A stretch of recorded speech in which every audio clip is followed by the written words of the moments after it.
have a uniform malfunction this morning. I understand. I'm not trying to throw him under the bus or anything at it. But you're pointing out that you have your jacket. I don't see that any other way to throw it. That's okay. Do you want me to say anything to the jury, or do you want to? No. I was going to approach it with the jury. His son is on the way. He should be here. We'll start. Momentarily, within an hour. Jimmy's going to handle all the crosses this morning anyway. I have a lot of cross, so. I suspect you will owe your son for that one. Well, it might even out. Just to let you know, our second witness is Zane Sinney. He was a senior in Appalachia, so he's over 18 now. He does not have a problem with his face being on camera, so we don't have to worry about that. Thank you. Are there any juveniles today? No, sir, he would have been the only one. Using the restroom. All right, they're all here, just let them take a restroom break before we get started. Driving fast? I know, I didn't get fast.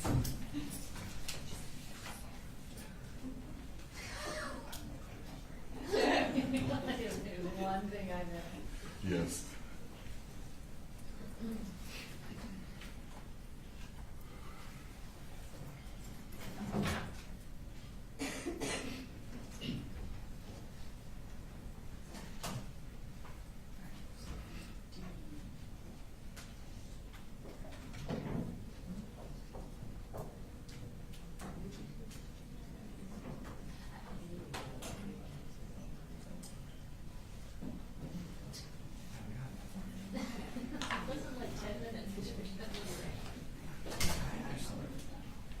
There's some emails that are all in there. Oh, yes.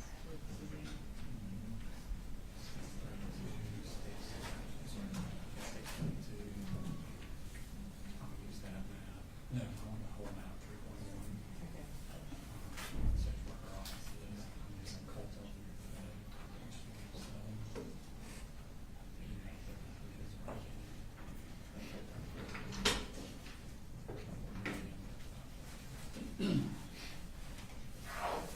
So yeah, I think the only thing you should give me the address is the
We're ready, sir. Y'all ready for the jury? Yes, Your Honor. Yes, Your Honor. All right, you bring them in.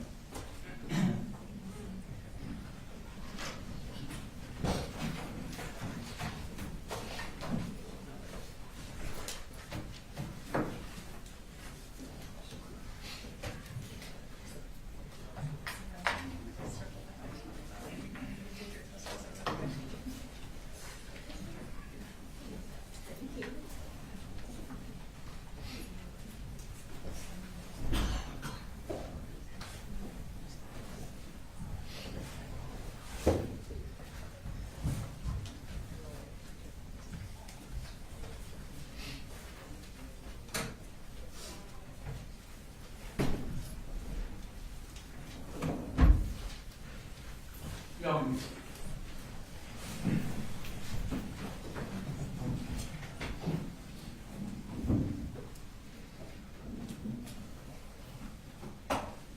Good morning. All right, we're gonna move right into witnesses. State, you can call your next witness. The state called Special Agent Joseph Clark.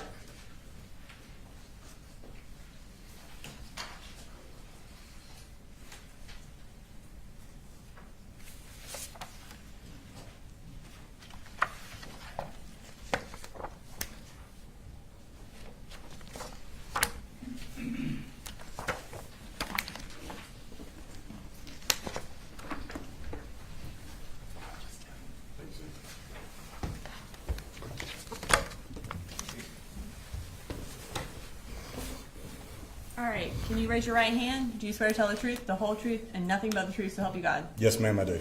And can you introduce yourself to the jury, and then also go ahead and spell your last name for the court reporter? I'm Special Agent Joseph Clark. It's spelled Josephclark. Okay. And you said you were a special agent. Who do you work for? I'm currently working with the Georgia Bureau of Investigations in the investigative division. And what region do you work out of? I work out of the Region 10 Atlanta office. Okay. And what region is Barrow County in? Barrow is in Region 8. Or 11? Or 11, excuse me, Region 11, sorry. So in the Atlanta office, you said you were in the investigative division. What Yes. exactly do y'all do in the Atlanta office? So the Atlanta office is a little different. We cover pretty much everything in the metro. GBI does the same thing where we support local agencies, primarily dealing with felony type cases. Region 10 specifically, due to the difference in the population, we primarily work homicides and majority of officer-involved shootings within the state. And generally speaking, in order to become involved in an investigation, how does that happen with the GBI? So with the GBI, we have to be requested as a request agency, and usually we get a notification that, hey, we need your assistance. From that point, they'll assess of what resources they need, and from there, we'll go ahead and disperse the resources, depending on how big the scene is, small or large, or if we need to pull other regions and other agents from different places to accommodate what's requested of us. So in this case, was the GBI requested to help with the Appalachia High School shooting? Yes, it was. So even though Barrow County is in Region 11, were other regions requested to help as well? Yes, they were. And so as far as Region 10, how did y'all become involved? Well, at the time of the notification, I was actually working up in North Metro, Georgia. Was notified that there was a active shooter situation at Appalachia High School. When I called in to see where they needed me, they advised that our whole office had actually shifted from the office in Conyers and worked their way towards Appalachia High School. Myself, I let our supervisors know, due to our high volume of calls that we have, that I would respond down to the Atlanta area. That way, if something did go out, we would have personnel at Region 10 to be able to accommodate what's requested of us at that time. And as part of your assistance in the Appalachia High School investigation, what was the first thing you did? I was notified that there was potential casualties, extreme casualties coming in. With Atlanta, we have Grady Hospital, which is a trauma 1. That's where usually the most severe go. I was advised that we would have patients going there. There was several numbers going around due to the chaos. There wasn't an exact number, but there would be multiple people coming in, possibly there, as well as CHOA. So they asked me to respond to Grady. Since we go to Grady so much, we know the processes, we know, how to get things working. So they asked me to go and respond there and then start the process. Okay. So I guess initially you were unsure of how many people would actually be coming to Grady. When you arrived, did you determine how many patients had actually come to Grady?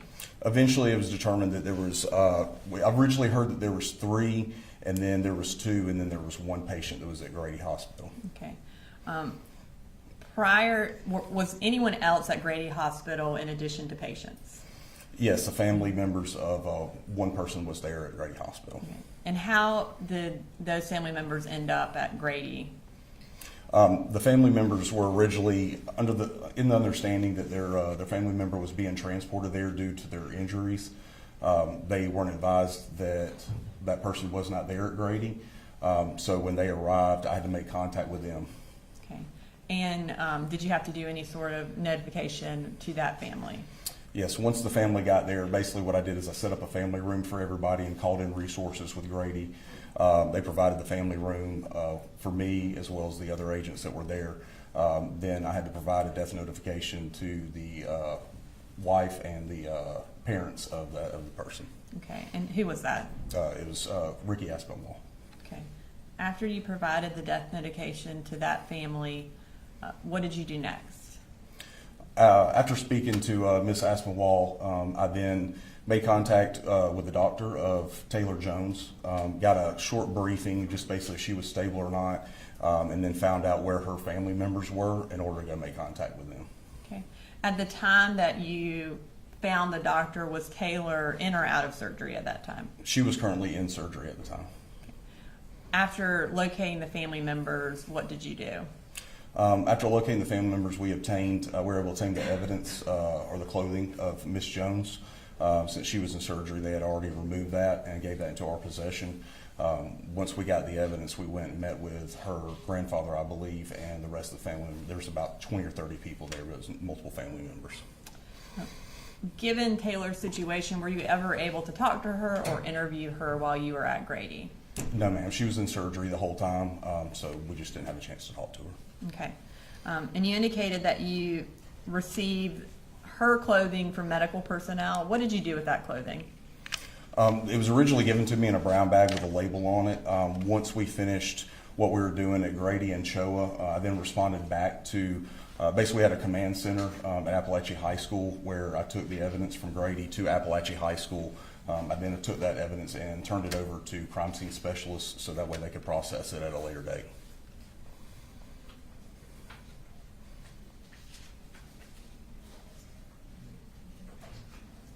And where did you photograph her clothing?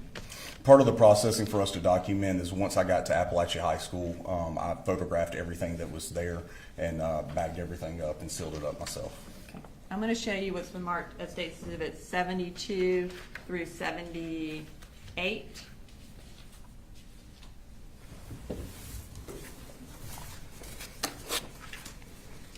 Will you review those and let me know if you recognize them?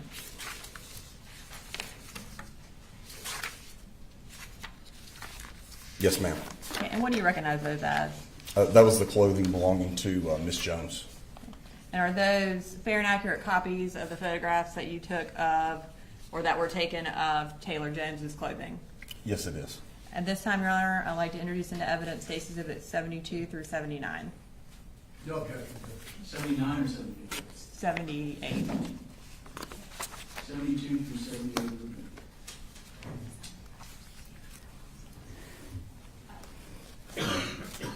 And are also, and we'll just to clarify, are some of those pictures also of Melanie Delira Castaneda's clothing? Yes, ma'am. Okay, and we'll get to those later. All right, so starting with State's Exhibit 72, let's go ahead and display that for the jury. Can you tell us what that is? It's women's underwear that's got a apparent red liquid substance on it. Okay, and is that Taylor Jones's clothing? Yes, ma'am. All right, and moving to 73. What is that a picture of? I believe that is the pants belonging to Miss Jones. Okay, and were those removed during medical procedures? I don't know for sure, but I would assume due to the cutting, the style, the way the cutting is, that it was removed while they were trying to assist her in her medical. And then State's Exhibit 74. It's a jacket, I believe, or no, it's the pants, excuse me. It's the pants of Miss Jones. And then and those are it for Miss Jones's clothing. All right, so the next thing I'm going to do at this time, I'm going to introduce into evidence State's Exhibit 79, which are Taylor Jones's medical records from Grady Hospital. We're introducing them under the business records exception.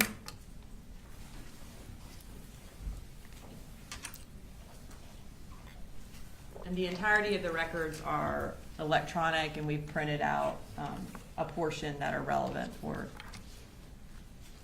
Agent Clark's testimony. Any objection? No, Your Honor. 79 admitted. And I'm going to give you a copy for your reference.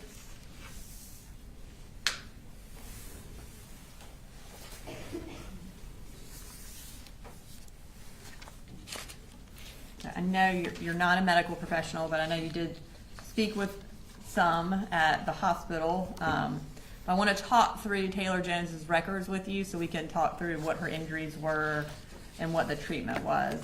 Yes, ma'am.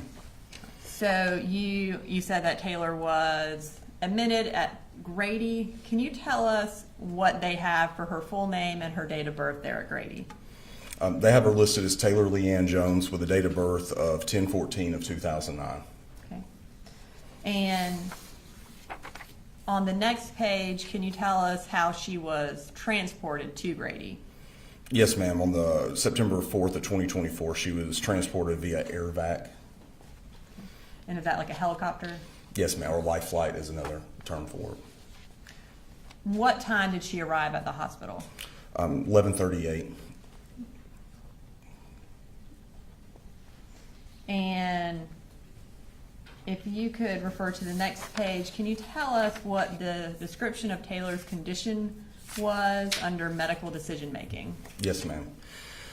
It states that the patient is 14-year-old female with a GSW or gunshot wound and massive swelling to left thigh with tourniquet in place. Patient appears pale with cyanotic mucous membranes and a cool skin. O2 being delivered via NRB mask. She was speaking, oriented, and maintained her airway. No traumatic injuries noted to head and neck. Manual and automated blood pressure cuff unable to assess BP. On arrival with only access present, an IO in the injured leg and 20 G IV in left hand. Access rapidly established with peripheral IV and A-line placed in right femoral artery. Patient given 2 units with rapid infusion device. Once BP obtained, patient rolled and no other injuries noted. X-rays of chest and lower left extremity obtained and analgesia achieved with pain doses ketamine. HR remained tetracardic in 130s to 160s. Tourniquet left in place and patient immediately taken to the OR, 2 unstable for CT imaging. Okay. And then I'm also going to pull up page 8 from the medical records for the jury. Okay. And does this indicate the location of the gunshot wounds on Taylor's leg? Yes, ma'am. Okay. And how are they notated on this picture? With the numbers 1 and 2 and the circles around them. Okay. All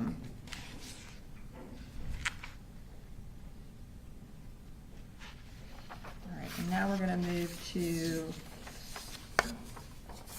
the next page.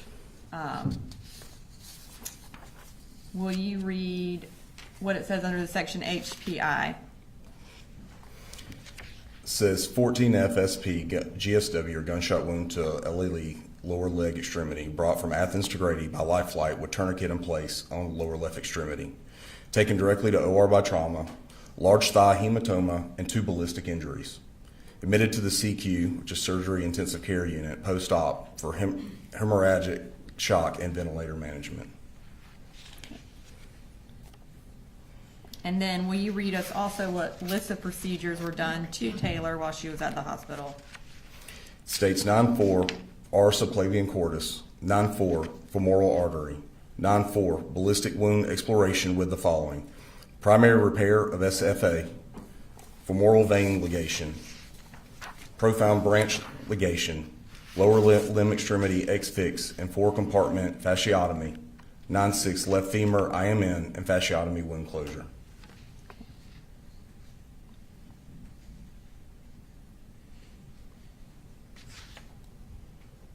Okay.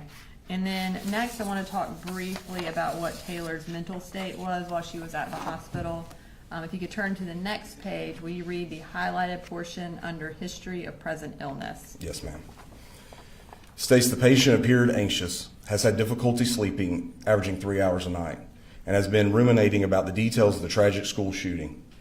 She has been having a lot of flashbacks and nightmares and is easily triggered by the things that remind her of the shooting, e.g. loud noises.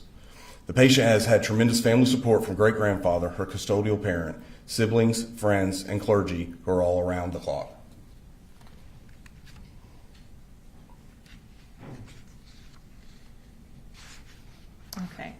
And then let's go to the next page, which lists her final diagnoses. Can you tell us what those were? Yes, ma'am. It states displaced fracture of left femur, acute respiratory failure, traumatic shock, major laceration of femoral artery, left leg, major laceration of femoral vein at hip and thigh level, left leg, acute prosthomoratic anemia, displaced commuted fracture of shaft of left femur, puncture wound without foreign body, left lower leg, lesion of lateral nerve, left lower limb, acute stress reaction, sleep terrors, anxiety disorder. And can you tell us what her date of discharge was? Yes, ma'am. It shows 9/4/24 is being administered, and her discharge date was 9/15 of 2024.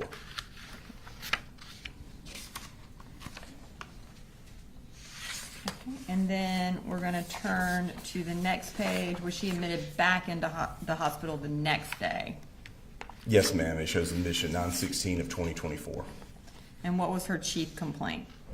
Her chief complaint, it states hip pain, patient BIB MS as transferred from OSH. PT was seen previously after injury first occurred for surgery here. PT reports increased pain to SX site. And when was she released that day? The discharge date was for 9/17 of 2024. And then was she readmitted again on September 23rd of 2024? Yes, ma'am, she was. Okay. And what was she admitted for that day? It states that GSW of 9/4, lower left extremity, new blood clot in lower left extremity from prox fem through gastric, had a fall today and hurt her knee. And what was the discharge date for that one? Discharge was on 9/24 of 2024. Okay. All right. So you indicated earlier that you, I guess, were made aware that there would be patients at Grady and also Children's Healthcare of Atlanta. Did you ultimately go to Children's Healthcare of Atlanta as well? Yes, I did. And when did you do that? After speaking with Ms. Jones's family members and providing them with an update and the process of what we'd be doing, myself and the other agents then recollaborated and moved over to CHOA, which was not far down the street. Okay. And when you went to CHOA, what was the first thing that you did? We entered into their emergency room, found out where Miss Melanie Del Rey Castaneda was located. Okay. And did you go see her? Yes, we did. And when you arrived, what was her condition? They were prepping her for surgery. She was in the room in a bed, and they were prepping her. Okay. What did you do after you went and saw her and she was being prepped for surgery? While she was being prepped, I went and met with the charge nurse, advised her who I was, asked if there was any evidence that they may have collected while providing medical treatment. They advised me that there was. Okay. And what evidence was that? It was a bag of clothes as well. Did you take those clothes into evidence as well? Yes, ma'am, I did. And what did you do with those clothes? After collecting the evidence and once we were finished at CHOA, I then also took that along with Ms. Jones's items at the same time to Appalachia High School, where I processed it, sealed it up, and then transferred custody over to our crime scene specialist. And in processing it, did you also take pictures of those clothes? Yes, ma'am, I did. Okay. And I believe those are States Exhibit 75 through 78, and they've already been introduced into evidence.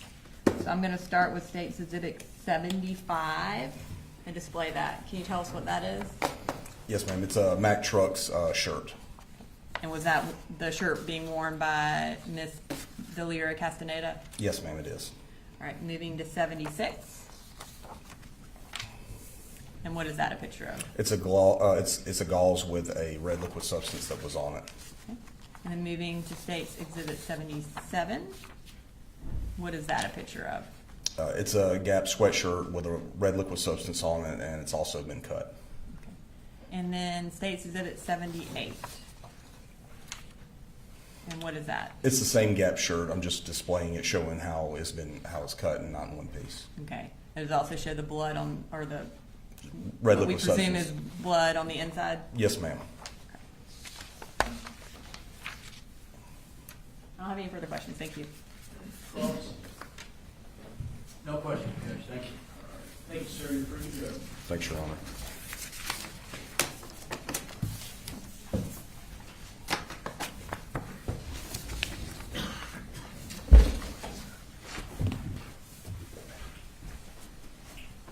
You can call your next witness. State called Zane Zinni.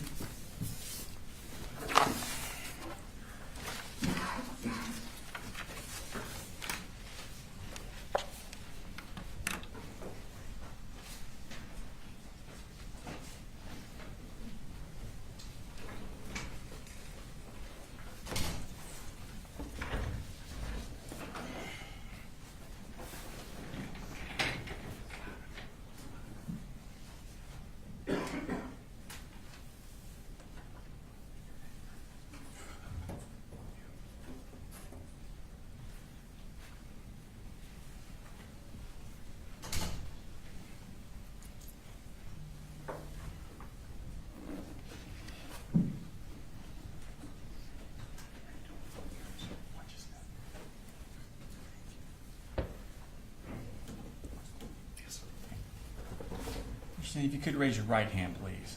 Swear the testimony you give in the matter now pending before this court will be the truth, the whole truth, and nothing but the truth. Yes, sir. Okay, you put your hand down. If you could introduce yourself to the jury, please.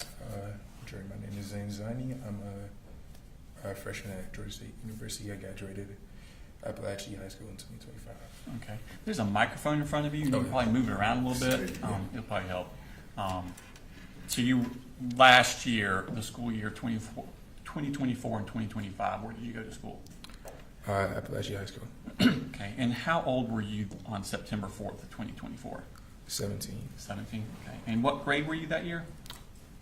I was, I believe, a sophomore. Oh, no, sorry, senior, sorry. Yeah. Senior. Okay. In second period, do you remember what you had for second period? It was personal finance. Okay. You remember who your teacher was? No. That's fine.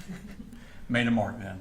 I have next to you a partial map of Appalachia High School. If you could kind of orient yourself to it, and if you recognize where everything is. Yeah. Okay. Do you see the classroom you had for second period on that map?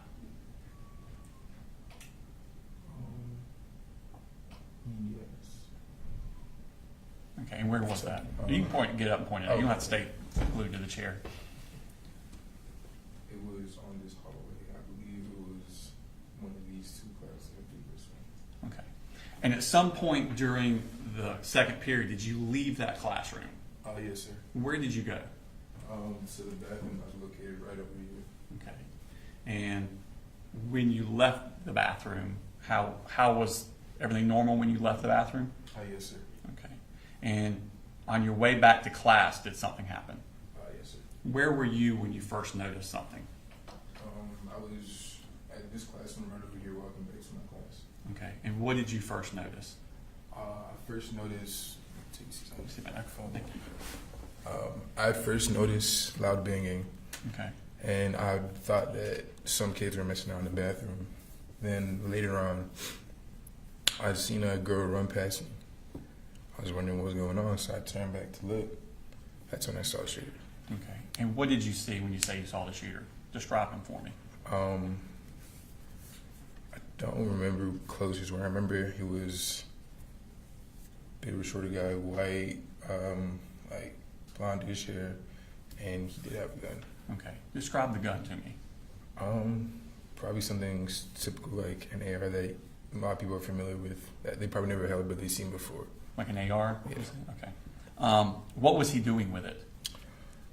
He was pointing off toward, well, not in my direction at the time, and I assumed that he was shooting because of the loud bangs. Yeah. Okay. Well, that back hallway, do you know what it's called? No. Okay. Is that the hallway he was shooting down? Yes, sir. Okay. And you heard the shots? Yes, sir. What did you do at that point? At that point, I had run back to my classroom, and per the rules, the teacher couldn't let me in. So she had told me to go hide in the bathroom. So that's what I did. I'd run down the hallway. May I show you? Sure. So I was here, so I'd run down here, this way. I could have gone this way, but I was looking at the time, so I gone this way. And hidden those bathrooms down at the bottom? Yes, sir. Okay. What did you do in the bathroom? I had just waited. I was just waiting. I had texted my family at the time, but after that, it was me just waiting to see if he would come after me, because I did see that he saw me. You noticed that he saw you? Yes, sir. Okay. So I was waiting beside the door in case he did come in. So you didn't go in one of the stalls? No, sir. Where did you go? I was just right in front of the door, so in case he did come in, I'd be able to at least defend myself somehow. Okay. And did he ever come in? No, sir. How long did you stay in that bathroom? I would say a couple minutes. Okay. Where did you go from there? I went to the library because some officers had come and they had checked out the bathroom and they had saw me. Okay. So you stayed there until the officers came and got you out? Yes, sir. Okay. And I think you said at the time you texted your family? Yes, sir. Who did you text? We have a family group chat and I texted them. A group chat? Yes, sir. And what things did you text them? First I texted to see if my sister was okay, but she wasn't responding at the time. Did your sister go to school there also? Yes, sir. Okay. I texted my sister to see if she was okay, but she hadn't responded at the time. So I just texted my family, I love y'all, and I just told them what the situation was. Okay. Were you afraid for your life? Yes, sir. Okay. After law enforcement got you out, what did you do? So we headed to the library, and after, I believe he was in custody, I'm not sure, but after that, were taken to the field. The football field? Yes, sir. Okay. And did you wait there with your family, for your family? Yes, sir. Did someone come and get you? Yes, sir. Who was that? My sister. Okay. And did you find your other sister that was in school that day? Yes. Okay. And was everybody okay? Yes, sir. Okay. Did you give a statement to law enforcement? Yes, sir, I did. Okay. I have no further questions for you, Ken. All right, any cross? No question, Judge, now. All right, thank you. You're free to go.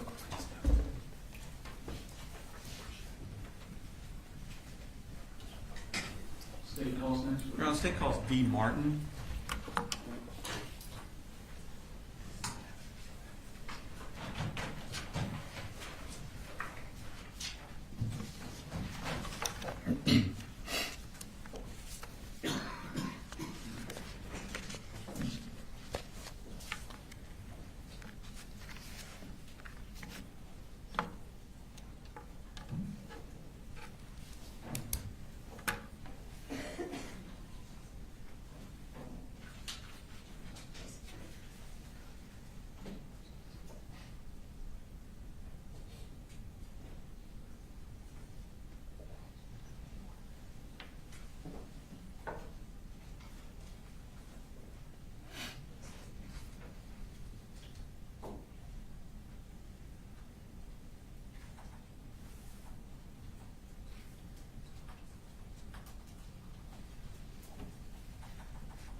Good morning, Ms. Marty. Could you raise your right hand, please? Yes. Swear the testimony you give in the matter now pending before this court will be the truth, the whole truth, nothing but the truth, so help you God.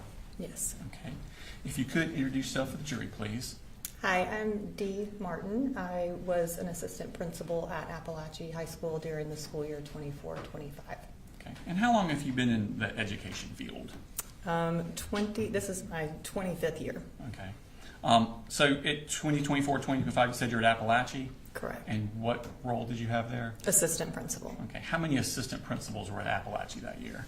4. Okay. And what were your duties that year? Discipline over 9th and 10th grade, and PSAT, some testing, and things like that. CTAE and math department.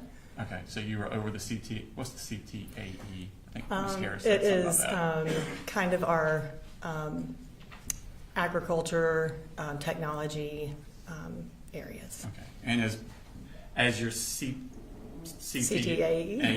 Yes. is Ms. Harris one of your kind of like direct Yes. reports? Yes. Okay. And is that separate from your vice or assistant principal duties? It's in conjunction. In conjunction with, okay. Mhm. I want to take your attention to the morning of September 4th, 2024. This would have been the day of the shooting. Before the shooting, what were you doing that morning? The day before, we did not have Wi-Fi, so I was playing catch up on documenting things that happened the day before and going through the discipline queue.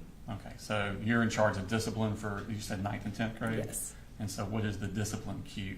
It is our where teachers put in referrals, and they are in a list in a waiting area, and we go through and handle the situations as they come up. Okay, and by handle them, what, I know they're all different, right? But just Right. in general, what are you doing? So having conversations with students, figuring out their side of the referral and what happened, and then going through to decide what the best course of discipline is for that student. Okay, so are there students in your office? Yes. Okay. Had you heard of a student named Colt Gray? Not before the email from Ms. Harris that morning. Okay. And so during first period, did you get an email from Susan? Is it Suzanne? Suzanne. Suzanne. Yes. Suzanne Harris. Yes. Okay. I'm going to show you what's already been introduced into evidence as State Exhibit number 32.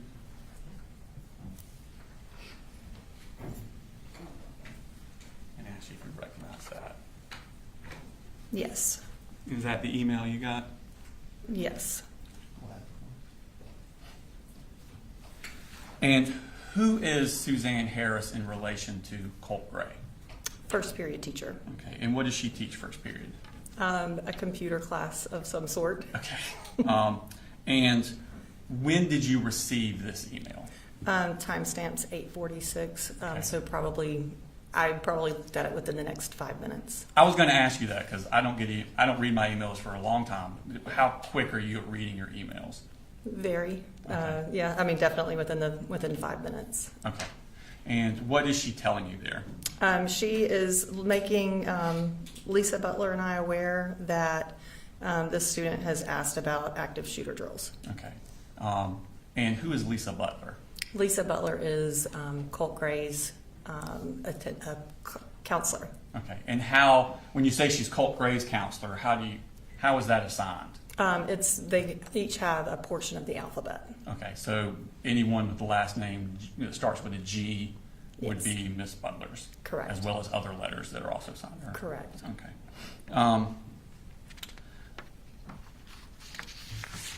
What did you do with this email at that time? So I was CC'd on the email. So Lisa and I did have a conversation in which she brought up the lapse in education for him, that he didn't have an 8th grade year, and there were some concerns about that. And so I started looking into those pieces. Where That he did not have school the year before? Correct. Okay. Right. Was this apparently new information to Lisa Butler, that he did not have school the year before? I do not believe so. Okay. At some point after that, did Miss Harris come to your office? Yes. Okay. When was that? It was in between first and second period. Okay. And so that would be sometime between 9:38 and 9:45? Correct. All right. I'm going to show you a map of the full school. This is kind of partial, and your office is not on it. Okay. So we're going to pull it. It should be popping up on your screen Okay. there. Okay. If you could orient first where Miss Harris's class is or was, if you knew. I don't know if you knew where she was. Okay. And Do you want see me to just that there? describe it? Can I? I Can you can put pop the it? annotation on if you want. I think we can probably do it. That causes more problems. Do you want me to just describe? She's going to do it. Oh, okay. Or better yet, Yeah, I can throw it up. we'll go old school. That's fine. Can you point on there? Yes. So this is my office, Okay. and Suzanne's classroom is right there. Okay. And when she came to your office, what were you doing? I was working with another student. Was that one of those discipline things we were talking about earlier? Correct. Okay. Did you see her? Did she actually come into your office, or is there glass? Or When did you first The notice door her? was, I believe the door was closed. I could tell that she was distressed. Is that and through a she glass? I believe so. Okay. I think the door was closed, and she was in the waiting room area, Mm-hmm. and I could tell she needed to talk immediately. Okay, so what did you do? I asked the student to hang tight and went out, closed the door, and Suzanne and I went into Mr. Neely's office, which is the third office that's in that area. Is it right, kind of in that little green extra thing there? Yes. Okay. And what did she tell you? She a lot of things, but she was very nervous and obviously distressed. She told me that the book bag looked heavy and that she felt like there was definitely something in there. And I just tried to calm her down and tell her that I would handle it. Okay. And did she tell you that she definitely saw something, or just believed something? She just believed. She said that he struggled to pick it up. And that it just looked awkward. And she did share with me that she asked him if he needed help or if she could see the project and that interaction as well. Okay. So what did you do with this information once you got this information? I immediately tried to not distress the student that was in my office and get him out of there as quickly as possible. Called the SROs to get them on the way. And just for my benefit, what does SRO stand for? School Resource Officer. So are these police officers that are assigned to your school? That is correct. Okay. And how many of them are there generally on a daily basis? 2. Okay. And so what do they do as far as your knowledge during the day? Do they have a place where they are, or do they mingle around? They have an office, but they try to stay unpredictable, and so they don't have a set routine. Okay. So when you called them, did they come to your office? Yes. Okay. What happened at that point? I quickly debriefed them on the situation as best I could, and we took off going towards Miss Greer's classroom. Before you left to go to Ms. Greer's classroom, you said you had not known of Colt Gray. No. Did you take any steps to see what he looked like? Yes. What did you do? In our school information system, Infinite Campus, I pulled this picture up, and it was his 4th grade picture. Okay, I'm going to show you some Mark States. Here's number 107. Ask you to identify that. Yes. And what is that?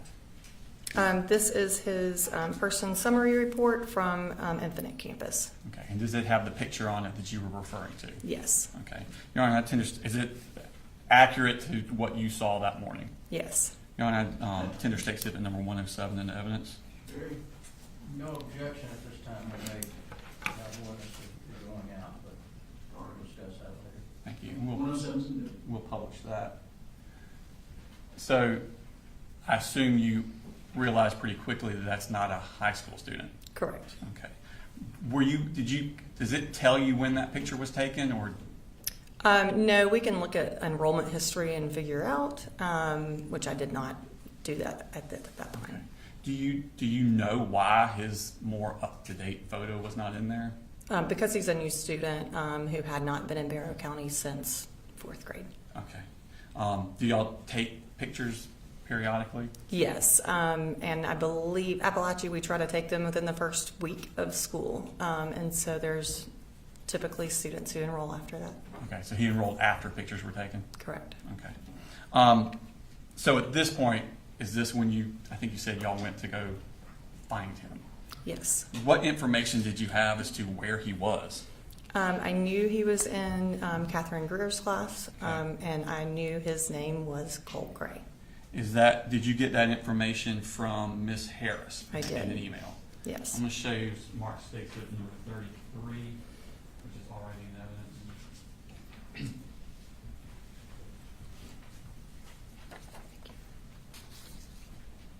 And is that the email you got from Miss Harris? Yes. And is that her telling you where he currently has second period? Yes. Okay. And when time did you receive that email? Timestamp's 9:52. At this point, I probably was reading it in real time. Okay. So who are the school resource officers that arrived to assist you? If you remember their names? Brandon King and Dawson Matherly. Okay. And are they normally assigned to Appalachia? Yes. Okay. Do you know them Yes. professionally, I guess? Yes. Okay. And where do y'all go? Like I said, we debriefed right outside the office, and then we go towards down F Hall. Pull that map back up and you can show what you did there. So I leave my office here and go down F Hall to Ms. Greer's room, back in the J Hall. Thank you. When you get, and the SROs are with you? Correct. Okay. When you get to the class, what is the procedure between you and the SROs? No conversation, really. I mean, we know our roles. And what generally are those roles? Yeah, so I have rights as an assistant principal to act in role of parent, and so I have more freedom to conduct searches, whereas law enforcement does not. Okay, so you have more authority to search a student than a law enforcement officer does? Correct. Okay, so because of that authority, what's the role you play in this scenario? The main one, I'm walking into the classroom, talking to the teacher, talking to the student, and taking the lead, so to speak. Okay, and so do you go in the classroom? I did go into the classroom. She had told me that he was in the restroom, but his things were still there. And so at this point, I thought it was smart to get the bag and take it with me. Okay, so this student's bag was still in the room? Correct. Okay, and it was given to you? Yes. What do the school resource officers go into the room, the classroom? No. Okay. What do y'all do at this point? We take the book bag and walk towards the restrooms there on J Hall. And the SROs enter, because it's a boys' restroom, so I cannot go in there. And so the SROs did go in to retrieve Colt. Okay. And did they bring the student out? Yes. Okay. And who did they bring out? They brought out Colton Gray. Okay. And do you know Colton Gray? I don't. Okay. Did you know him at that time at all? I did not. Okay. What happens at that point?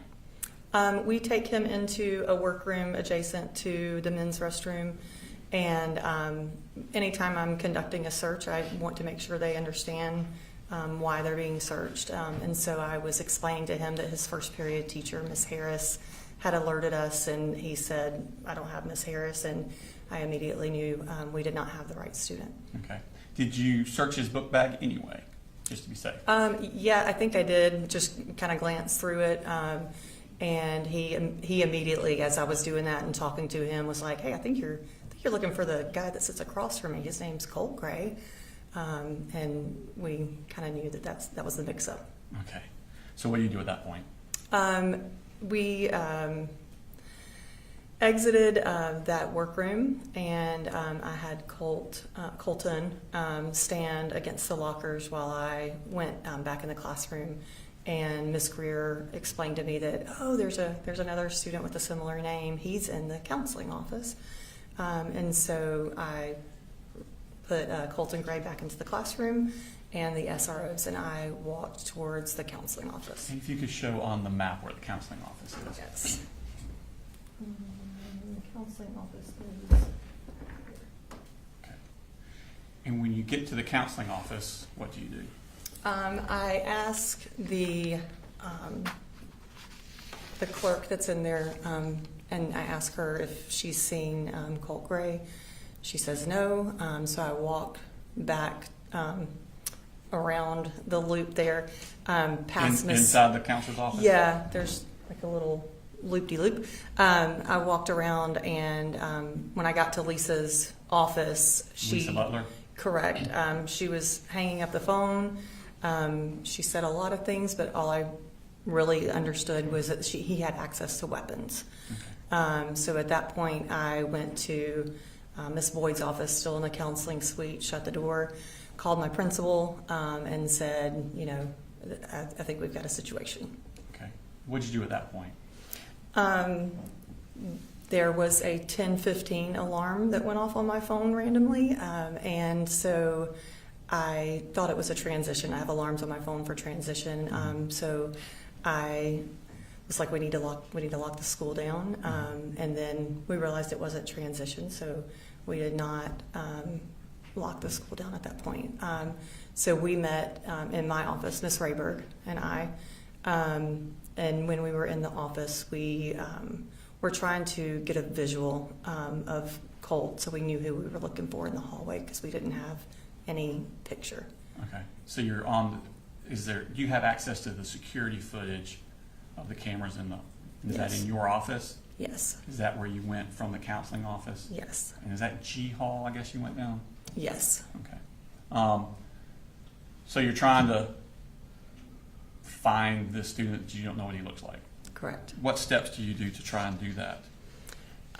So we are trying to first get a visual of him when he left the classroom. So we were trying to nail down what time he left the classroom so we knew where to look on the cameras. Okay. I'm going to show you Mark 6 and 34, which is already admitted evidence. Actually, recognize that.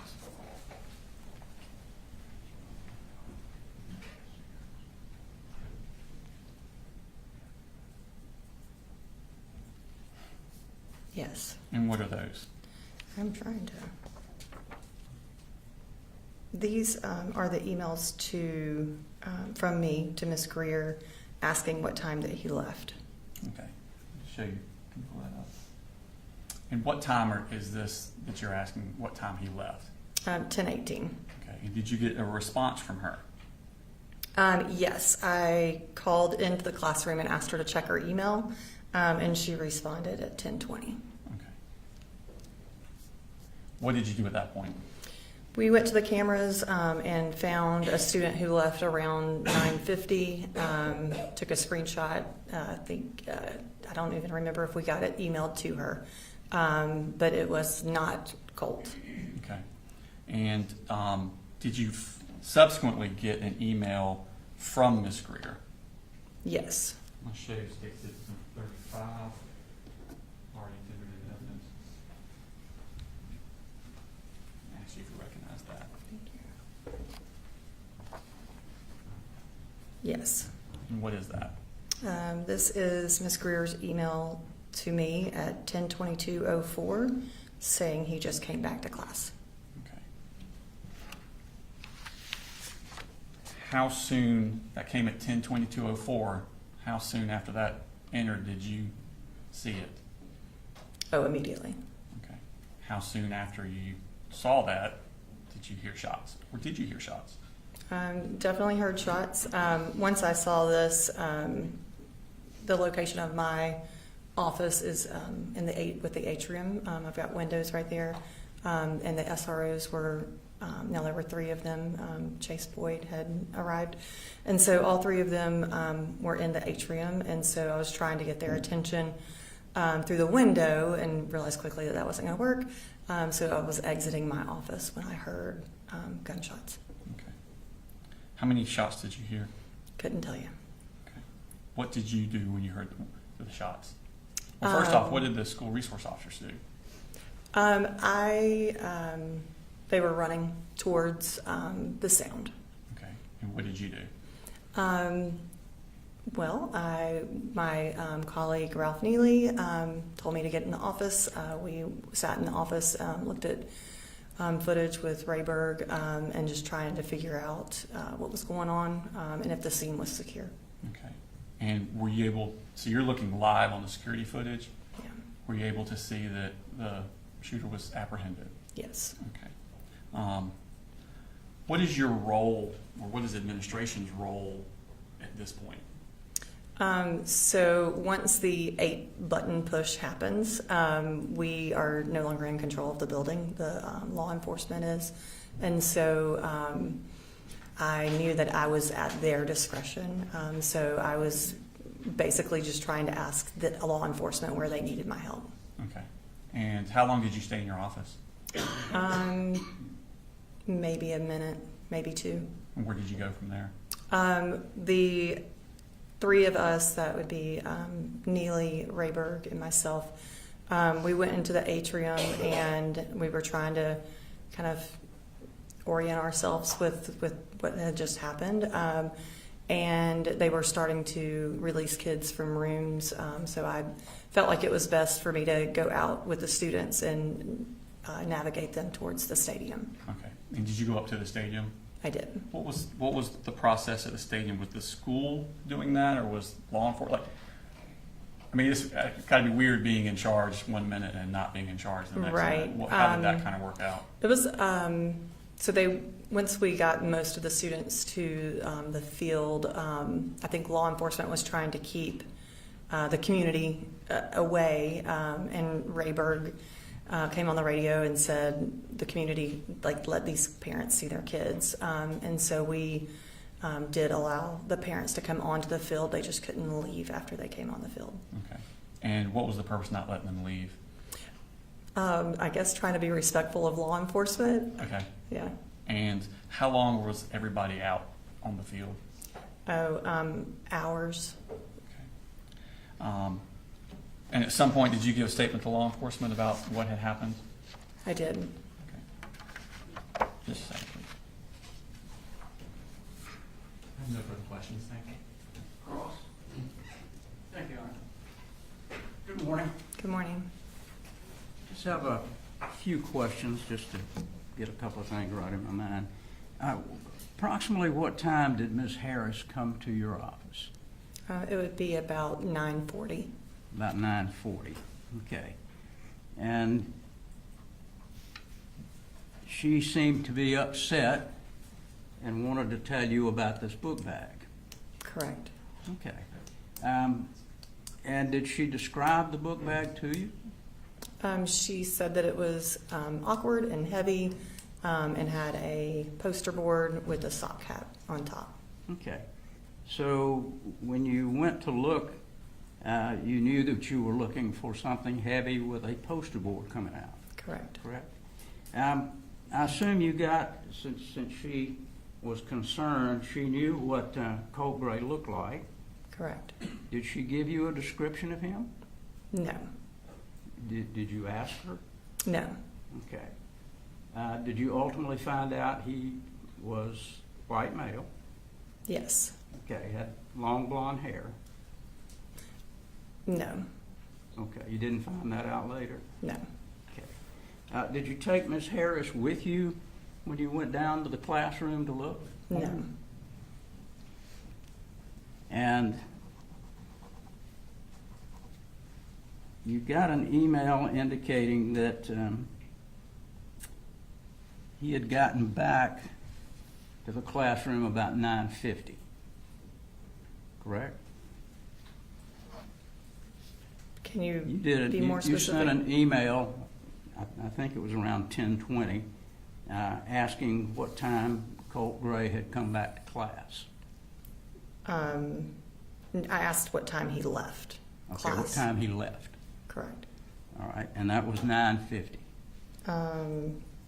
At 10:18, I asked her what time he left, and she said he left towards the beginning of first, probably around 9:50. And what time did the shooting actually start, if you remember? 10:22. So he had been missing then for 32 minutes, correct? Correct. All right. Thank you. Any redirect? The 32 minutes is based on Ms. Greer telling you he left around 9:50. Correct. Did you look to see who was coming on the security cameras? Did you look to see who was coming out the door at 9:50? Yes, and it was not Colt. It was not Colt. Correct. So he did not leave at 9:50. Correct. No further questions. Anything else, Mr. Berry? You did know at 9:40, though, when Ms. Harris came, that she was concerned about him having a gun. Correct. Thank you. Thank you, ma'am. You're free to go. Thank you.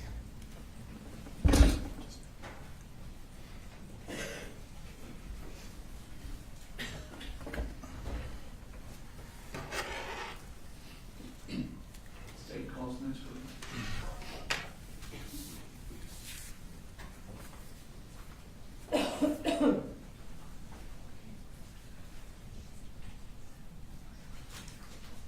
State calls Donovan Boyd,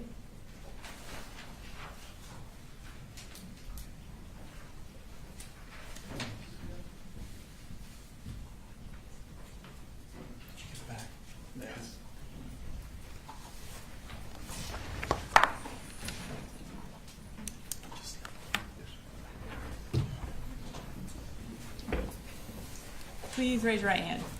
Do you swear to tell the truth, the whole truth, and nothing but the truth to help you God? Yes, ma'am. Can you go ahead and have a seat, and then tell us your name and go ahead and spell it for the court reporter. All right. I am Donovan Chase Boyd, Donovan, Boyd, Boyd. Okay. And what do you do? I am one of the sergeants for the school resource officers. So I supervise over half the county, depending on which semester we're in. And are you with the Bexar County Sheriff's Office? Yes, ma'am. Okay. So as a sergeant, you said you supervise half the county. Tell me what you mean by half the county. So we have the county split up into north and south as far as the number of schools that we have. So there are two sergeants. One of us is on the north side, and one of us is on the south side. And then each semester we flip. So we have equal exposure and working with everybody and being able to help everyone. So. And about how many schools are on each side? It's fairly equal. I didn't think to count how many, but like there's an equal number on both sides, thereabouts. Yeah. And does that include elementary, middle, and high schools? Yes, ma'am. So you'll have an equal number, more or less, on both sides, but the alternative school is actually located on the south side. So. And then, as far as your role in overseeing that, kind of tell me what your day-to-day is like. So it can vary as in any law enforcement capacity. Typically what I'm doing is I'm going and checking and making sure my guys have what they need. If they're dealing with an issue at a school, I try and be there to help them kind of work through things. Checking out on how they're doing personally and, just making sure that they have what they need to do the job that they're doing. Addressing any concerns or issues that may be going on. And then doing any kind of like spot training or planning for training in the summer. And tell me what the typical job of a school resource officer is who is assigned to a school. So our primary function is to see to the safety and security of the school. We also work very hard to establish relationships within the school, mentoring, working with students and staff, helping them with issues, not just in a law enforcement capacity, but doing community-oriented policing. Generally, how many school resource officers are assigned to each school? So each high school has two, and we are currently in the process of getting one in every middle and every elementary school. Prior to that, and even right now, we have a few middle and elementaries that share one SRO, and they go back and forth, and we actually have a set of elementary schools where the SRO goes back and forth. But at present, both high schools have two SROs assigned to them. And generally, are you assigned to a particular school? Not typically. We as the supervisors will fill in when an SRO is out sick or in training and that kind of thing, so there's not a gap. Or we'll go and check in at the school. But we're typically not assigned to a school per se. Back in September of 2024, were you in your same role as sergeant over the school resource officers? Yes, ma'am. So in 2024, at that time, I was a sergeant, and I was actually helping fill in at the Bexar Arts and Science Academy, which is one of our high schools. Okay. Is that also known as BASA? Yes, ma'am. And in addition to filling in as a school resource officer at BASA, did you still go around to other schools? Yes, ma'am.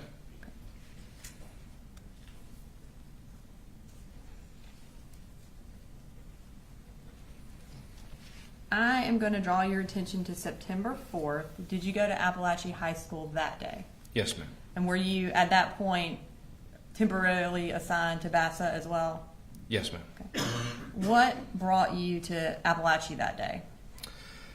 So that morning I was actually going to meet with one of my police explorers to give him a Bible.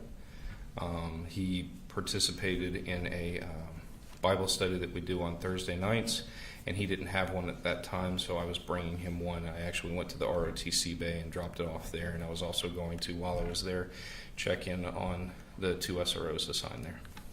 And what is the Police Explorers? So the Police Explorers is through the Boy Scouts of America, or Scouting as it's known today, and it is a program for students and juveniles between the ages of 14 and 21 who have an interest in law enforcement. They can learn from us, and we do it once a week in a like training type capacity. And so you indicated that you went to the ROTC office to drop that off. Can we pull up the full map? And I'll just have you, if you could look and tell us where on there the ROTC is. Oh, goodness. There should be a pointer up there after you kind of orient yourself. Yeah, sorry. It's weird to see it in this format versus walking through. Use this? Yes, sir. Okay.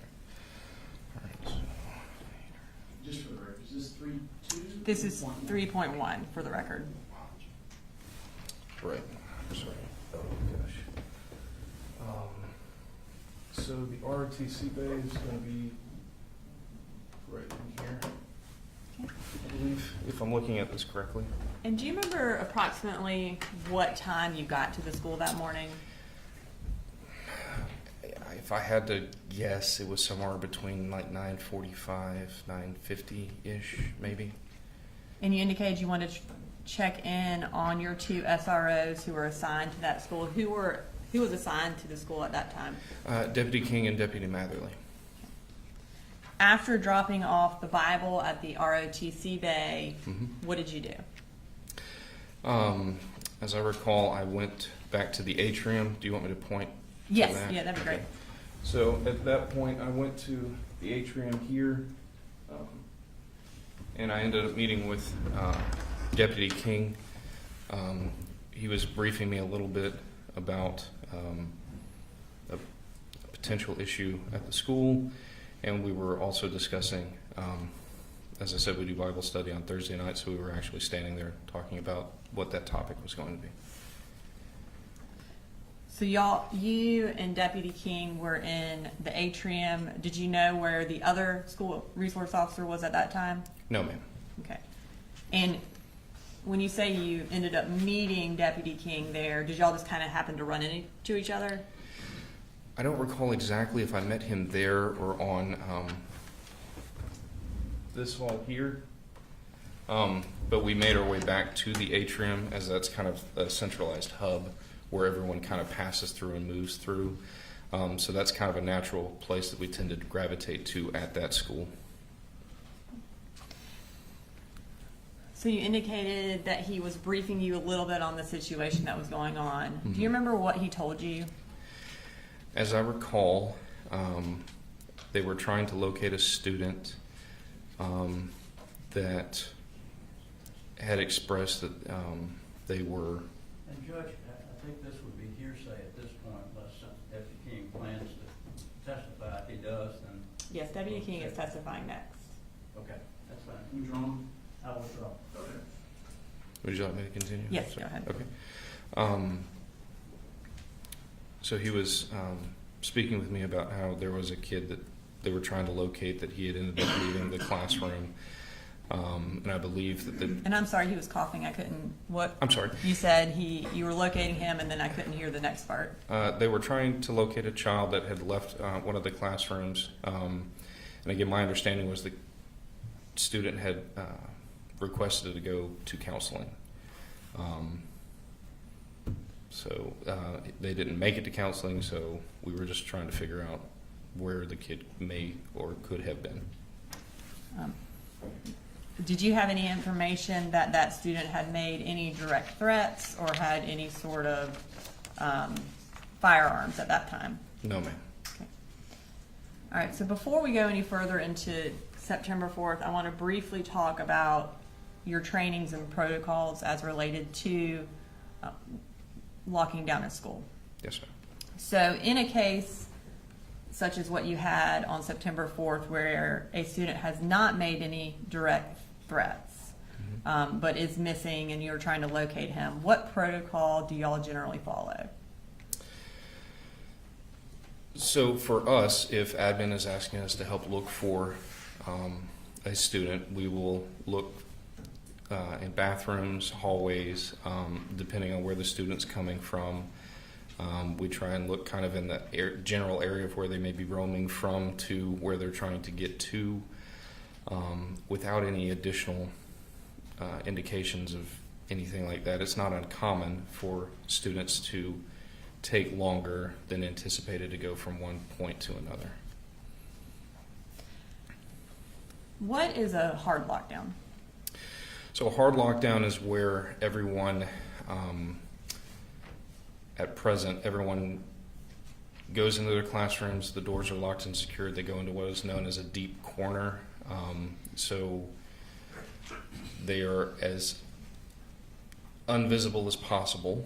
Lights are out, everyone's instructed to be quiet and wait until law enforcement comes by and unlocks and opens the door and removes them and moves them to another location. And as far as entrances and exits to the building, are those all locked as well? Yes, ma'am. So the schools always operate in what would be kind of a level 1 or a basic lockdown, where you don't have just free movement to come in and out of any exterior door into the building. And what are some of the issues or risks associated with issuing a hard lockdown? So depending on the situation, you can potentially create a barricaded armed individual in with other students or staff. That's the one that really kind of sticks out as far as why a lockdown could be an issue. Also panic, depending on what it is, and what would be the reasoning for us to issue the hard lockdown. Again, there's a lot of factors that kind of come into play, so it's hard to kind of give a concrete one way or the other, if that makes sense.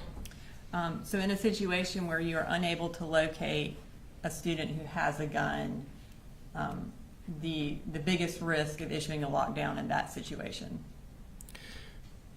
Could be, and again, it depends on if we're during the middle of a transition or if they're already in class, or if the student is not in class and we don't know where they are. So again, all of those are going to factor into whether or not we determine the best case or best course of action would be to do the lockdown or not. Ultimately, it's going to just kind of depend on a case-by-case basis. And so in a case, I guess, where kids are in class, it's not a transition, and you are unable to locate a student who potentially has a gun, what's the risk of, is that the risk you were referring to of issuing a lockdown, creating a barricaded situation? So if we don't have a reason to believe they're in a classroom necessarily, then that would reduce the risk. Ultimately, what we are typically doing with situations like this is we're letting the school make the call, unless it's something like what you're describing. But again, as far as that day went, we didn't have any indications of anything like that. Okay. And so at that time, there was no, a hard lockdown was not something that y'all would have done in that situation? With the limited amount of information that we currently had at that time, no, ma'am, because it's not uncommon for a student to leave the classroom to go to, say, guidance or counseling in a high school setting. And again, it would depend on the school that we're in. In an elementary school, if a child goes missing, we are more likely to call a lockdown in that regard, because then we don't have students moving about and it's easier to locate a missing juvenile in that age range because they can't really take care of themselves as much. In a middle school, it changes a little bit, but not as much. And then in the high school, because they're more apt to be able to take care of oneself, it's not as critical to do a hard lockdown just to locate a student that's missing from class. And I guess is your main goal to find that student? Absolutely. Yeah. And of course, finding that student would prevent any future incidents if you found that student at that time, I guess. If the student had a gun and you found him, then that would hopefully eliminate the situation. Is that correct? Sure. Yes, ma'am. And I mean, that does happen on occasion, yeah. Okay. All right, so we'll circle back to September 4th. Okay. So you are in the atrium with Deputy King. What happened while you were there? He and I were standing there, again, discussing Bible study after we'd kind of spoken about the very limited information we had at the time. There was a group of students with like the big pickle jars type things, and they were kind of tapping on those. And then we ended up kind of hearing like a tap, tap, tap. The best way I could kind of describe that would be like a muffled snare drum type sound is what it kind of sounded like at the time. I remember King and I both looked at each other for a split second and then went down the hall toward what we rightly assumed at that point was gunfire. Okay. And did y'all attempt to go in the direction where the gunfire was coming from?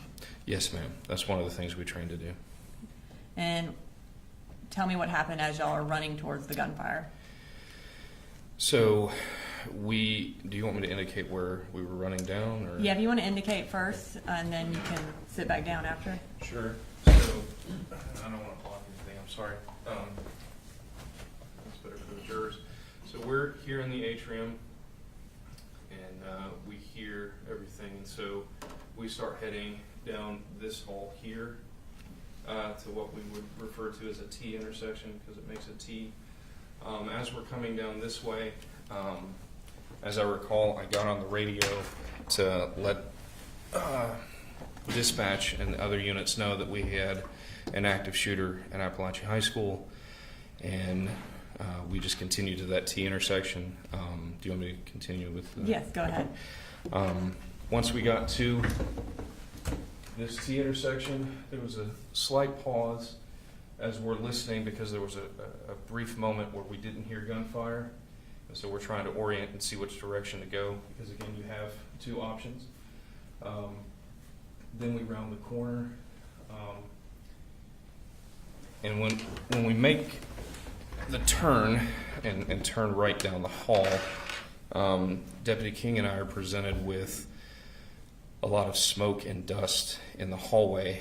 The concussion from the AR firing and the drop ceiling, as best as I can understand, I'm not an engineer or anything like that, but the dust and everything shook down, making it very hard to see.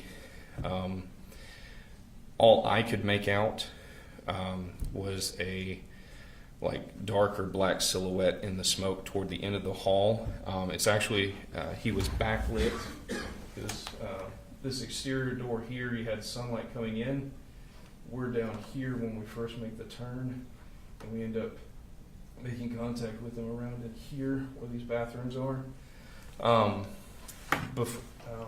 As we're coming down through here, I want to say somewhere in here, one of the victims was laying in the hallway. Because of the smoke and the dust and everything, I initially thought it was a duffel bag until I got close enough. Once we got pretty close to Colt, we were able to see that he was a student. The AR was down in front of him. He was compliant. We were able to get him down while Deputy King covered him with lethal cover. I proceeded to handcuff him and do a search and pat down for weapons and anything else. While doing that, I was able to take multiple full magazines for the AR-15 out of his pockets and kind of secure those out of the way. And then, as I recall, the next steps were to let dispatch and the other deputies know what we had, where we were at, and what we needed so we could start responding to everything else that was going to need to be addressed after.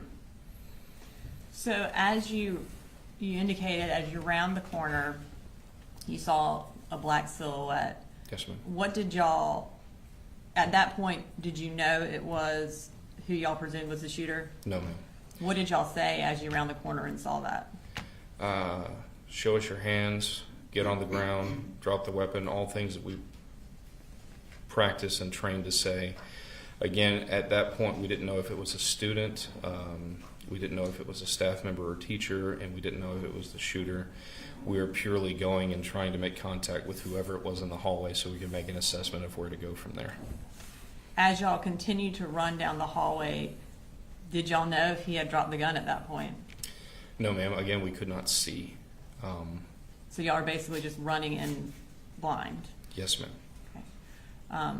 So you take him into custody and you search him and you take out the magazines. At that point that you are telling dispatch, hey, this is what we need, what do you start doing? I'm on the radio saying that we need to shut down the front from like Tom Miller down to like not quite to Carl Bethlehem, but like over by Kendall Park, so that we can get med teams in and that kind of stuff. I let them know that we had one in custody, that we don't know if there's any other shooters. I have no idea how many are wounded. I have one in the hallway that I'm unsure if there's anything that we can do for, and I'm not exactly sure how I phrased that at the time. And at that point, we're just kind of holding the hallway because it was just King and I at that moment having to hold.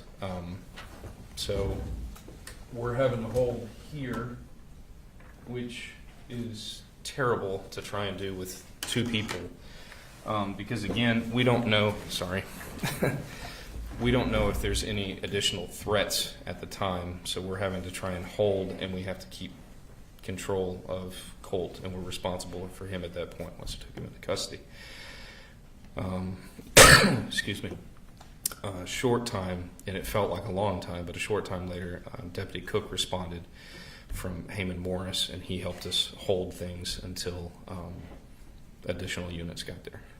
And were additional units there pretty quickly? Yes, ma'am. I would say that they were there very quickly. I do recall the colonel, sheriff, Jeremy, one of the firefighter guys, with one of our RTF teams, got there very quickly, and they were in there and they started working through and triaging and figuring out who needed assistance and things, so we were able to get people out pretty quickly. And RTF, does that stand for Rescue Task Force? Yes, ma'am. Yes. So when more individuals get there, more law enforcement get there, and you're no longer having to hold kind of the scene with the shooter, what did you do? So at that point, we were going to have to systematically sweep the school and check the condition of everybody and start evacuation processes. As SROs, all of us in the unit have universal keys that work for all the school buildings. So when we started forming the teams up to go, I had a set of keys. So I started going and clearing with a group of some of our guys, but we had so many people that responded from all over the state. So we had people from Gwinnett and Commerce and GBI and FBI and GSP, but we went through and started the systematic, methodical clearing or static clearing of the building at that point. And then you indicated you weren't, at that point, sure if there were other threats. Correct. Is that something else you were looking for to make sure that there were no additional shooters in the building?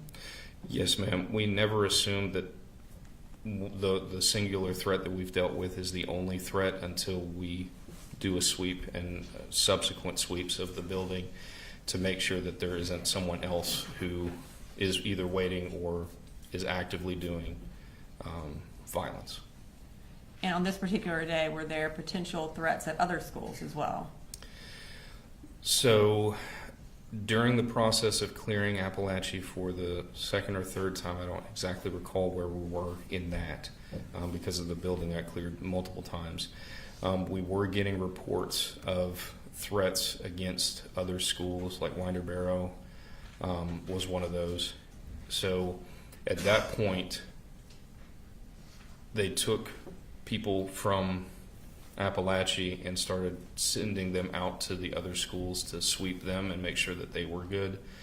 At that point, Deputy Good, who had come to the scene and was the SRO the previous year, he and I, who were at Bassa normally, left this school and went over to Bassa and cleared it and held things there until I came back later in the evening.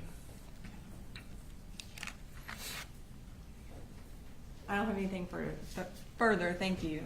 The defense may have some questions. Just a few things. Thank you. Good morning, Sergeant. Morning, sir. How are you? Great, thank you. Just want to ask you a few questions. You gave a statement to, I think, David Kissinger, GBI special agent, shortly after the incident. Is that right? It was that evening, yes, sir. Okay. You remember indicating to him that you arrived about 10:30. Sure. I don't exactly recall the time, no, sir. I don't want to put any words in your mouth. No, I'll I be get glad it. to show you if you'd like one. No, and I believe you have no reason to think that it's you not. recall it was about that time, though? Sure. Okay. And you indicated to us that you were having conversations. Was there more than one person there that you were talking with? In other words, was an assistant principal there at that time? I don't recall. Don't recall. How long were you there before you heard the first shot? I'm not sure. I wasn't keeping track of it. Well, were you having conversations when you heard the first shot? Yes, sir. I was speaking with Deputy King, as I recall. And Deputy King had indicated to you that they didn't have a description of this young man that Correct. you were looking for, correct? Mm. Did he indicate to you that that Ms. Harris had emailed Lisa Butler at 8:56 telling her that this is somebody that y'all need to check up on and look at? Not that I recall, no, sir. Did the assistant principal give you any information about this person? Not that I recall. So the only information that you got was from Detective King that there was somebody that y'all needed to look for? Deputy King, as far as I recall, yes, sir. Okay, but you didn't know what they looked like? No, sir. Did he indicate to you that he had already been looking in any of the bathrooms or anything? As I recall, yes. Okay, and do you recall which bathrooms he said he had looked in? No, not specifically.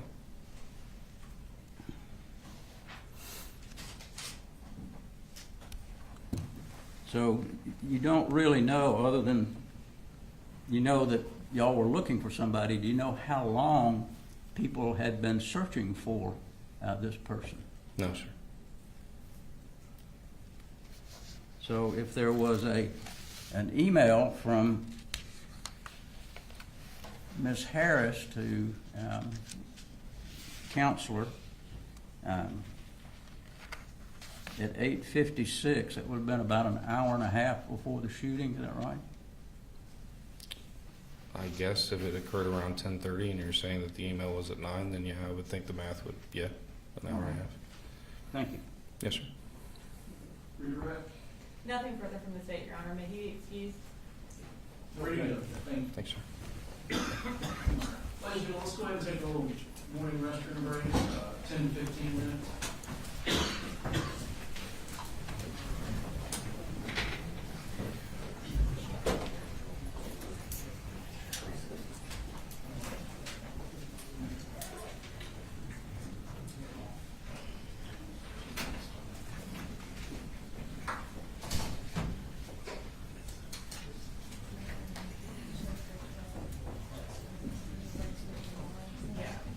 I Gently approach. Yes. Briefly.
let me see.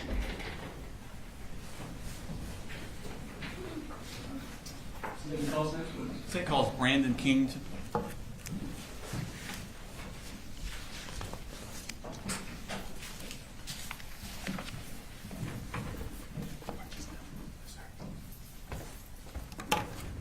Could you raise your right hand? Swear the testimony you give in the matter now pending before this court will be the truth, the whole truth, and nothing but the truth, so help you God. I do.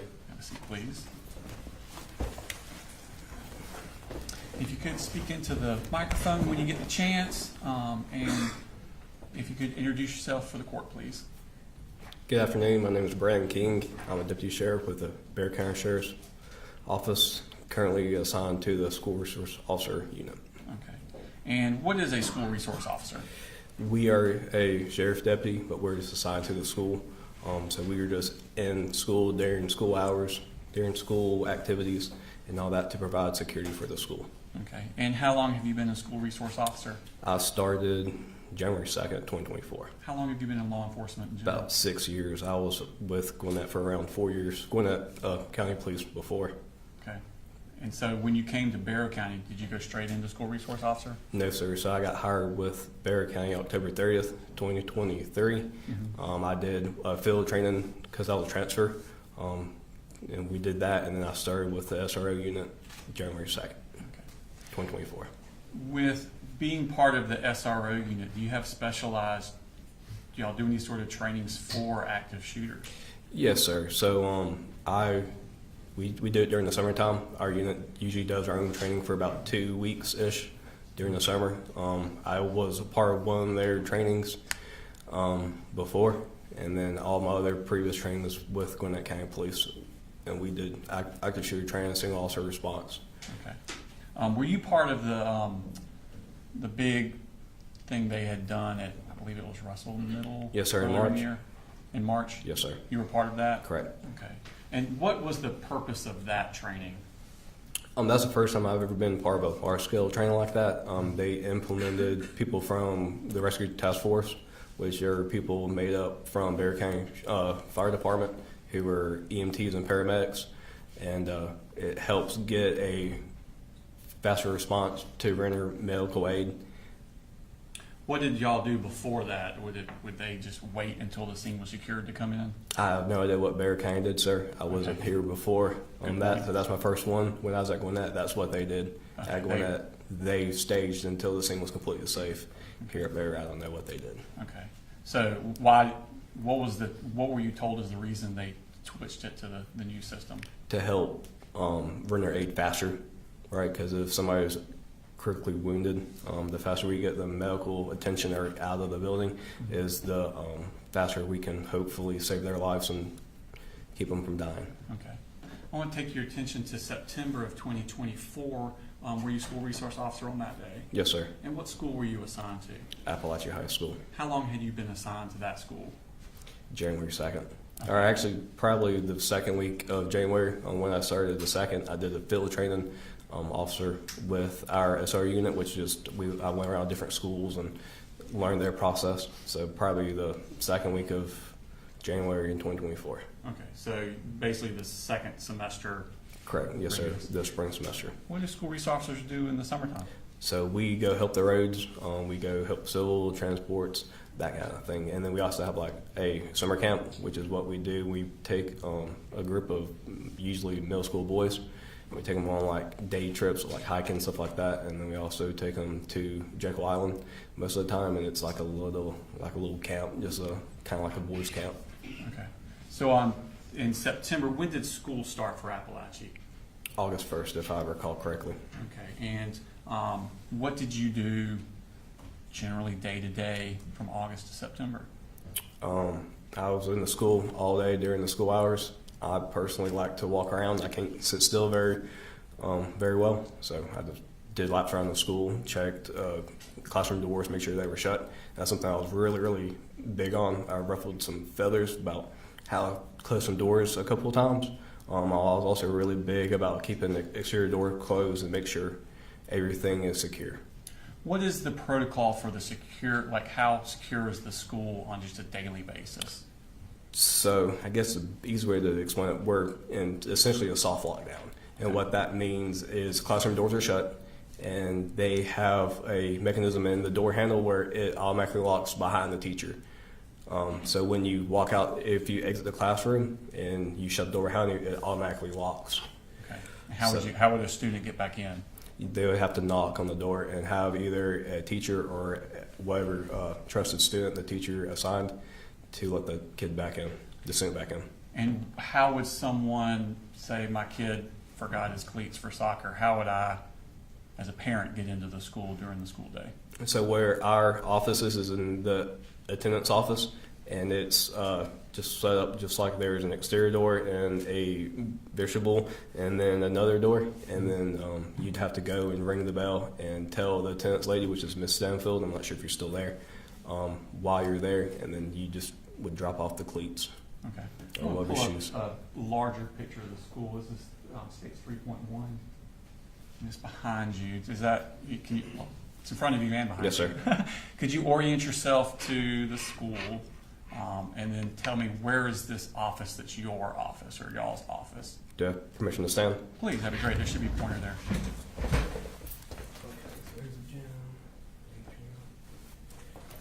So this is, if I recall correctly, this is the front off, or the attendance office is right here. Okay. No, that's what I'm saying. Hang on. That's turned weird. It's atrium. I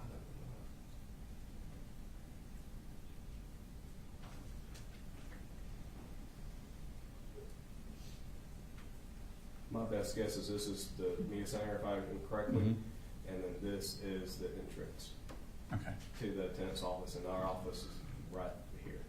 Okay. Yes, sir. Thank you. And what, so that's the only entrance during the school day that someone can get to is that entrance there? Either that or the main office, which is, this is the main entrance. Okay.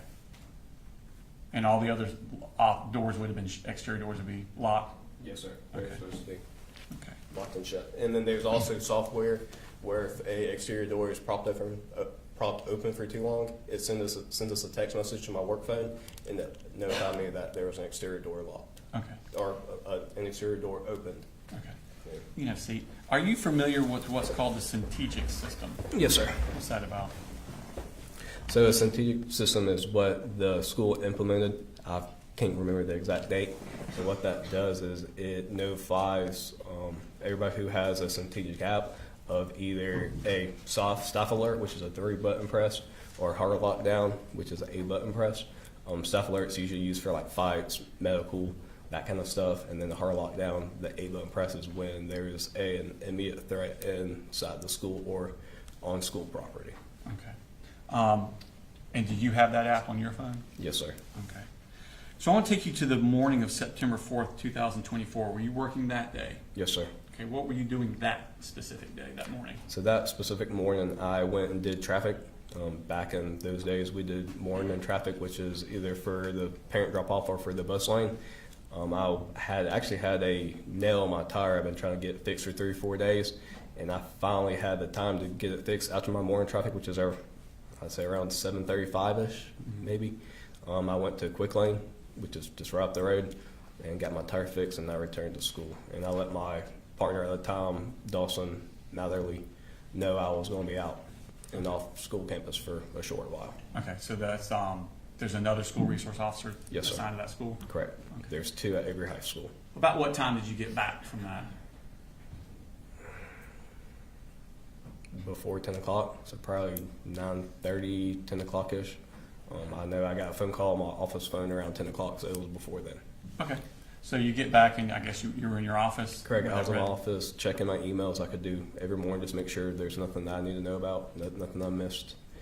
So it kind of put me back a little bit because I usually do that right after students arrive, after I do my first initial walkthrough. Mhm. So I was a little bit behind. No problem. And you said you got a phone call. Correct. Who was that from? From Miss D. Martin, assistant principal, calling my desk phone in the SRO office and advised that she has a concerning email from a teacher and she needed to see us. Okay. And what did you do at that point? So me and my partner took the most direct route to Miss Martin's office, which is an admin suite, which is pretty much in the center of the atrium. Okay. And could you show us on the map Yes, sir. where you went? Permission to stand? Please. So this is the atrium, and these are the admin offices. So we went out, the attendance office door is here, took a right, went in the atrium, and then the entrance to the admin suite's back here. Okay. And when we went to Ms. Martin's office, she was actually dealing with another student, so we stood outside for just a few minutes while she was finishing up with that one student. Okay. And when she came out, what did she tell you? She said that she has a concerning email about from a teacher in reference to a kid that had a large book bag and was asking weird questions about the active shooter procedure. Okay. And what was the plan of action at that point? What was she asking of you? So what we do is we just aid school admin. So we were just there for security is one thing. When they get a threat, we don't have probable cause to exactly search every student just because of an anonymous tip. School admin doesn't have to abide by the Fourth Amendment like we do. So what they do is they conduct an admin search, which is they look through the students' things and all that while we stand by for security. And if the school admin finds anything that gives us a probable cause for an arrest or a penal offense that was committed, then we can take over the situation from there. Okay. I want to delve into that a little bit. So hypothetically, if I were to say, I think that guy over there's got a gun, Right? can you just stop him and search him? No, sir. And So what we could do is called a Terry frisk, which is just a brief, it's not a search, it's a quick pat down of the person's clothing or items to make sure that they don't have a weapon. okay. So under the Fourth Amendment, for you to search somebody, being law enforcement, you need to have what you said, probable cause? Yes, sir. Okay.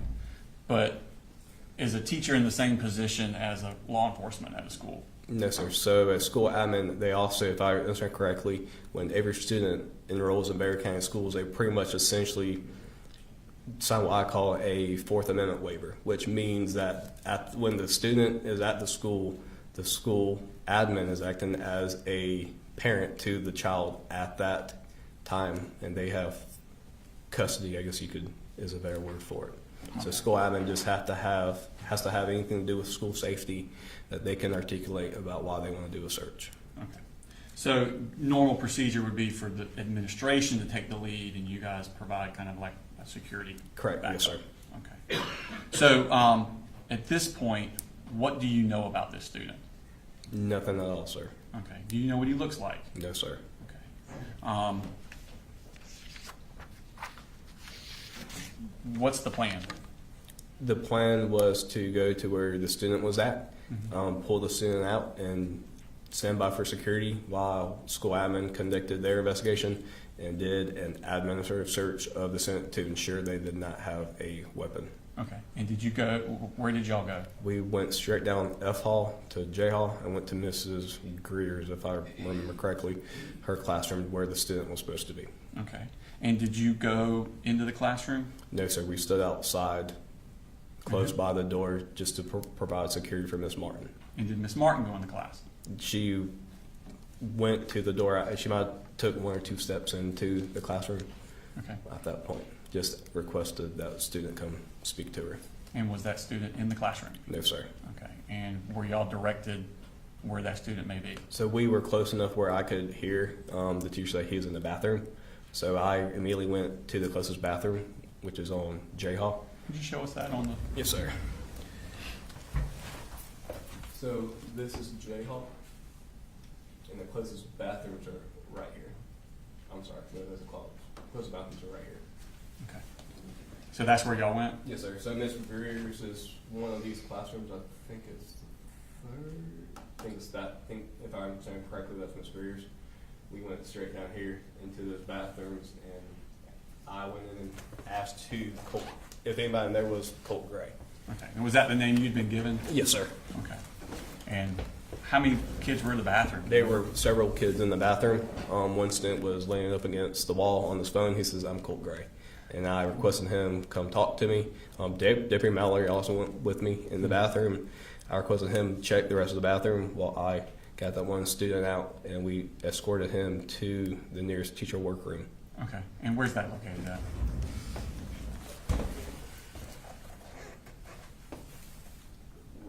Oh, so just right there at it. Yes, sir. So it was only a few doors down. Okay. When you got to the teacher's workroom, what happened? Miss Martin the student left his personal belongings, his book bag, in the classroom. Miss Martin got that when we went and retrieved the student out of the bathroom. Okay. Miss Martin conducted an admin search of his book bag, and I did a quick Terry pat, which is me patting him down with an open hand. I did not I did not move any objects in his pockets or anything like that. Just a quick pat down to ensure he didn't have something I could identify as a weapon. Okay. And were there any weapons on there? No, sir. Was he being cooperative with y'all? 100%. And he was in shock. He didn't know what the heck we were talking about. Okay. At some point, does he tell you that there's another kid with the same name? I can't recall directly if he told us or if when we escorted that student back to the classroom, the teacher advised Miss Martin there was another kid. Okay. With So that at some name. point in that time, you realized there's Correct. another kid. The way I recall it is first time I've heard that is when we took that student, Colton Gray, but he also goes by Colt, back to the classroom, and then I heard the teacher said we also have another Colt Gray, and he's in the counseling office. Okay. And where's the counseling office on there? Right here. Okay. So what we did as soon as we got that information, we took the most direct route, which is down J Hall to K Hall, and we call this H Hall, straight to the counseling suite. When I arrived at the counseling suite, I immediately did a quick search of the suite to make sure that to identify if the student was in there. We checked closets and bathrooms, and he was not in the counseling suite.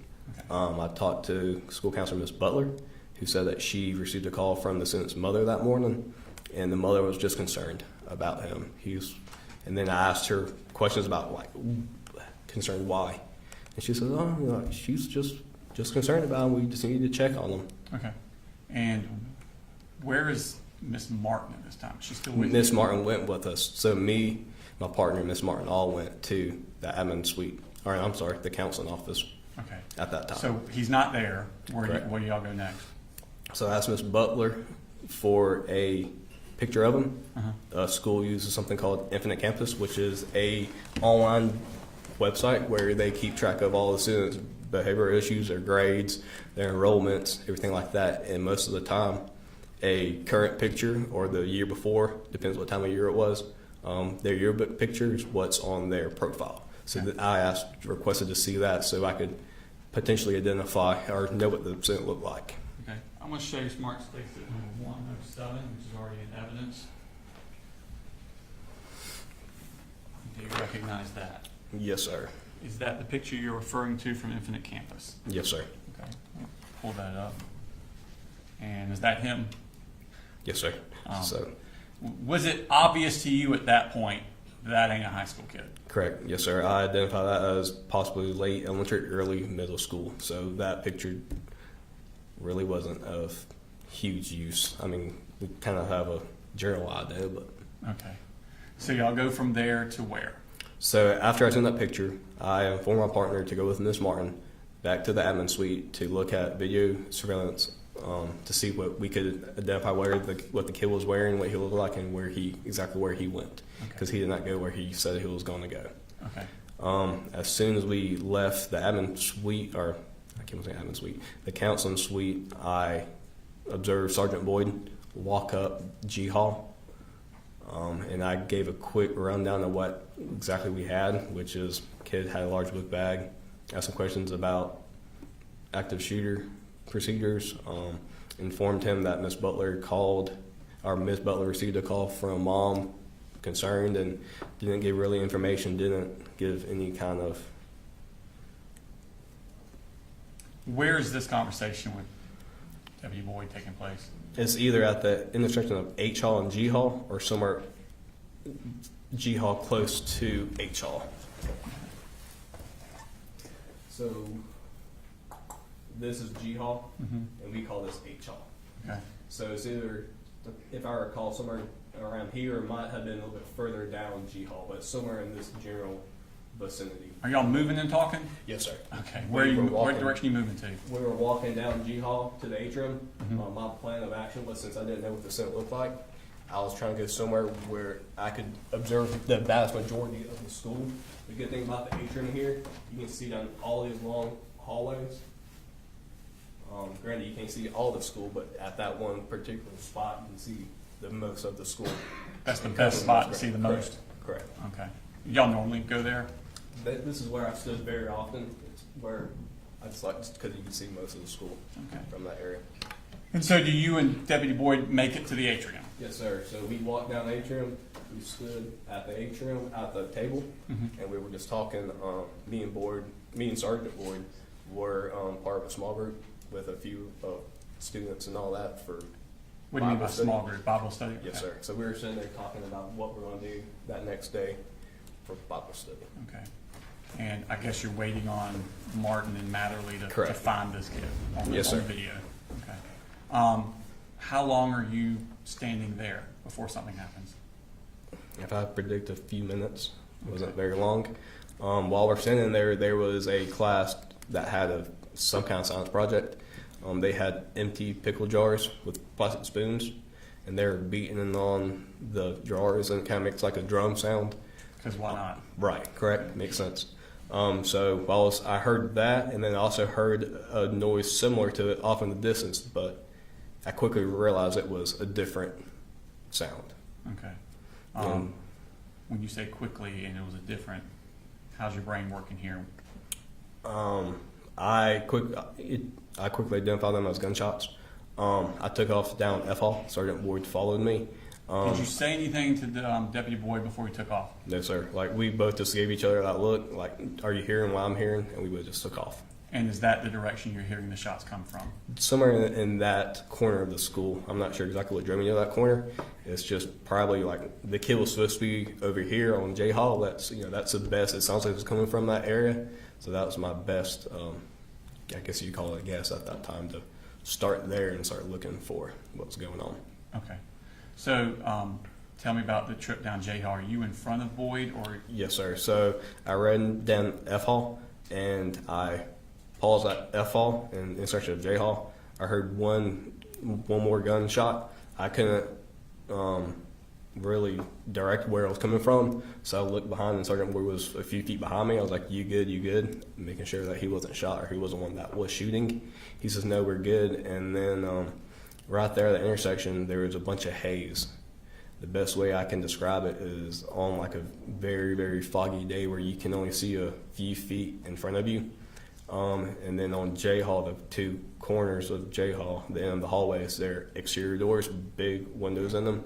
So that also diminished a lot of visibility. Was it a bright day that day? Yes, sir. So it's very similar. Like if you're driving down the road in your vehicle and it's really foggy, and you turn on your high beams and it washes it out even more. It was very similar to that. Okay. So do you have an idea, you're at this T intersection with J Hall, do you have an idea of whether you want to go left or right? So I'll look left and right, which is what I'm trying to do. And to the right, I've seen a human-shaped object laying on the ground and a human-shaped object above, or right next to that. Was the second one standing? Yes, sir. The second one was standing. I wasn't sure if it was a teacher, if it was another student, or if it was a shooter. It was so foggy I couldn't see any weapons in his hands or anything like that. I gave one command of show me your hands, to put it in a nice way. Did you say it in a polite manner? No, so I said show me your fucking hands. Okay. And where about on that were you when you started yelling? So as soon, this is F Hall, this is J Hall. So as soon as I was right here and I turned the corner and I started walking, I yelled. The shooter was down here close to the intersection of J Hall and K Hall. Okay. So where were you when you yelled? My first command was somewhere around here. Okay. And then we continued to yell throughout the whole thing. I didn't really know what was going on until about halfway down the hallway, which is closer to I Hall. Mm-hmm. And that's when I seen a body on the ground, and then the person I was sitting on the ground next to it, and then a rifle next to it. Okay. And did you have your duty weapon drawn? Yes, sir. At what point in this trip did you draw your weapon? As soon as I ran down that hall. Okay. this person, this figure that you saw and you're yelling commands at him, did you see whether or not he abided by those commands? He abided as soon as I yelled the first command. The first time? Yes, sir. What So did he do? I could observe the head area of the human-shaped object turn and look at us, and then he or she immediately got on the ground and didn't move after that. Okay. What did y'all do at that point? So me and Sergeant Boyd were stacked up. I was in front, he was behind me, until about the halfway point where we could observe a lot better and see what we had. And then we split up. I was on the right side of the hallway, and Sergeant Boyd was on the left side. We were running down the hallway still yelling commands to not move and to not reach towards the rifle. Okay. What was he doing? He did the textbook as we were trained in the academy. He got on the prone position, which means he got on the stomach.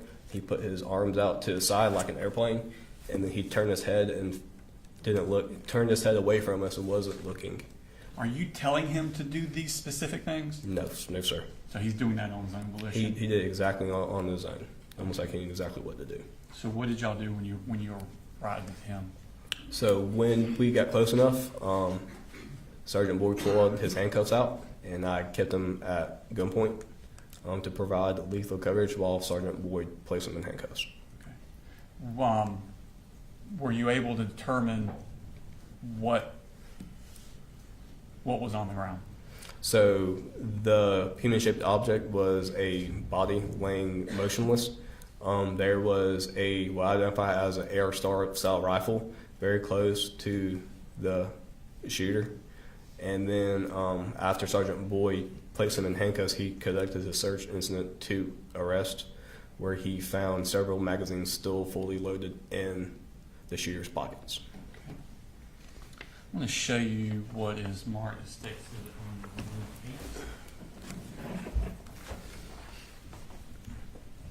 Actually, you can identify that.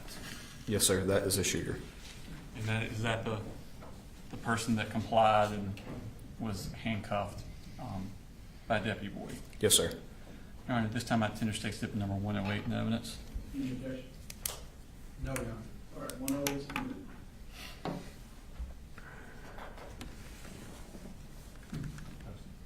Oh, there you go.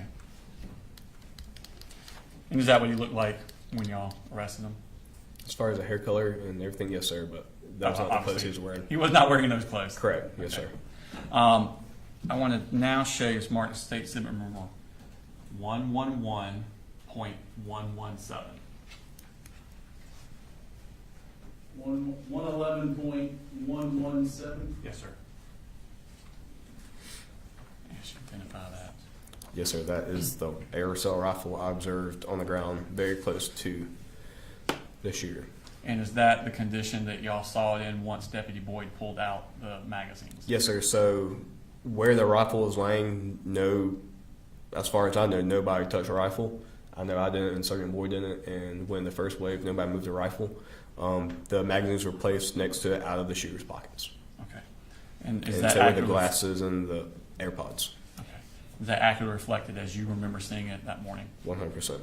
All right, tender State Exhibit number 111.117 into evidence. No objection. All right, it's submitted. It's published. So those are the one magazine in, 3 more magazines. Is that correct? Yes, sir. And those eyeglasses, did they come from the shooter? Yes, sir. And there's like a little AirPod there. Did that come from the shooter also? Yes, sir. Okay. So you have the shooter now. Deputy Boyd has cuffed him. What happens then? I immediately went to the human-like object on the ground to render aid. I quickly identified the human-like object as deceased. The human-like object had a gunshot wound to either the face or neck region, and there was no amount of medical care we could give or I can render to potentially save his life. Okay. So what are you and Deputy Boyd doing at this point? After I did that, we held the hallway. And what I mean by that is we were trying to provide as much coverage, make sure nobody else was coming down, because at that point, where we're trained is if there's one shooter, there might be 2 or 3. So we weren't sure if he was by himself or if anybody else was acting with him. So what we did was our backs were to person stand up. Sure. Could you go back to the We'll pull up that name now. So this is about the area where myself, Sergeant Boyd, the shooter, and the deceased's body was at. Me and Boyd stood in this general area, so we see down this hallway, and behind us, while I watched the suspect in handcuffs. Sergeant Boyd went into these 2 classrooms to make sure they were clear. What I mean by clear is make sure there was nobody else in those classrooms that could potentially harm us. Why were you worried about those particular ones? Because that's where our backs were to. Okay. So we kept our backs towards the classrooms, and so we could see on the hall, see out of this exterior door, and see down all of J Hall. Okay. And did y'all stay like that until backup arrived? Yes, sir. And the next person that arrived was Deputy Dawson Matherly. He stood here with an aerosol rifle, his patrol rifle, and provided coverage down K Hall. Okay. And then after him, Deputy Cook, who's the SRO at Heyman Morris. Where is Heyman Morris in relation to Appalachia? Right above Appalachia High School on the same piece of property. Okay, so he could come on foot? Correct. No, sir. So he drove his car and he made entry into the building. And then when he arrived, he stood somewhere around this general area and provided coverage with a long rifle, his patrol rifle, down J Hall. Okay. And how long did y'all stay like that? Probably a few minutes, sir. Okay. And then what happened? The first wave of reinforcements, as well as the first RTF team, arrived. And then as soon as they got there, I took off and started to check classrooms. What were you checking for? Checking for any other shooters, and also checking to make sure there was nobody else in the building that was injured and needed medical assistance.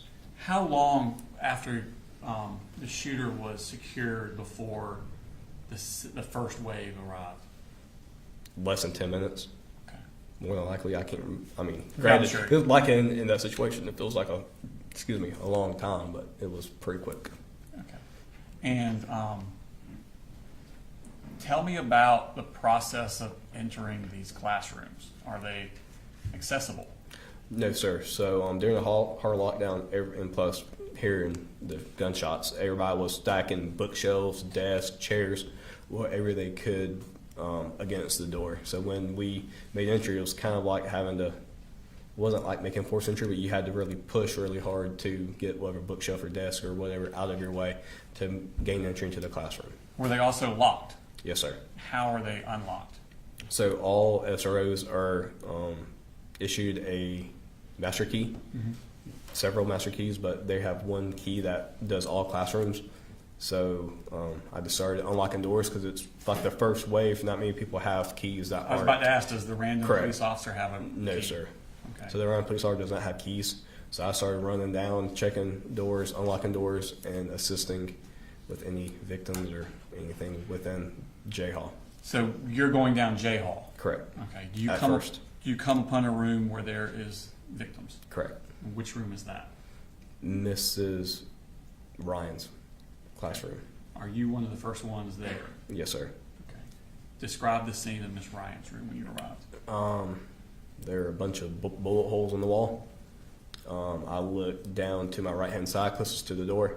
I observed a human-like object laying on the ground motionless. Went and checked on him and deemed he was deceased. No amount of medical care could save him. And then there's a few other victims in that room. And then one student caught my attention and said, "She just went out. She just went out." So I went over to that student, picked her up. Do you know now what student's name was? Her name was Taylor Jones. Taylor Jones? Yes, sir. Where was she injured at? I have no idea, sir. Okay. I just know that she was, her friend said she just passed out. I went up to Miss Taylor Jones and I observed her. She was laying motionless. She was white as a sheet. Her lips were blue. I wasn't exactly sure. So I picked her up and started making my way to the door. So I made my way to the door. A stretcher was right next to that door. I laid her on the stretcher, myself and Lieutenant Woody. Started to see where she was hit. I lifted her shirt to see if she was hit anywhere in the upper torso region. Lieutenant Woody went down around her lower, like her legs and all that. I said to lift her shirt. He started doing her legs, and the RTF member came up, and then I immediately left and started checking more classrooms because that's not my area of expertise. Okay. Where did you go after that? I just started checking classrooms down F Hall, and then after that, my Were son- other people coming into Correct. Shrine's room? Yes, sir. So you checked which hall after that? F Hall. And that's the one you had originally run down? Correct. And then I went everywhere. I think I ran 7 miles that day according to my watch. So you said first wave. Right. How long before the second? What do you mean by waves? So the first group, sir, the Okay. first group of people came, and then I took off. I really wasn't paying attention to when more people got there and how many people. I was very antsy. I was going to make sure nobody else was hit, nobody else was injured. So once that first wave got there, I just took off, started checking, and I was just trying to stop the dying. Okay. And how long before y'all had cleared the school? I have no idea, sir. Like we cleared the whole school probably 5 or 6 different times. Okay. And about how many law enforcement personnel arrived that you could notice? Honestly, sir, I didn't know how many people were there until after everything calmed down, and I went out the attendant's office door just to get some fresh air, and then I was just in awe of the amount of support we had between blue lights and red lights. Okay. How long were you working that day? If I recall correctly, I think I was forced home because I wouldn't leave around 7:30ish. Okay. Could be wrong. And did you give a statement to the Georgia Bureau of Investigation about Yep. your involvement? Yes, sir. Just a second, please. I have no further questions. Thank you. Thank you. All right, Cross? Thank you.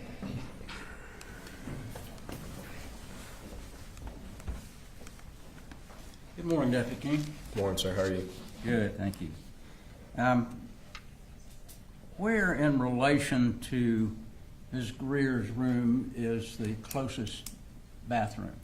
Permission to go up and show you? That'd be great.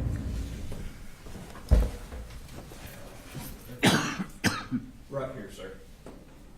So Miss Greer's classroom's right here. Okay. The closest bathroom is right here. Now, is that the bathroom that you initially checked? Yes, sir. Okay. Where is the next bathroom that would be the closest? On I Hall, sir, which is right here. Okay. Did anybody check that bathroom at any time, do you know? Not to my recollection, sir. Okay. You had indicated that you didn't have, you can go ahead and sit back down, thank you.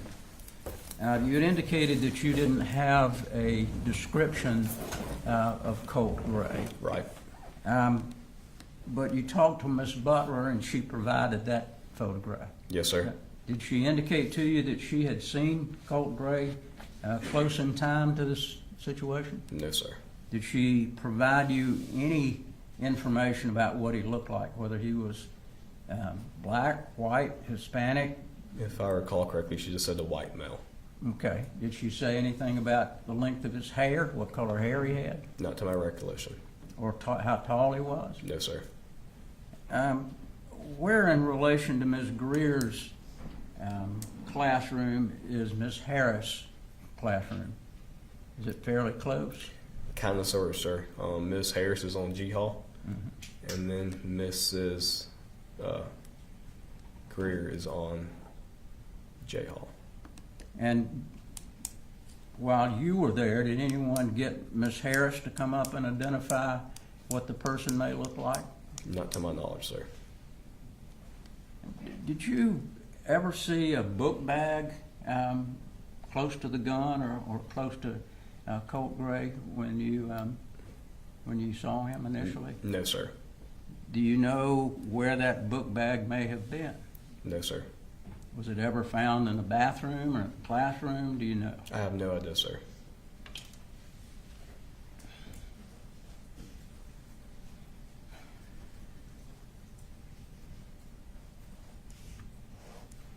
You didn't take a statement from Mr. Gray, correct? No, sir. All right, that would have been someone else. Correct. Yes, sir. All right, thank you very much. Thank you, sir. Any rewrite? No, Your Honor, I ask you to be excused. Thank you. Thank you, sir.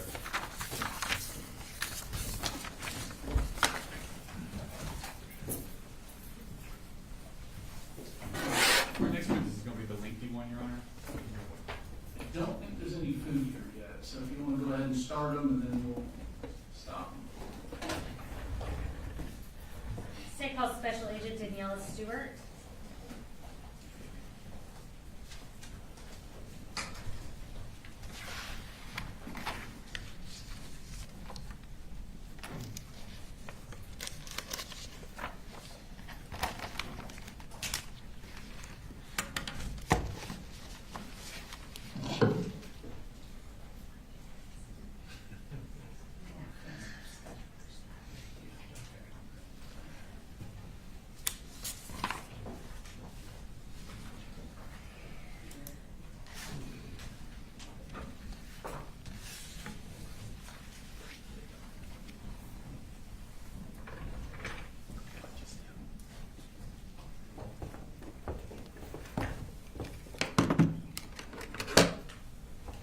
you want to go ahead and raise your right hand. Do you swear or affirm any testimony you're about to give in the matter now pending before the court is the truth, the whole truth, and nothing but the truth, so help you God? I do.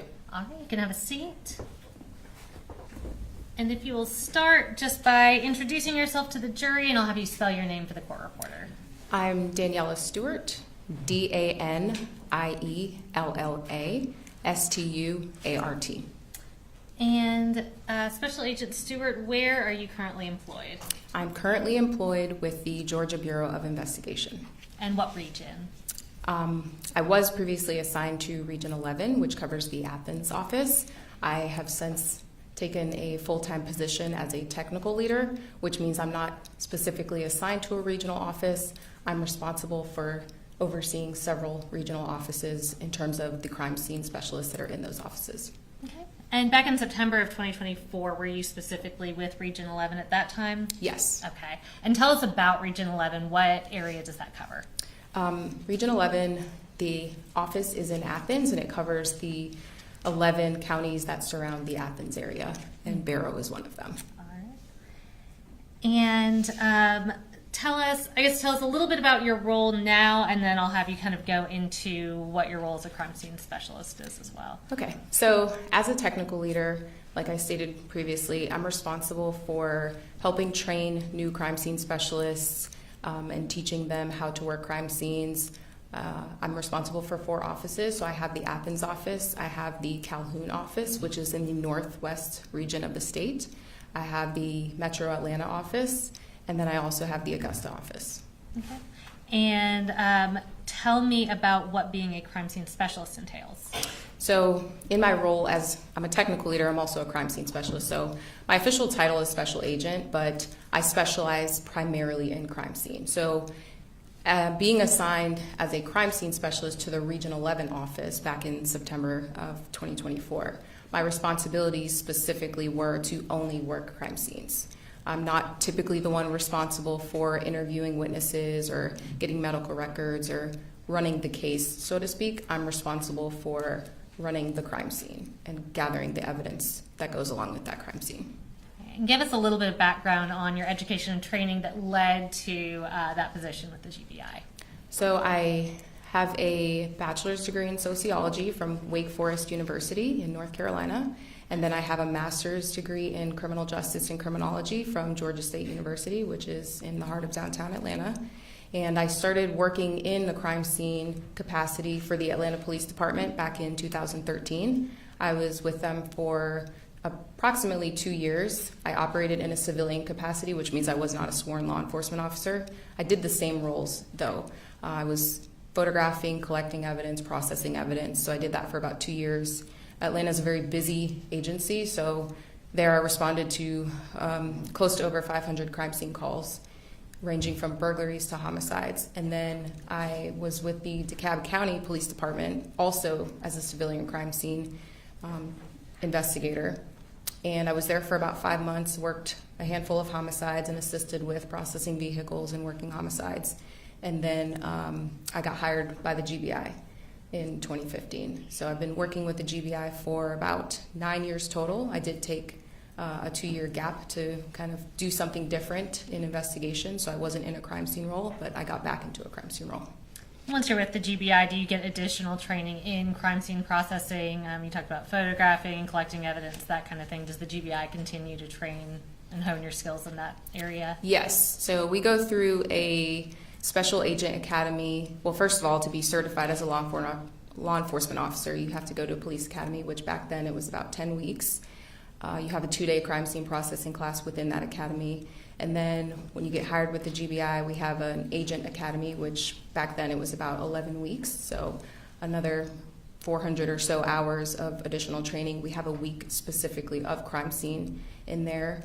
I am also a graduate of the National Forensic Academy, which is an 10-week academy in Oak Ridge, Tennessee, which is just outside of Knoxville. So we do training in bloodstain pattern analysis, shooting reconstruction, latent print processing, photography. We get specialized training specifically in working crime scenes and analyzing evidence. I also teach for the University of Tennessee, so I teach crime scene classes throughout the state and also throughout the country. for them, and specifically within the GBI, we have additional training crime scene wise. We do monthly training on various crime scene topics, so we're constantly training in the area of crime scene and forensic science. And I want to talk briefly about one specific area of what you do, which is laser scanner operations. Can you tell me about kind of what specifically y'all use and what that is? Yeah, so we use a 3D laser scanner, and the specific model that we have, well, we have two models at the agency currently that we use. We use an RTC 360, which is a bigger scanner. The range is about 130 meters, which is approximately 426 feet. And we also use a BLK 360 scanner, which the range for that is 45 meters. So it's shorter distances, better for inside scenes. So we have additional specific training in how to utilize that equipment. Okay. And tell us kind of what situations that equipment is useful for. So it is primarily a measurement tool. So if you've ever seen people on the side with the giant yellow colored tripods surveying the land, a lot of them are using Leica equipment. And I think the biggest thing to understand with the Leica, again, like I said, is it's not necessarily a photography tool. That's what our camera is for. It is a measurement tool. So it allows us to capture millions of measurements within our scene and create a 3D point cloud so that we can go back in, get additional measurements, and essentially be able to walk through our crime scene in a three-dimensional space. Okay. And just to be clear, even though it's not a replacement for photography and its primary role is measurement, can it be used to kind of create a recreation of a crime scene to some extent? Yes, because it does take panoramic images, so it overlays the images on top of the point. So how it works is there's a laser that's on the inside of it, and the laser hits a surface. Do you mind me demonstrating?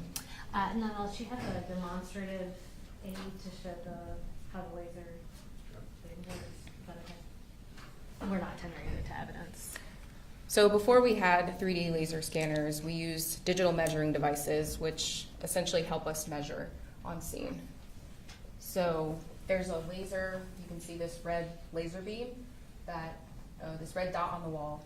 The laser is shooting out, and when you look at the screen, you can see what distance that is. So the scanner is essentially using similar technology. There's a laser inside of the scanner that you can't see, like you'd be able to see that red dot. You can't see that laser, and when it strikes the surface, it returns that information back to the scanner, and it's measuring that distance. It captures approximately 2 million points per second, and it is very accurate. Okay. And have you testified as an expert in court before? Yes. And how many times? I've testified as an expert approximately 2 or 3 times. Okay. And Judge, at this time we would tender Special Agent Stewart as an expert in crime scene processing and Leica scanner use and data. No objection. No objection, Judge. All right, so we get to move as an expert. So I'm going to ask you kind of a broad question. When you're processing a crime scene, so I'm talking specifically regarding to photographing, scanning, collecting evidence, talk us through what your general process is in doing that when you get to a crime scene. Yeah, so my general process when I get there is I first make contact with whoever was on scene, get a little bit of a briefing, kind of understanding of what's going on, what am I working with here. And then we typically would do a walkthrough with that individual, and then we start taking photographs because we want to photograph the scene exactly how it was before we add evidence markers or anything additional to the scene. And then once we take the overall photographs, we start putting out the yellow evidence markers that you've probably seen on TV. Sometimes we have different colors. But we start putting out the evidence markers. We will then use the laser scanner to scan the scene to get measurements.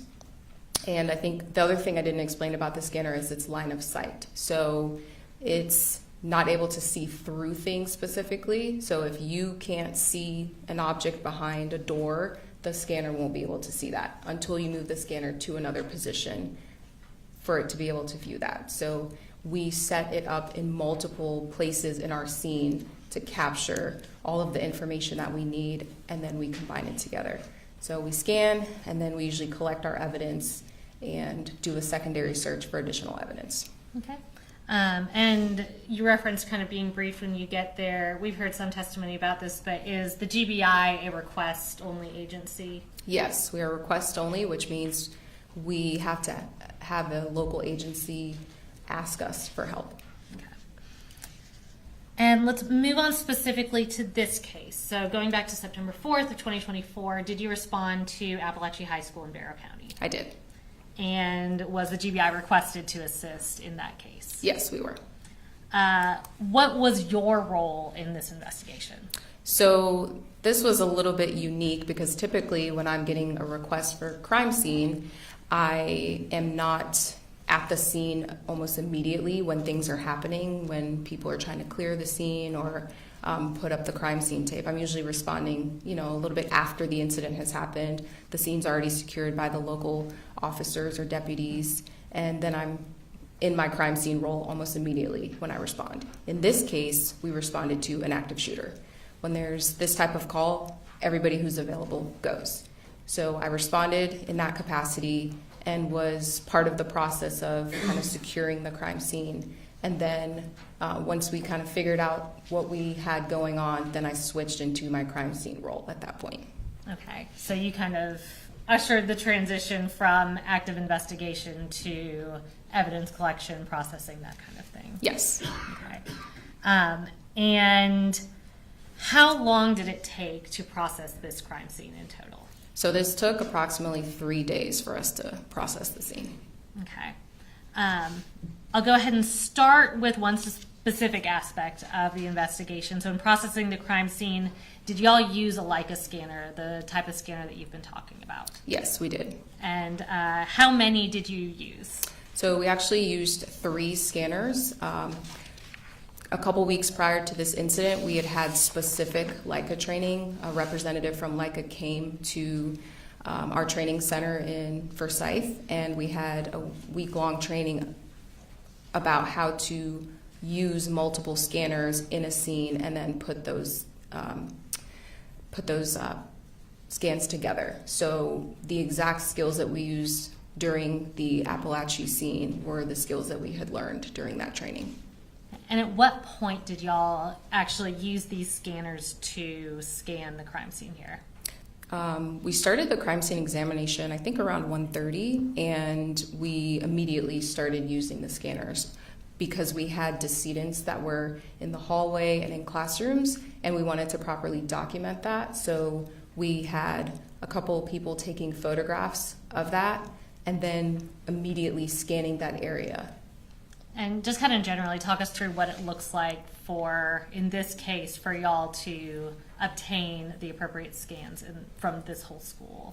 Yeah, so like I said, we deployed 3 scanners. We had about 5 or 6 crime scene specialists and our crime scene coordinator on scene.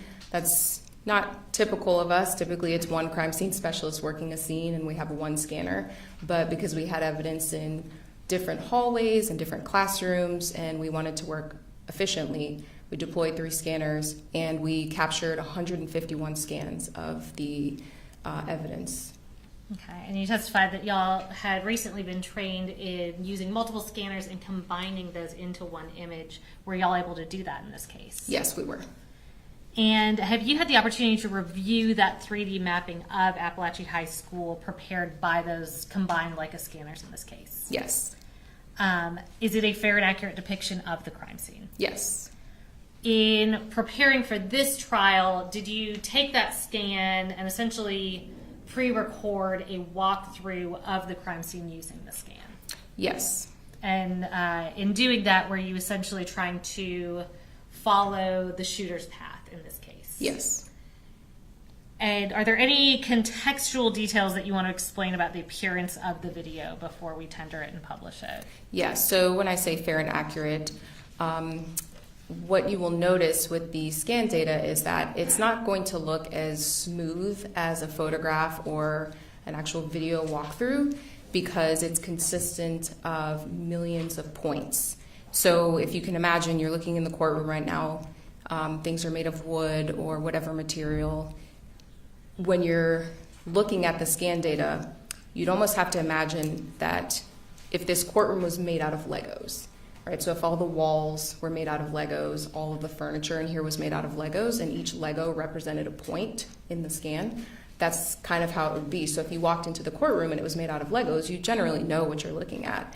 But it obviously doesn't look as smooth as if it's made out of wood or other materials. So it may look a little, I guess, grainy, so to speak, because its primary job is to capture measurements. And every surface that you see in there is consistent of millions of points, or in my analogy, millions of Legos.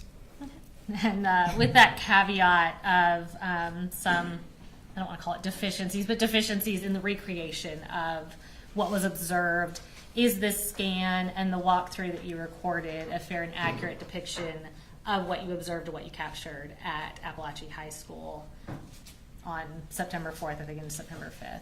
Yes, and you may see when you're watching this fly through, the lockers kind of look a little bit hazy and white. They're blue, but there's like a white haze on them, and that's primarily because there was so much ceiling tile dust in the school, on the floor, on every surface, and the scanner is capturing some of that. And Judge, at this time we would tender into evidence States Exhibit 110, which is the walkthrough from the Leica scanner. Any objection? No objection at this time, yes. Let's do this. Before we publish and you go through the walkthrough and the scan, let's go ahead and take our lunch break. Yes, sir. All right, we'll be in recess till 1 o'clock.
Atlanta News First Plus starts now.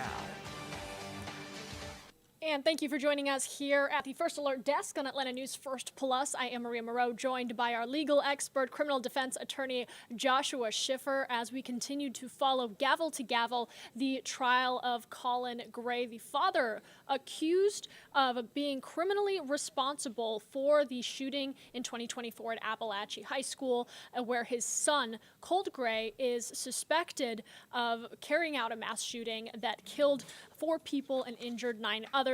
And I want to bring on now Joshua Schiffer here joining me. Josh, we spoke yesterday, day 2 of trial, and kind of what the arguments and the focuses for the prosecution and defense was. Right now, we're still waiting to hear from the defense, but today has already been such an emotionally charged day of testimony, of bringing forward evidence from that tragic day 2 years ago. So I want to focus in on day 3 and some of what we're hearing so far. Let's start by your initial reaction to what today has held. Well, clearly the state is doing an excellent job presenting additional direct eyewitness testimony of what happened on that fateful day. And they are doing it in an appropriately respectful manner that sets the tone in this courtroom. And this is an extraordinarily serious matter, as much as it's going to be heartily contested by the defense when they get their right opportunities. But it would be very risky and ill-advised for the defense to attack these witnesses in some sort of aggressive fashion. So we're not seeing that. Right now, this trial, being that it's going to last a few weeks, it's still in the warm-up period. We've already heard from both the state and the defense what we expect to hear in their factual presentations. Those were in the opening arguments this past Monday. And since then, the state has presented multiple witnesses in a straightforward, very clinical manner, explaining what they witnessed during and immediately after this horrific set of circumstances. We're not going to see really the flashy parts until there are some witnesses that the defense can really get in the mud with. Getting in the mud, arguing, pushing back on what these otherwise unimpeachable people are going to testify to. What happened? What did they see? What did they experience? What were their feelings? You don't want to go scorched earth on those people at this point. That would be a huge turnoff for a jury who is very much intent on listening, learning, experiencing what happened. Yeah, certainly. And that's, I want to get into some of the specifics of what we're hearing as we follow this trial. But first, more broadly, we are talking about Colin Gray, who is not accused of carrying out this mass shooting, but is accused of not being responsible and working with his son, getting his son help. However, the prosecution is painting this and foreseeing in the prosecution's eyes that something like this could have happened and that it could have been prevented. So let's talk about some of that testimony and some of the evidence, the blood-stained clothes, some of the more graphic things that are being presented in front of this jury. And focusing on the father, Colin Gray, what is the strategy for the prosecution in bringing up the specifics of what actually took place in that mass shooting as opposed to the lead-up that more so arguably involves Colin Gray? Well, by putting forth the results of the actions Colt Gray allegedly committed, that being this assault using a firearm with all of these deaths and victims, establishing that event is key because Colin Gray is accused of being the only person who could have prevented that, or at least the main person that contributed to it. And that's at the key of the state, or the center of the state's argument. We heard that in the state's opening statement, where from the very outset, the state said this isn't a case about what Colt Gray did. And they want the jury to consider Colt Gray basically already convicted. There's not another suspect in that murder. There's not another person that's been accused of being involved. No, the actual violent acts are indisputably those of Colt Gray. So the state started off their case by saying this case today is against Colin Gray, not Colt Gray. We are here about what Colin Gray did, what he failed to do. It's his actions that the state is asking the jury to focus in on, because the defense clearly has a path of, hey, they're putting my guy on trial for something somebody else did. And you've heard the defense repeatedly emphasize that, and we're going to hear more of that as the trial goes on. Hey, they're charging me for somebody else's crime. It's not me, it was them. They told you it was him. They're just grasping at straws out of anger and frustration and emotion, trying to wrap up the parents of this bad guy, and it's vindictive. It's an expansion of what the state's role is. Those are going to be the arguments that the defense is going to make. They're just hard to present in a direct manner.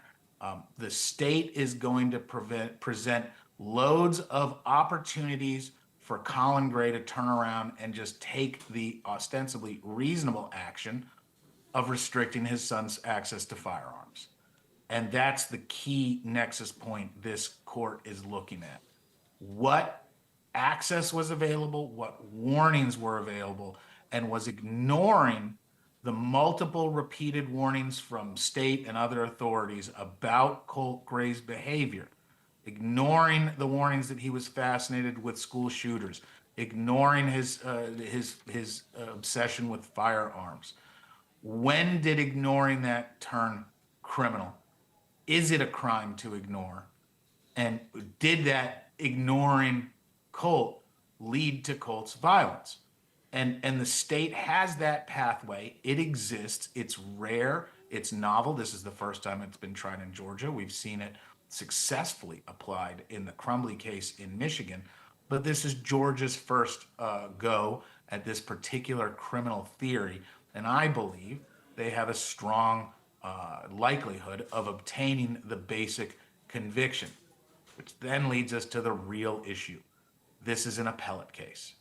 This is a new case with a reasonably new theory of how to prosecute. It's the first time in Georgia history we've ever had someone prosecuted what somebody did with a firearm that had been made available by the defendant. And we don't know how a jury's going to respond to that. The state really wants to make this non-polarized. They want to make this short, sweet, and to the point. Colin Gray was the last person, and the person that provided and made it possible for Colt Gray to do these violent things. And he'd been previously warned about Colt Gray, and therefore he is guilty on a negligence theory of these crimes. The appeal, and this thing's all going to be about the appeal as far as I'm concerned.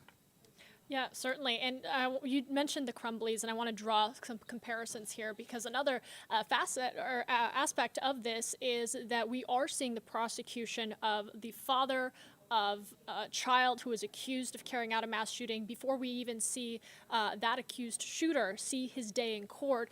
Colt Gray is not expected to face prosecution until much later in the year. Colin Gray's trial is happening now. And so you have this situation where the child who is accused of committing crimes has not been convicted of that crime. And now we are focusing on the parent and his alleged role in that crime. So explain that part to me. Yeah, so Georgia courts have extensive discretion on how they schedule things. It's one of the core functions of a court to determine when stuff goes to trial, when stuff is dealt with, and that's placed inside a broad set of rules, things like statute of limitations and very specific rules and laws about when courts have to do things. But really, the vast majority of scheduling is just up to the court. And the court saw that Colt Gray's mental health evaluation, which is a mandatory and necessary part of his overarching case, that was going to take a minute. That's because Georgia really doesn't spend very much money on mental health programming. And there's a huge backlog with people with mental health problems waiting to be evaluated by state doctors. And that process is just a disaster. So the court, back in December, found out that it was going to take a minute for Colt to be ready for further due process and decided to try this case first. Strategically, what does that do? And it impacts everyone. The state would love to have come in with the existing conviction of the son, as well as all of the testimony used to convict the son, which I believe the state's going to present a very strong case at that juncture. Being able to use all that testimony in the prosecution of dad. They don't have that opportunity now. But at the same time, it doesn't harm the state's case particularly because, like we were just talking about, it's basically assumed and admitted and convinced that Colt Gray did the shooting. No one's standing up with an alternative. But strategically, on behalf of the dad, what does that do to this trial? Does it allow Colt Gray to appear as a witness? It actually does. Or is the value for the defense of Colt Gray being the empty chair, just pointing at it and saying, hey, state keeps talking about what this empty chair did. This empty chair took a firearm, committed a crime, murdered and shot people. It wasn't my defendant. It was this empty chair. And that could be a very influential point made with a jury. It's a successful defense to point at a more culpable person, especially when we get to this novelty of a prosecution. But I believe the state's going to be able to deal with whatever argument the defense puts up when it comes to Colt Gray not being prosecuted by the time the trial against his dad is going forward. And we'll see how that impacts what's going on. Yes, we will. And just to clarify, we have not seen Colt Gray called to the stand in his father's, Colin Gray's trial as of yet. But I am curious, and you kind of touched upon this, what are the advantages and disadvantages of having Colt Gray in the room as opposed to pointing to that empty chair? He's an emotional magnet. The moment he is in that room, everybody is going to be staring at him. He's going to be held in some sort of, very specific, strict, and apparent custody. I imagine there would be some motions practice about whether he's allowed to appear in street clothes, but he's not the defendant. He's a witness. I believe that he would be appearing probably in orange, wearing cuffs, but you never know. And the state could choose to lean on his presence in the courtroom and point at him as being basically a co-conspirator, an unwilling co-conspirator, didn't necessarily want to involve his dad, but necessarily did. At the same time, the defense has some good stuff that can come out of Colt Gray. If Colt Gray can establish typical teenager things like, I didn't tell my parents the truth, I hid all this stuff, no, my dad and mom really didn't know what was going on, that's a direct refutation and rebuttal to the state's main theme that Colin Gray knew or should have known that Colt Gray was going to take an ultra-hazardous instrumentality and harm people. So we've got that interesting, but it could also appear very contrived and curated. When an alibi witness appears in the middle of a trial and says, hey, don't convict him, it was me, the juries get a little cynical with that. They're not dumb. They can see when someone is trying to go out there and is obviously using self-serving testimony to protect themselves or other people. Doesn't mean that the testimony doesn't come in, but the weight and impact as interpreted by the jury, that's going to be up to the jurors. And there's some big exposures for Colt Gray as well. If he testifies, that then subjects him to cross-examination. And who knows what that would look like? It would probably not be in his best interest, Colt Gray, to subject himself to cross-examination. But how do you communicate that to a jury? Or can you communicate that to a jury? Oh, jury, you would hear from Colt Gray, but you know you can't. But you know that because you didn't hear from him, Dad's innocent. How do you arrange that argument so that it lands with the jury without being able to just say it bluntly and straightforwardly in closing or something like that? Yeah, and we're talking with attorney Josh Schiffer, not connected to this case, but here as our legal expert, really breaking down and contextualizing what we're watching. I want to get into the specifics of what we've seen between yesterday into today with some of that testimony, because a lot of this is about prevention and responsibility and where the burden falls. We heard testimony from a teacher, Suzanne Harris, who said that she'd emailed the assistant principal about concerns over Colt Gray asking about shooter drills and his suspicious backpack. And we also heard testimony where assistant principal Day Martin testified that there was no current photo of Colt Gray in the system when they had tried to alert officers that tragic day. She went on to say there was some kind of mix-up in her testimony. Now, I wanted to ask you this. Could we see liability issues for the school district, and how does it potentially provide the defense with an argument about Colin Gray not knowing or should have known that this was going to happen, but then also the burden of the school to know as well? So you are getting into the great stuff, because how the civil process regulates schools is not something we haven't thought about before. It's actually a big issue. We've seen it in multiple cases where injuries, deaths, other things have happened at schools, and in Georgia, it's basically impossible to sue a school. Because it's basically impossible to sue a school, there's not really an incentive or disincentive to address school operations and behavior, because all the employees know that they ain't never going to get sued. So there's just no person to go and be the enforcement. My firm actually set the record for several years of the highest recovery for an injury at a school, but that's because we turned it into a fire case and not a school case, because it is almost impossible to sue schools for torts and other injuries due to the way the system is set up and the constitutional protections. But that obviously manifests when you've got emergencies. Since there's not that impending threat of future litigation forcing the organization to have best practices, the best practices kind of suck. And we saw that with the fact that they didn't have a recent picture of the young person. I bet private companies subject to lawsuits, their HR works better than that. Their interior security works better than that. And that's one of the trade-offs we have as public schools are a government institution. You need to prevent them from being mercilessly abused by the justice system. But at the same time, the opposite end of that is now no one sues schools, so the schools never improve their processes. By not having liability be ever findable against the school or school actors, there's just no reason to fix stuff. And we're seeing some of that here. An email from a teacher about a student specifically in these violent issues, shouldn't that have triggered some more responses?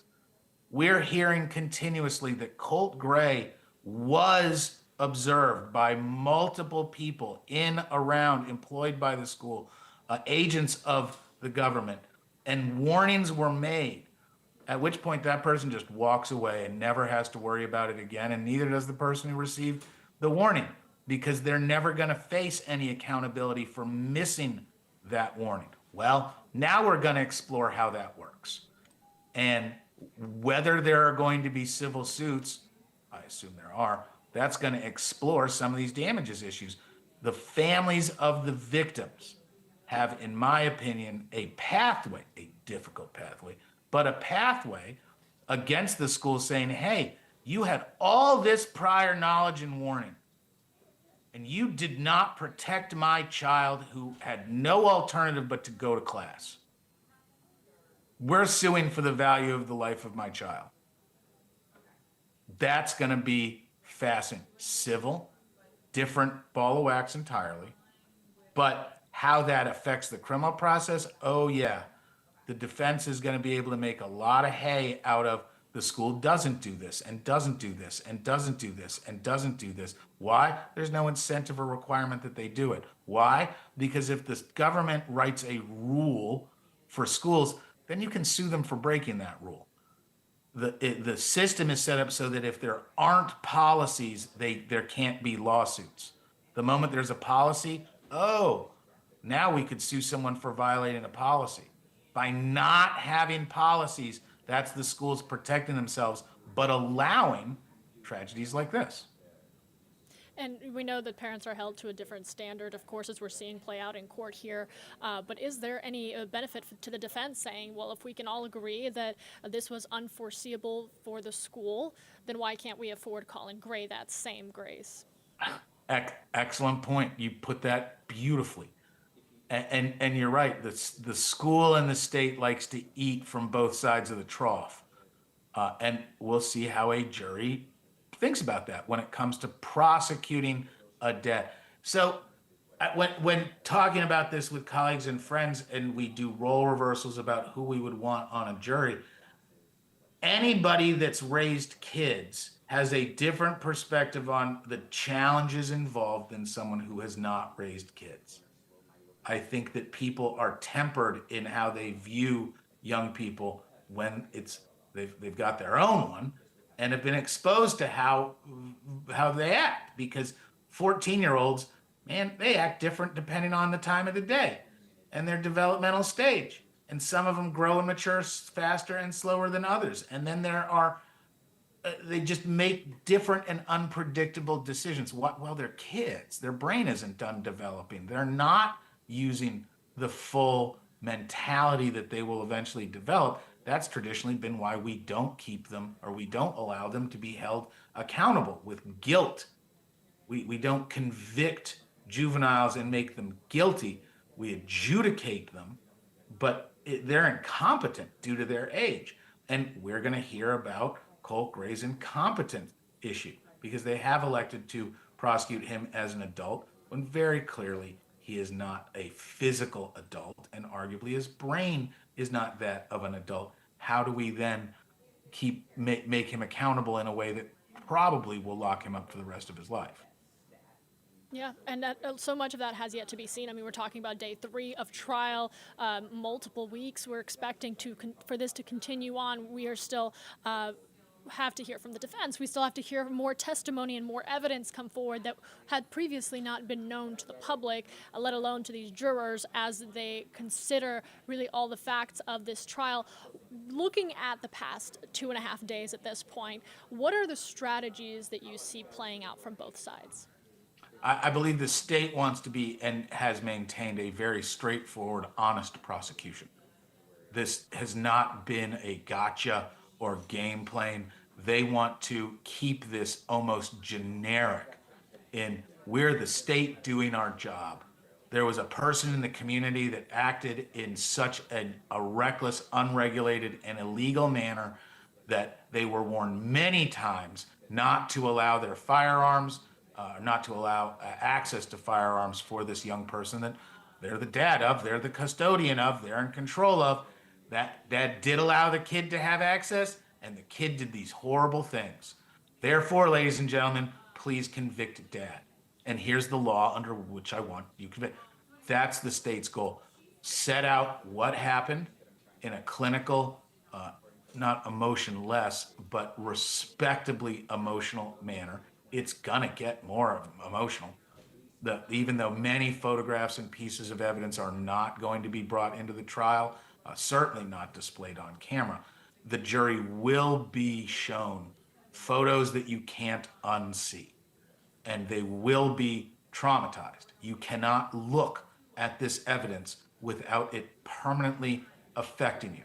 That is how strong and inflammatory and meaningful some of the physical evidence, I'm talking photographs, digital movies, things like that, you cannot predict how hard that stuff's going to land with jurors because most jurors have never seen a dead child for all the right reasons. Confronting death like that is hard. The state's going to continue to do that in an eminently respectable, reasonable manner and kind of throw that to the defense to disrupt a state that's quote unquote doing its job.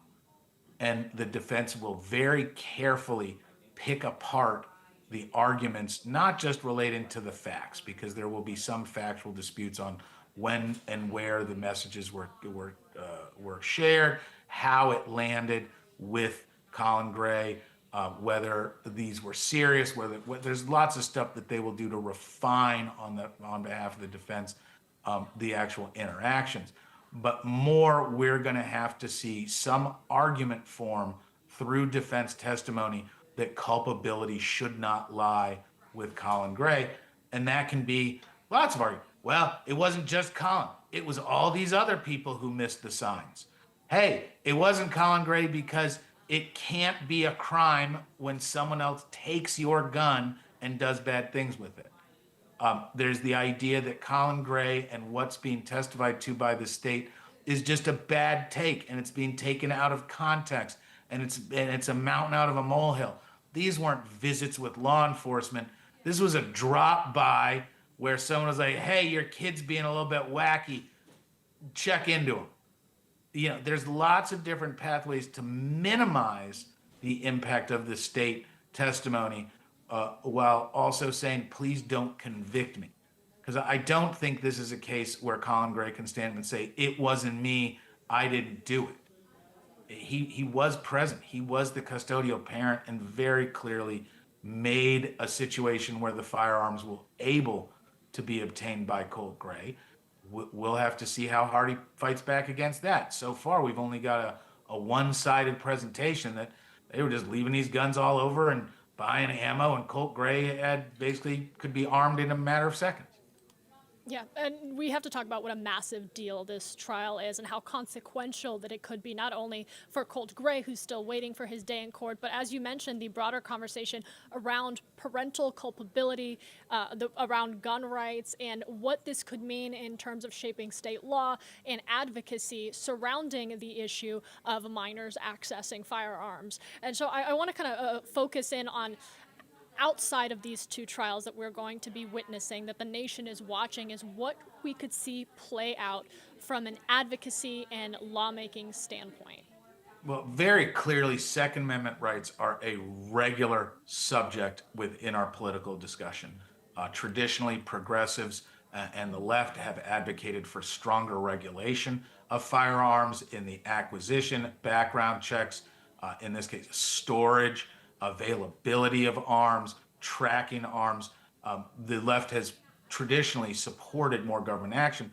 Meanwhile, on the right, and especially at the more extreme parts of the spectrum, you see Second Amendment absolutists who believe that any infringement or regulation of firearms is per se wrong, unconstitutional.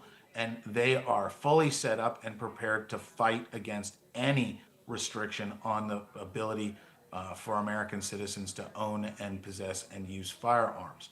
It's a slippery slope, though, and it's a challenging argument. The right, especially here in Georgia, has acknowledged problems with firearms law and policy, deeply respecting the Second Amendment, so they go around to the other side when talking about guns. Hey, let's legislate the storage of guns. Let's legislate the availability of guns. And we've even seen as far as tax breaks for gun safes, because the GOP and the right here in Georgia and elsewhere understands the problem of overavailability of firearms, but is not going to impact a Second Amendment constitutional right when they have other available pathways to reduce firearms access. I expect some legislation in Georgia and elsewhere. That's going to be the kind of next discussion is, all right, gun owner, we let you buy whatever gun you want. How you handle it, how you carry it, how you keep it. We're now going to attach additional criminal and civil penalties because it's just wrong to allow something to fall into the hands of quote unquote bad people. I don't think anybody really understands how the loose guns issue exists. Buying a stolen gun is super easy. Why? Because criminals can't go buy a regular gun. So there's this whole marketplace of stolen firearms. The number of firearms stolen from cars in car break-ins is insane. Literally tens of thousands of firearms with no tracking because it's illegal and we do not track firearms numbers. That's part of the meta argument about firearms policy in the United States. We can't track them. There's a massive population of stolen firearms out there, and those firearms are just as dangerous as any other one. So legislation, I believe, we'll also see exactly how inflamed the passions are based on both the state and defense arguments. The state wants to keep the Second Amendment passions non-existent, whereas the defense wants clearly to politicize this prosecution, threaten the Second Amendment rights of jurors, and force jurors to have a Second Amendment conversation in a jury room, not talking about this case, but the more existential, how does the Second Amendment work when you've got problems like this? And we spoke yesterday in our day 2 analysis about the national precedent that this could set, the outcome of a trial like this. And I want to kind of revisit that a little bit with you, because how central is the firearm? The fact that Colin Gray had gifted his son, Colt Gray, this firearm that was allegedly used in this mass shooting for Christmas the year prior. How central is it in Colin Gray's culpability? If, let's say, that the firearm had been stolen and it wasn't gifted, would we see Colin Gray on trial in this manner for these same charges? Yeah, you're absolutely talking about the most central issue in the case. How did an incompetent child, because it doesn't matter what day of the week it is, he's a child. Children are incompetent. There are laws about providing firearms and who can own what and who. Doesn't mean that there aren't gifts of firearms every day in Georgia. I have gifted a firearm to a minor. It was 22. It's locked up in a gun safe. The ammo's locked up. I'm a really responsible firearms owner. Unfortunately, a lot of people aren't. And the state has aspirations about enforcing better gun policies with citizens at the exact same time as part of the state says, no, we do not regulate what people do with their firearms. That is a constitutional issue. There are people that very rightfully so advocate for the elimination of things like the National Firearms Act and the very limited laws that do regulate firearms here in Georgia and the rest of the United States.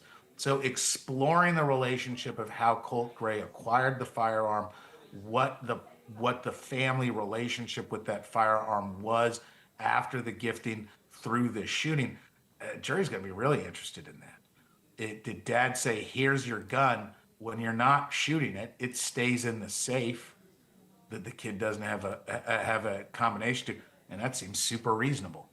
As opposed to, hey, here's a gun. Yeah, I know, it just lays around your room and there's bullets everywhere and spare mags on your desk. It's just a gun. There are a lot of people who are pretty sloppy with their guns. How do you criminalize that? How does that turn into a prosecution? What is the liability, not just criminal, which we're seeing now, but civilly? Because the gun universe is staring at this from all perspectives. This case could open the door to additional civil cases involving the responsibilities of firearms owners, even when their gun is used inappropriately or without their permission, such as, hey, I'm Josh.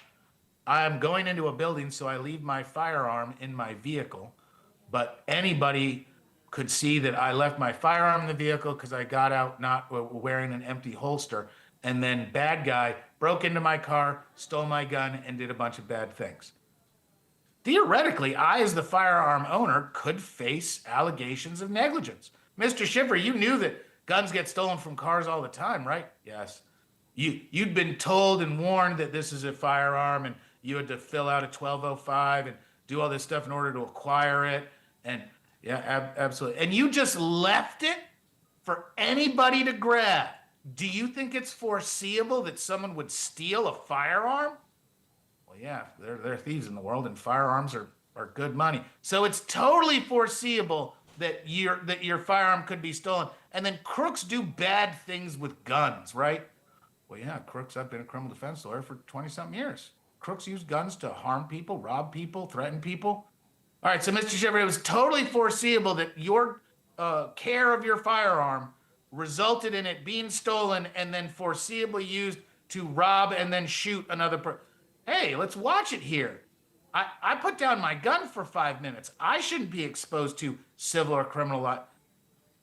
That's the kind of calculus we're talking about. And it's not the easy facts that are worrisome. It's the extreme facts, it's the extraordinary facts, it's the rare facts where we find how the law actually works. When we see one prosecuting agency or law enforcement agency using a law aggressively, maliciously enforcing it, versus a community where that law is basically ignored. I'll tell you, firearms laws are ignored by law enforcement constantly. The number of, I just had a little bit of weed with my firearm, well, that could be a federal case, could be a state case. It's a whole bunch of crimes. Cops regularly just get rid of the weed, don't deal with the gun. Because it's a huge case that affects your firearm rights, and it's a giant fight, even though it's super duper illegal to smoke a joint and have a gun. And this is what it would look like if Josh Schiffer was your criminal defense lawyer. I appreciate that play out of Josh and kind of painting the picture. When we're talking about the Colin Gray trial, and this is again day 3, we are expecting up to 3 weeks possibly of this trial to continue. So we have a lot of conversation, a lot still to see, a lot of evidence still to be presented. But it seems to be ramping up quite rapidly as we get more and more into this. So for the jury, each day that they're coming in with the previous day fresh on their mind and kind of looking to get their individual questions answered that will lead them in deliberations, I guess, what's their mindset right now? Where are they at? So they are very aware of the length, scope, and prominence of this case. There's no way they can ignore it. This is a jury picked from a different county and then brought back to Barrow County for the actual trial. That's to make sure that the jury pool was less impacted by the press coverage. So this jury is actually from Hall County, but they absolutely know the size and scope and importance of this case, and that's going to impact how.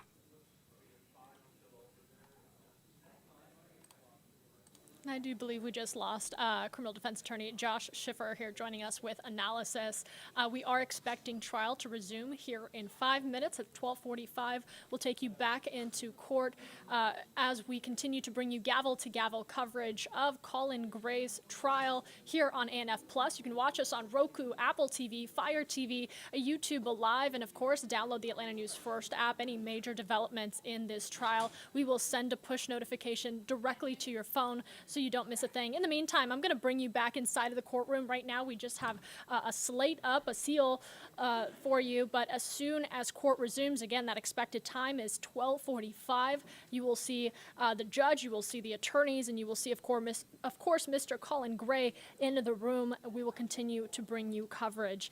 Our live analysis happens every day at noon. Make sure to tune in as we bring criminal defense attorney Josh Schiffer back on with us, breaking down day by day, moment by moment, what you're seeing unfold in court. Stick with us. We'll be right back.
through all the photographs again. We had made a list of the ones that we might have problems with being duplicious. 2 or 3 of them have some writing on them. I don't know how the court wants to handle that. If you want me to write you out a list and you can look at those if you think are duplicious, make a ruling on those before we get to them. Whatever procedure you feel like you want to do, but we do have some.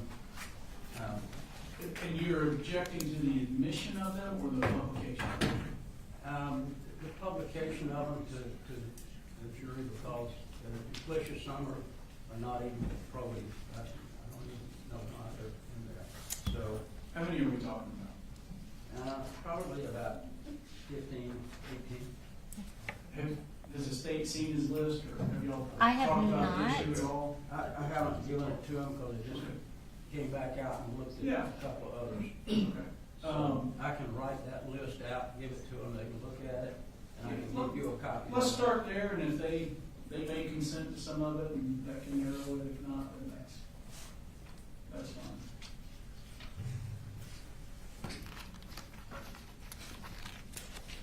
Is the thrust of the argument unnecessarily cumulative, or? Pretty much, Judge.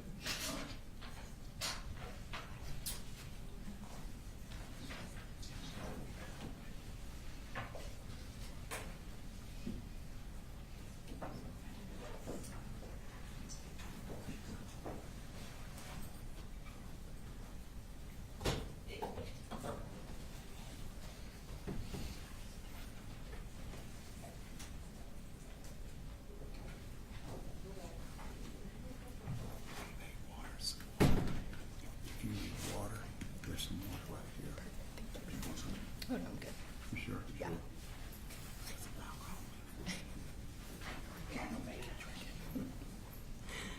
This is a pointer. Just in case they bring anything up there, you got a pointer. So,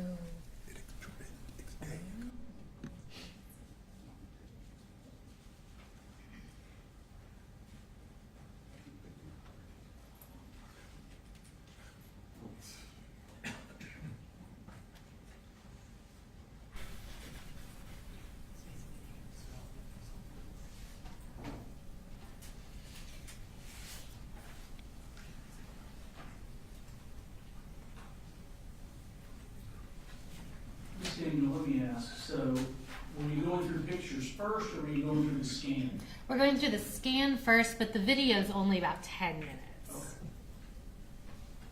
We'll probably pause a few times to give some context, but I don't know.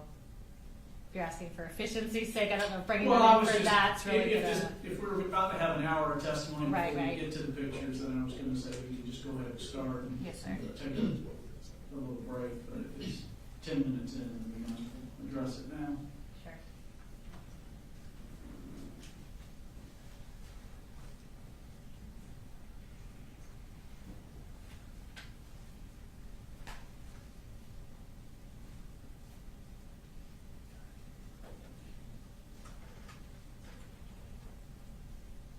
Or to go and just tell them I'm addressing an issue that would be a. I did.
provided to the state. Okay. It's mostly duplicious and a couple that have writings on them, a couple that don't have any voting value. We don't feel. Give me a minute to look that.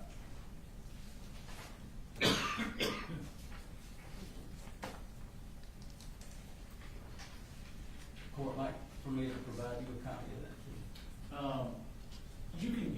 You gave her the list, Miss Daniel. I can take it from her. Well, do you have it already written out? No. Here, I'll just take a picture of it, Judge, and I can hand you the original.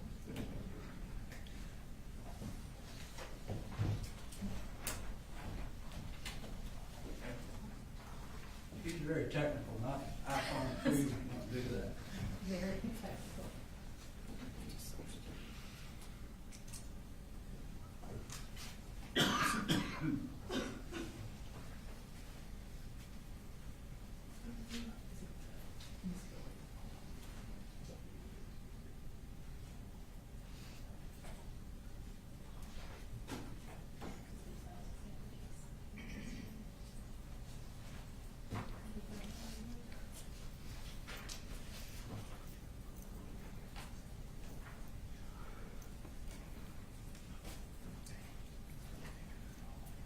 When you say, when you say same, do you just mean they're showing the same thing? When you write same, do you mean just like they're showing the same?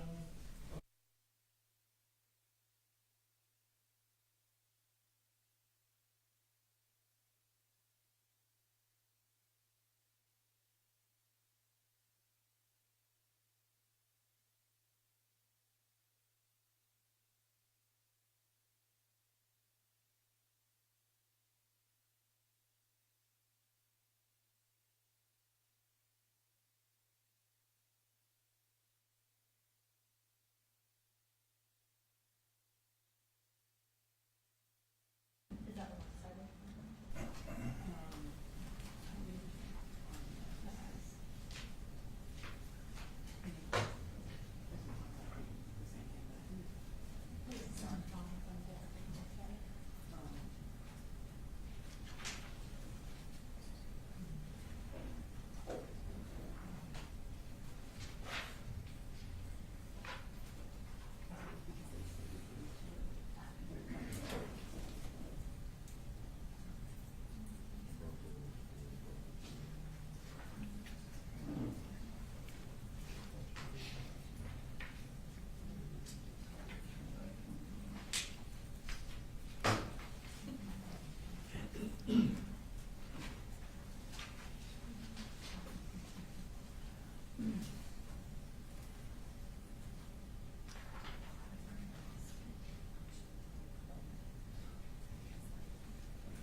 Flags them all, and then I can sort of give context back to back to back.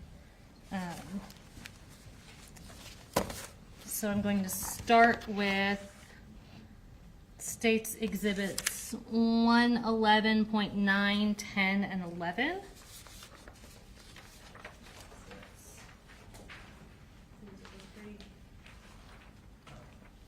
So if I may approach with this, Judge, and I'll go ahead and kind of make an aggregate argument about this, Judge. These photos that we're showing are mostly photos from the crime scene at the school. Some of the photos are pictures of evidence that were taken individually, either at the school or outside of the school.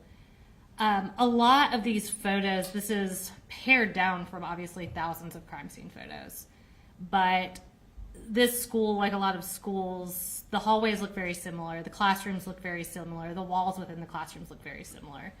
So as we're going through it, we do have some pictures to orient the jury to where we're talking about, what we're talking about. So those three, for example, Judge, I think those are essentially three pictures going down a hallway, but we're showing the jury what hallway we're talking about as we're going down the hallway, and helping orient them while we're talking about the crime scene itself.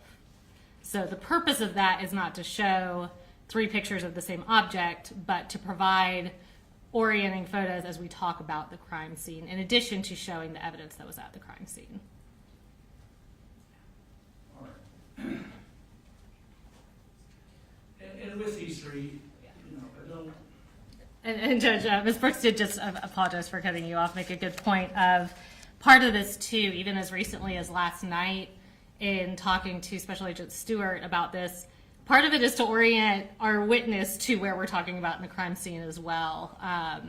Again, with the sort of visual redundancy throughout the school, it is hard to tell what hallway you're looking at, what classroom you're looking at, what locker you're looking at, without some kind of orienting point. All right.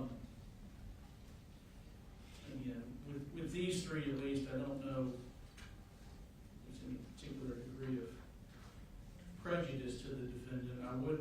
I'll go ahead and determine that 111.10 is needlessly cumulative. I think simply everything in it is depicted in 110.9, or sorry, 111.9 and 111.11. I don't know that we gain anything from 111.10. I think that, because you know your case, I do not. If there's something you're aware of that I'm not, go ahead and let me know. Can I get this back from you? Yes, ma'am. And I would also ask if there's something excluded, Judge, if we needed to use it as to refresh the recollection of our witness, even if it's not placed into evidence, for the court's permission to do that. Sure. 111. So, Judge, we'll try to pull these out of our presentation as we're going, if there's any additional ones, so we're not wasting any more time. The next one, Judge, is 111.13. That's this one. That's this one. And I believe Mr. Berry's objection to that one was relevance. Judge, to the no probative value for that particular photograph does not depict any bullet holes or blood or anything that the state would need to show. It's just a poster board. And Judge, it is a poster board. It is the poster board that was used to conceal the weapon that the jury is going to see in surveillance videos. It's been referenced repeatedly by witnesses throughout the trial. It also shows a shoe that I believe to be Natalie Griffith's shoe that was testified to that she lost when she was being carried out. All right, so this is purported to be the poster board that was wrapped around. Used to conceal the weapon. And the shoe that has blood on it would be Natalie Griffith's shoe. All right, I would overrule the objection. There is some probative values we have heard about the poster board. So that's 111.13. All right. The next ones are 111.35 and 111.40. And I believe the argument there is that it would be cumulative.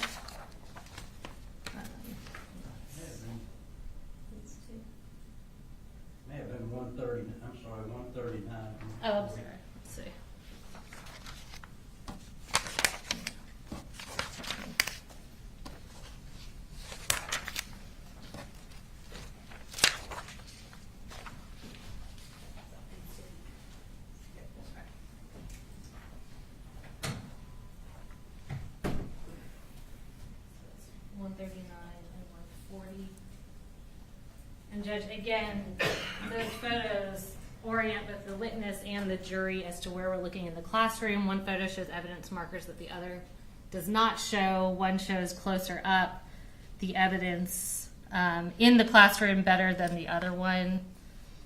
I think it's important to be able to show, this is a complex crime scene, and these classes are specifically from Miss Ryan's room.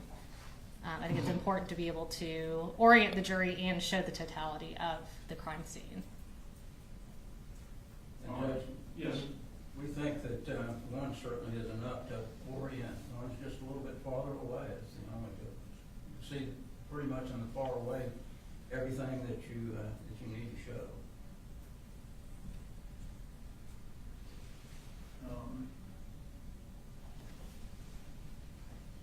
I'll come back to those. Okay. The next were 51, 54, and 57.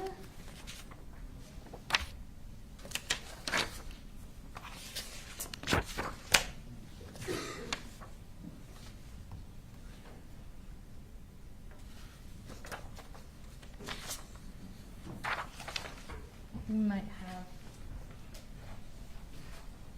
You've got these two, but you've got this one. Okay, that's.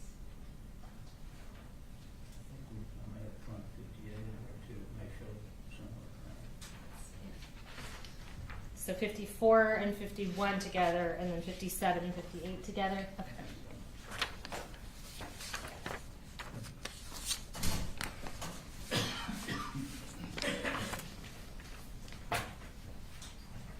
So this is 51, 11, 51, and 54.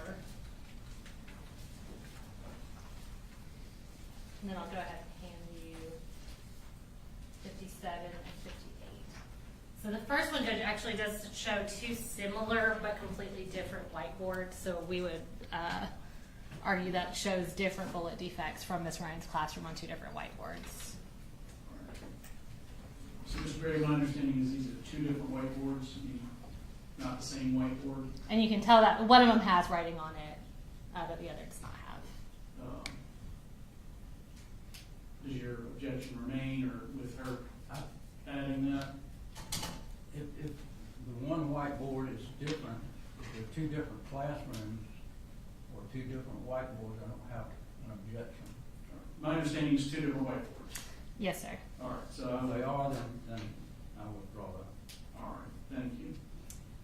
The next two, Judge, show bullet defects outside of a bathroom. They are similar pictures. One is closer than the other. The one that's further zoomed out shows the bullet defects in their totality. As we get closer, we want to be able to show the jury the kind of damage that this weapon was doing as he was firing it. Those are defects that were caused around the time that he was firing at Mason. I think it's important to be able to show the jury what this specific firearm with these specific bullets was doing at that time. It's hard to tell in the zoomed out picture. When you provide the more zoomed in picture, you're able to see that more clearly. And again, the more zoomed out one provides orientation for the more zoomed in one as well. You know, honestly, there's nothing that would prevent the state in 11157 with more zoomed out from publishing it, and then as we do on a phone, zooming in and showing. It's the same effect as if they just did 58 separately.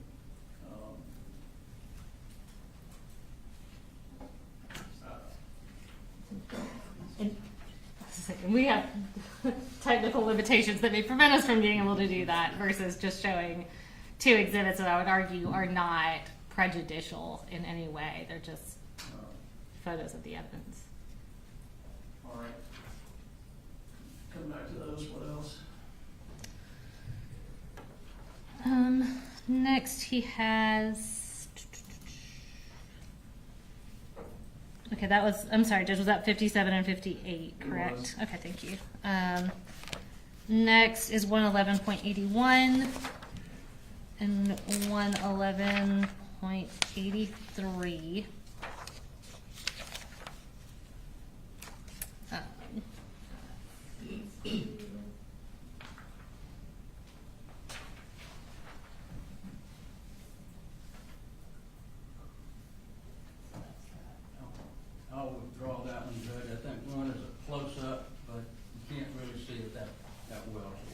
our objection on that. All right, thank you.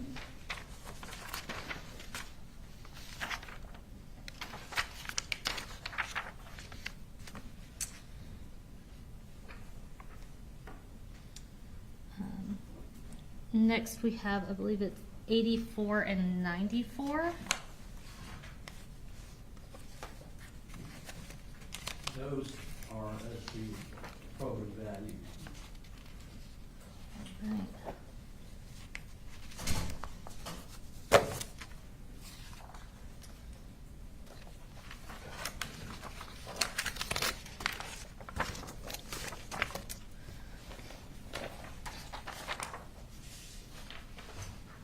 Judge 111, 84 does show a defect. It is small, but again, it's orienting for the jury. It's above the poster board there. That's a hallway we have very few pictures of because I believe that's the only bullet defect on that wall. 11194. This is Miss Lancaster and Mr. Phoenix's classroom. If my memory serves, that is the only picture we have from within their classroom. Looking out, other than one a little closer that shows specifically where Mr. Phoenix fell. But that is to show from the inside of the classroom looking out. All right, I will. To the extent it's an objection, I'll overrule it. If we treat it as a motion in limine, I would deny it as to 111, 84, and 94.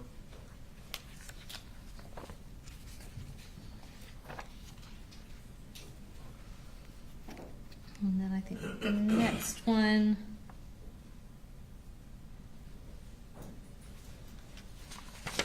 I believe that's 146.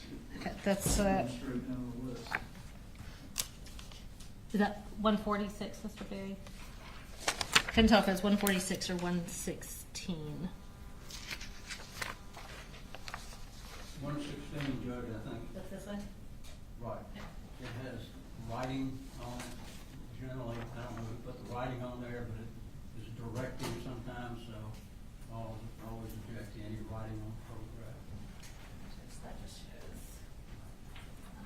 That is going to be this witness's, I believe this witness's writing. Correct. That's just to orient where it comes from. We're going to tender that actual physical piece of evidence into evidence. The writing on it says from backpack. It is part of the same exhibit as the backpack. So I think in this specific case, I don't really see how that has any sort of negative impact. Well, in your understanding and your proffering is that the witness is going to testify to the same that's written on here. Correct.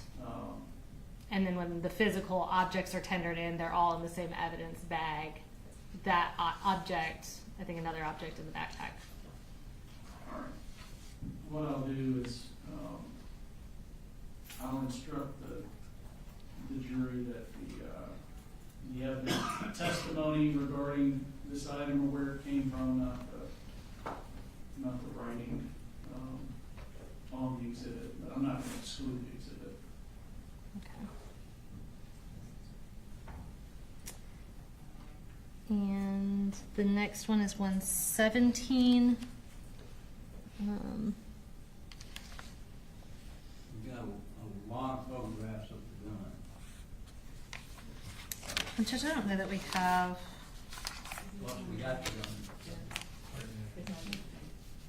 Oh, 117. Yeah, 117 was previously introduced through Deputy King. Through Deputy King.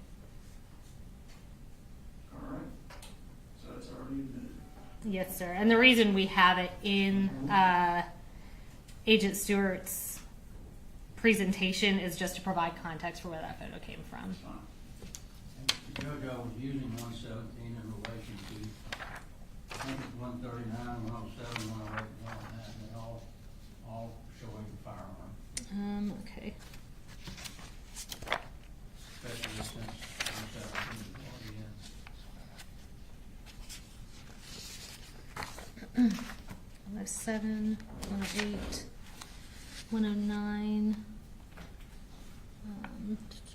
and 139.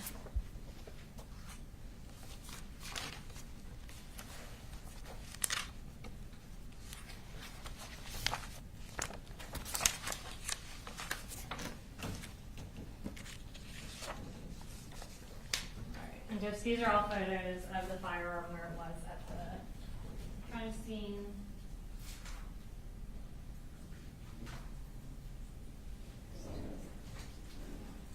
Each one of those, Judge, said shows pretty much exactly the same scene. It's not really for orientation because you can orient it completely. Okay, and if I can make my argument from the bench so that I don't try to remember this. So this is 111.107. This shows the orientation of where Colt Gray was apprehended. All right. This shows specifically these objects surrounding it. This is a better picture showing, it's hard to see in this one that these are 3 separate magazines.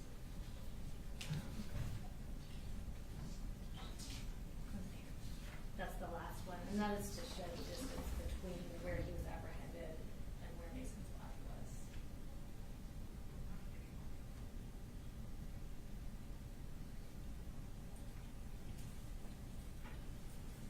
All right.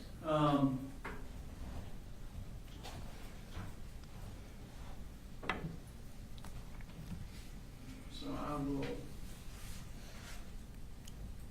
allow 107, 108, 139. There is some difference from each, whether it's orientation,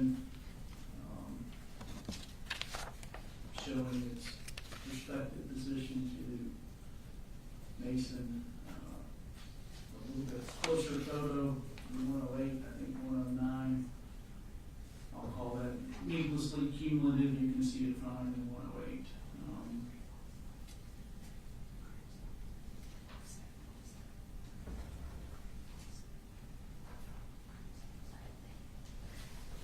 Judge, next I think we have 111.140 and 141, and that's these two. In your, I apologize, you did say you're Everything excluding 109. 109 is being excluded. Yes. Okay. Judge, we have 140, 141, same as 142. We already have several pictures of the gun already. I don't think there's any. And these are showing details on the gun, that there have been modifications to the gun, and this shows writing that was on the gun. So I'm looking at 141 and 140. You say, so 141, you say there's writing here, presumably made by. There's writing on the gun, yes, sir. Okay. Can you tell what it says? I don't believe it will come into evidence that it's anything really legible.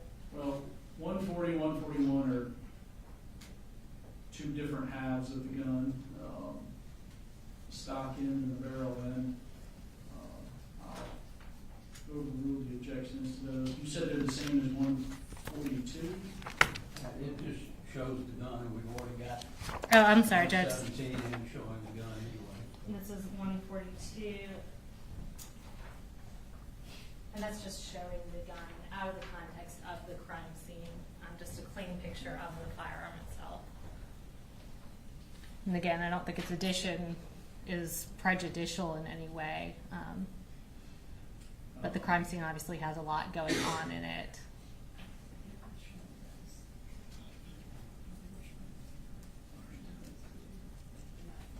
Okay, that one specifically? Mm-hmm. And Judge, we're not publishing 142 through this witness. We do want to introduce it through this witness, but it'll be used for reference at a later time. All right, well, I'll just reserve ruling on 142. Since you can lay the foundation of this witness. Yeah. I didn't see what it was, but it's not your problem. 142 is the whole gun in the firearm.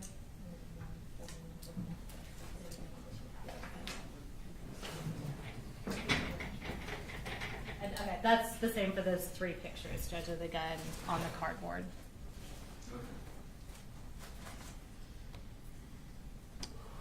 And then I think his last one was 117. I think we already went over Did that. yeah, that was on there earlier. We've got 120, there's writing on that photo, and 131, there's writing on the photo. don't see 131 on your list. I do see 120.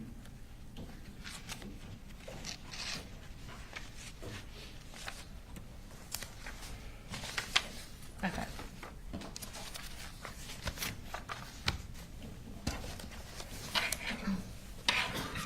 And Judge, this is similar, 120, 111.120. Is similar to the previous one where it said front book bag. This is going to be our witness who made that writing. That's what she's going to testify to. That's her writing and her that took the photograph. All right. Inasmuch as the witness is providing the testimony that forms the basis for the writing, I'll overrule the objection if you want. I'll tell the jury that the testimony is the evidence, not the writing. Although the writing is just be something that is a recollection recorded or refresher recollection.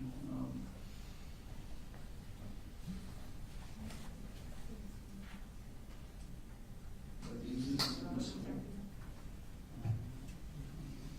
122 and 129.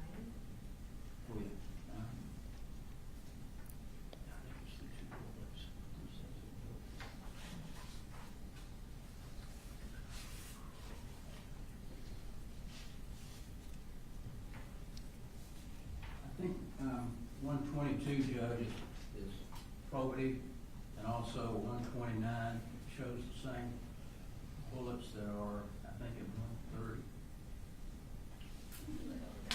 Now, what I think I heard you say is 122 is probative, Correct. which would be relevant and admissible. It's not, there's another photo that shows the same thing, so it's not really probative. Cumulative of something else. Cumulative and probative, yeah.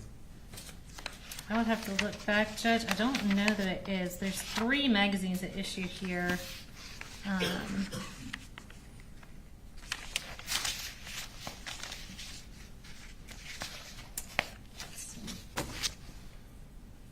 Okay, that's, yeah, okay, 122 and 123. So that's just Right. zoomed in of that. Okay. So you're objecting to this one in relation to this one. Correct. Okay, I'll start with that. So Judge, this is 123 is a magazine. 122 is zoomed in on that, but the purpose of that is to show the capacity of the magazine. So it has that 60 capacity, but it's black on black, so it's very hard to see in that first photo.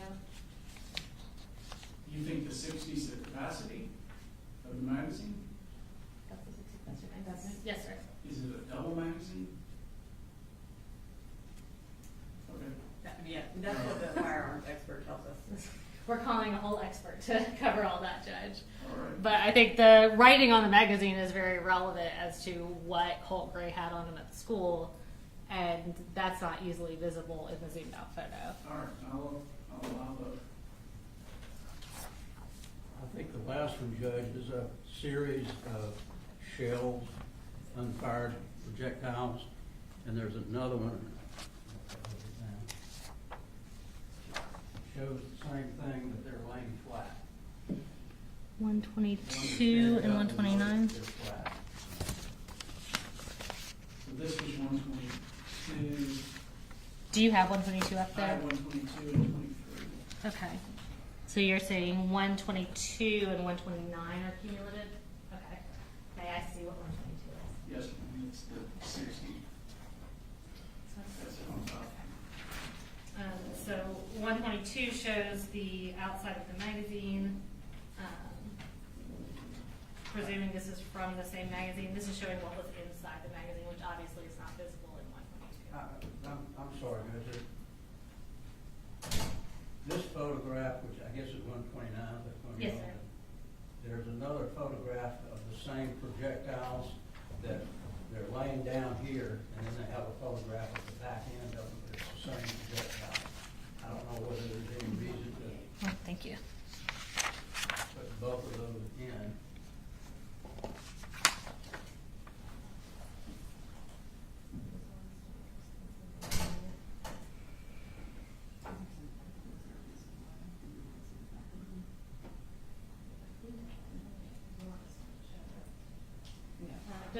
take out 111.128.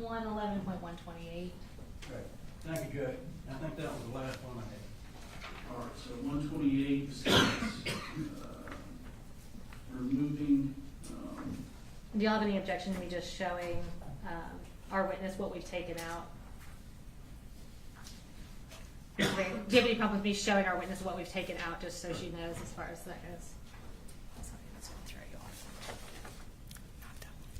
all right, I will. Okay.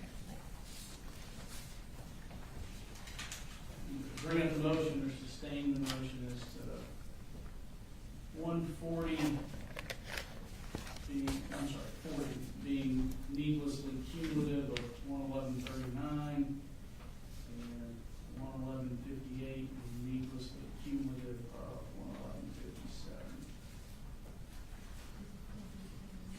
111.57. We're removing. 111.58 and 111.40. And can I get? Yes, ma'am. I think these are the ones that are fine. These were 3 that were excluded. I'm going to apologize to the court reporter in advance. I was trying to keep them in order, but I do not know that we're there at this point. So 58 and 40, in addition to, what did you say about 109, Judge?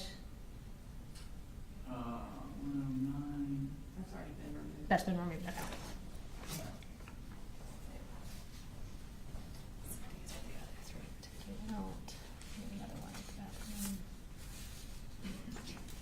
I think this is the one where you asked about 34 is.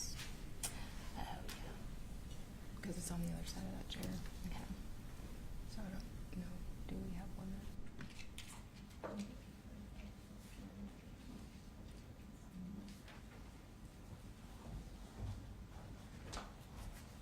What's the delegate grade?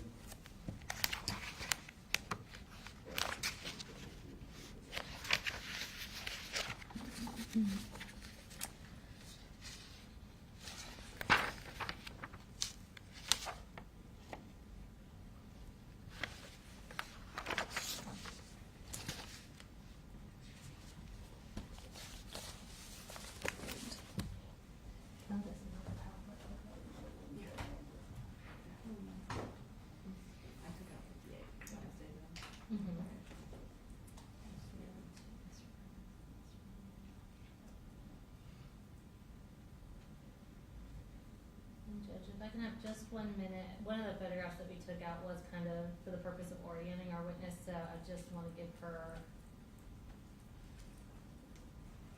a little bit of a heads up. Okay.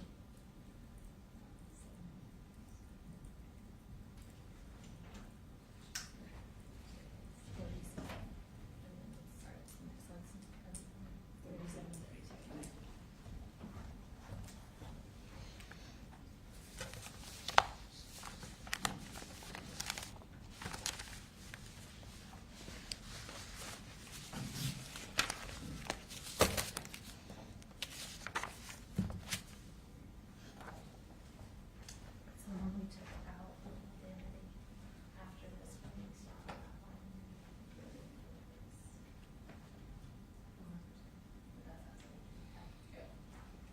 And I'll have it, like I said earlier, I'll have that one up here if you need some kind of orientation, then I can refresh your recollection with that. All right, Judge, I think we have our presentation updated, is that right? Yeah. Okay.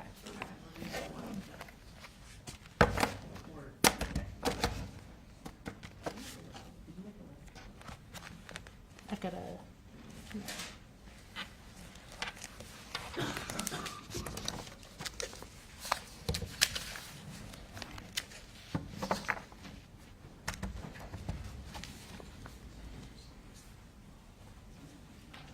Judge, when I tender these into evidence, are you okay with me just tendering the numbers that I can put on the record now, that those numbers will exclude the ones that were omitted, so we're not confusing the jury by listing a bunch of things we're not admitting?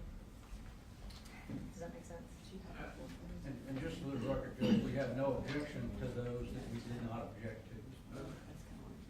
I think that's fine, yes, ma'am. He's just indicated he has no objection to photos that he didn't specifically object to.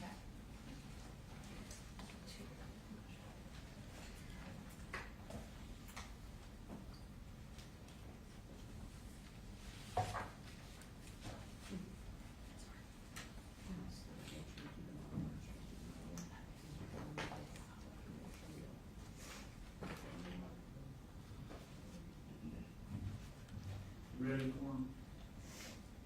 Yes, sir. All right, bring them in, folks.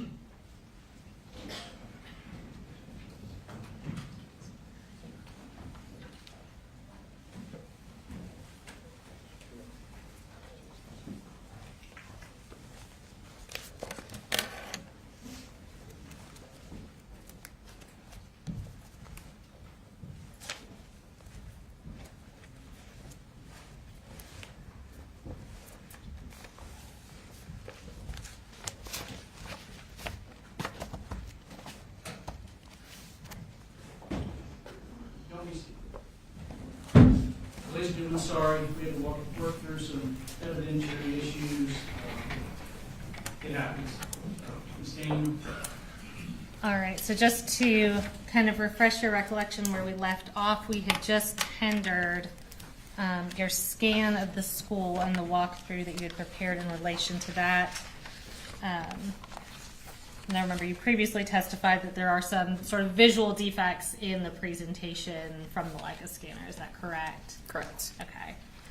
So before we publish that for the jury, do you want to kind of just tell us what we're going to see first off to give us an idea of what we're looking at and what we'll see for the first minute or two of it? Yeah, so the video starts in the boys' bathroom that was on J Hall, and then in the video will be coming out of the bathroom and then turning left down the hall and proceeding down the hallway towards Miss Greer's classroom and Miss Ryan's classroom. All right, just for clarification purposes, is it the same bathroom that Colt Gray was in and exited in the direction he exited towards on September 4th of 2024? Yes.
2 minutes and 48 seconds.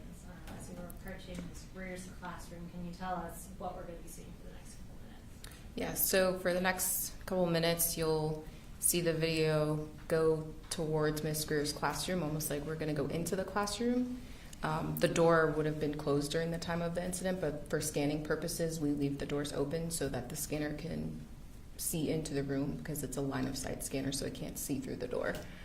What you may also see is some what we call noise. The scanner doesn't love reflective surfaces, so what happens when it's hitting a reflective surface is it's returning back, and it sometimes creates points in error, essentially. So you may have, like, let's say it hits the TV screen, you may have the duplicate of the TV screen on the back wall or something like that. We go in and we try to clean up most of that as best we can, but you can imagine in the school there was a lot of reflective surfaces. So you may see some of that as well. And then once we come out of Ms. Greer's classroom, the video doesn't go completely in it, but then we go next to Ms. Ryan's classroom, and you'll see the video actually go through her classroom to show some of the defects and the other evidence that's in the classroom. Of course, during the incident, Colt didn't actually walk through the classroom. He stepped into the classroom. But for the purposes of this, for you to be able to see everything, we went in that classroom. Thank you.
Stopping at it's 5 minutes and 14 seconds. Tell me what we're going to see in this next few minutes. So in the next few minutes, you will see us make our way back down J Hall towards the intersection of I and J. And that intersection is where Miss Irami gets shot. Colt shoots Miss Irami from that intersection, and also Coach Aspinwall and Mr. Phoenix. Okay. So is it going to look down the hallway where Coach Aspinwall and Mr. Phoenix were? Correct.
45 seconds. Tell me what we're going to see in the last segment of this.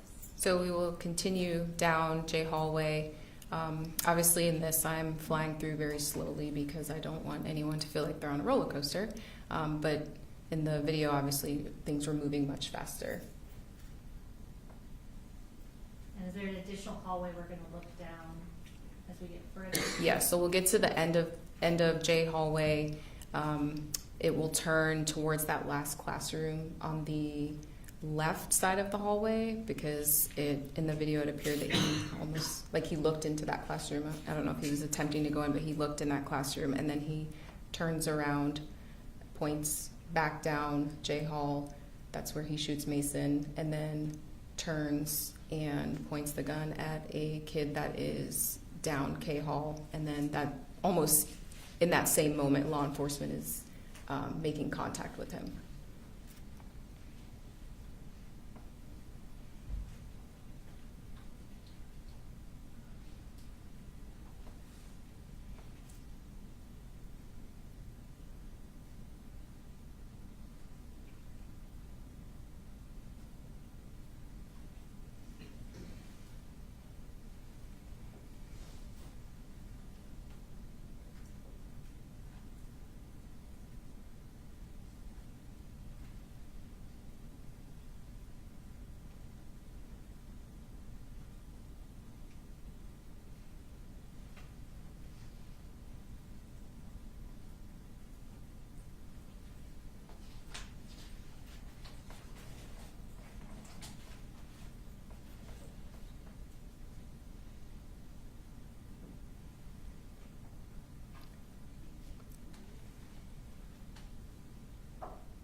In addition to this scan and collecting evidence, you referenced taking photographs of the crime scene.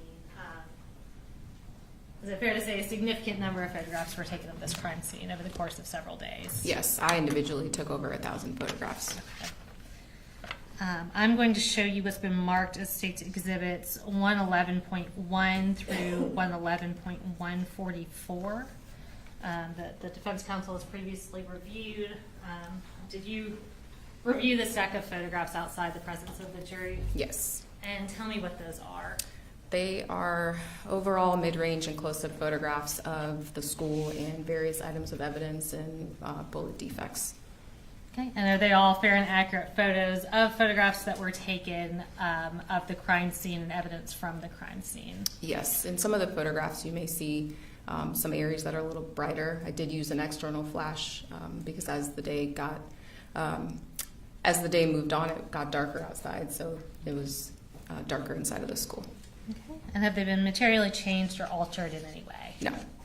And Judge, at this time, the state would tender states exhibits 111.1 through 111.144, and note that 111.117 was previously admitted through Deputy King.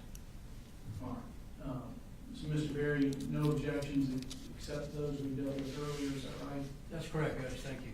All right. 111.1 through 144 are admitted, except for those that I ruled on a little while ago.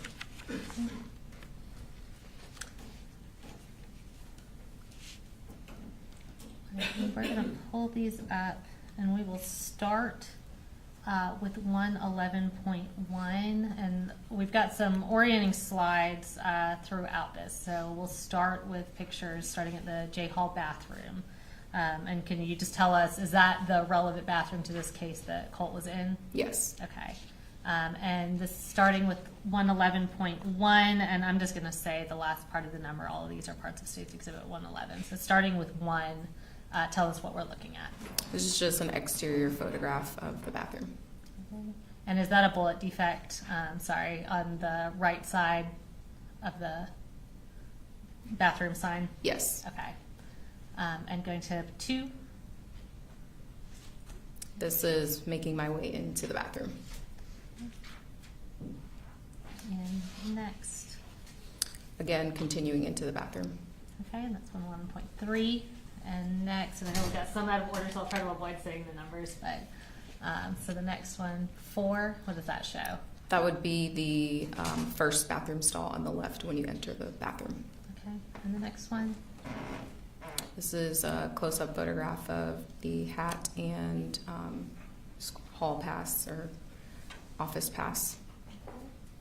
I'm going to show you what's been marked as State's Exhibit 112 and 113. And can you identify what this is for the jury? Yes, this is a bag containing the blue and white in color hat that you see in the photograph, and also the media center and office pass. And then there was also a piece of paper on the floor, so it's also in this bag. Okay. And can I have you open that bag? And I think you've got materials up there to do that, and show us that hat and tag.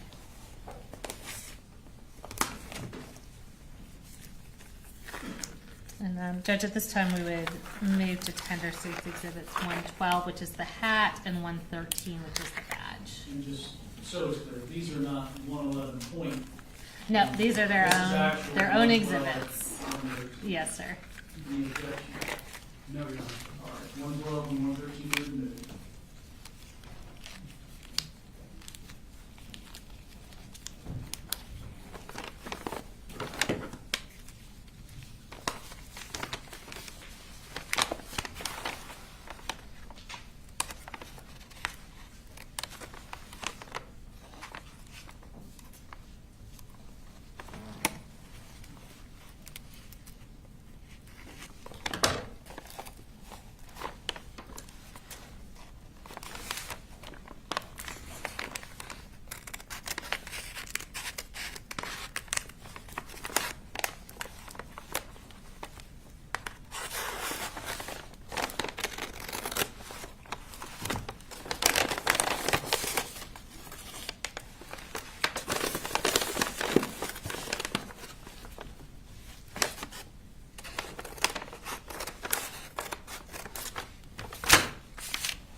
All right, can you just hold up? I'll have you hold up the hat for the jury, and then after that, if you'll hold up the badge.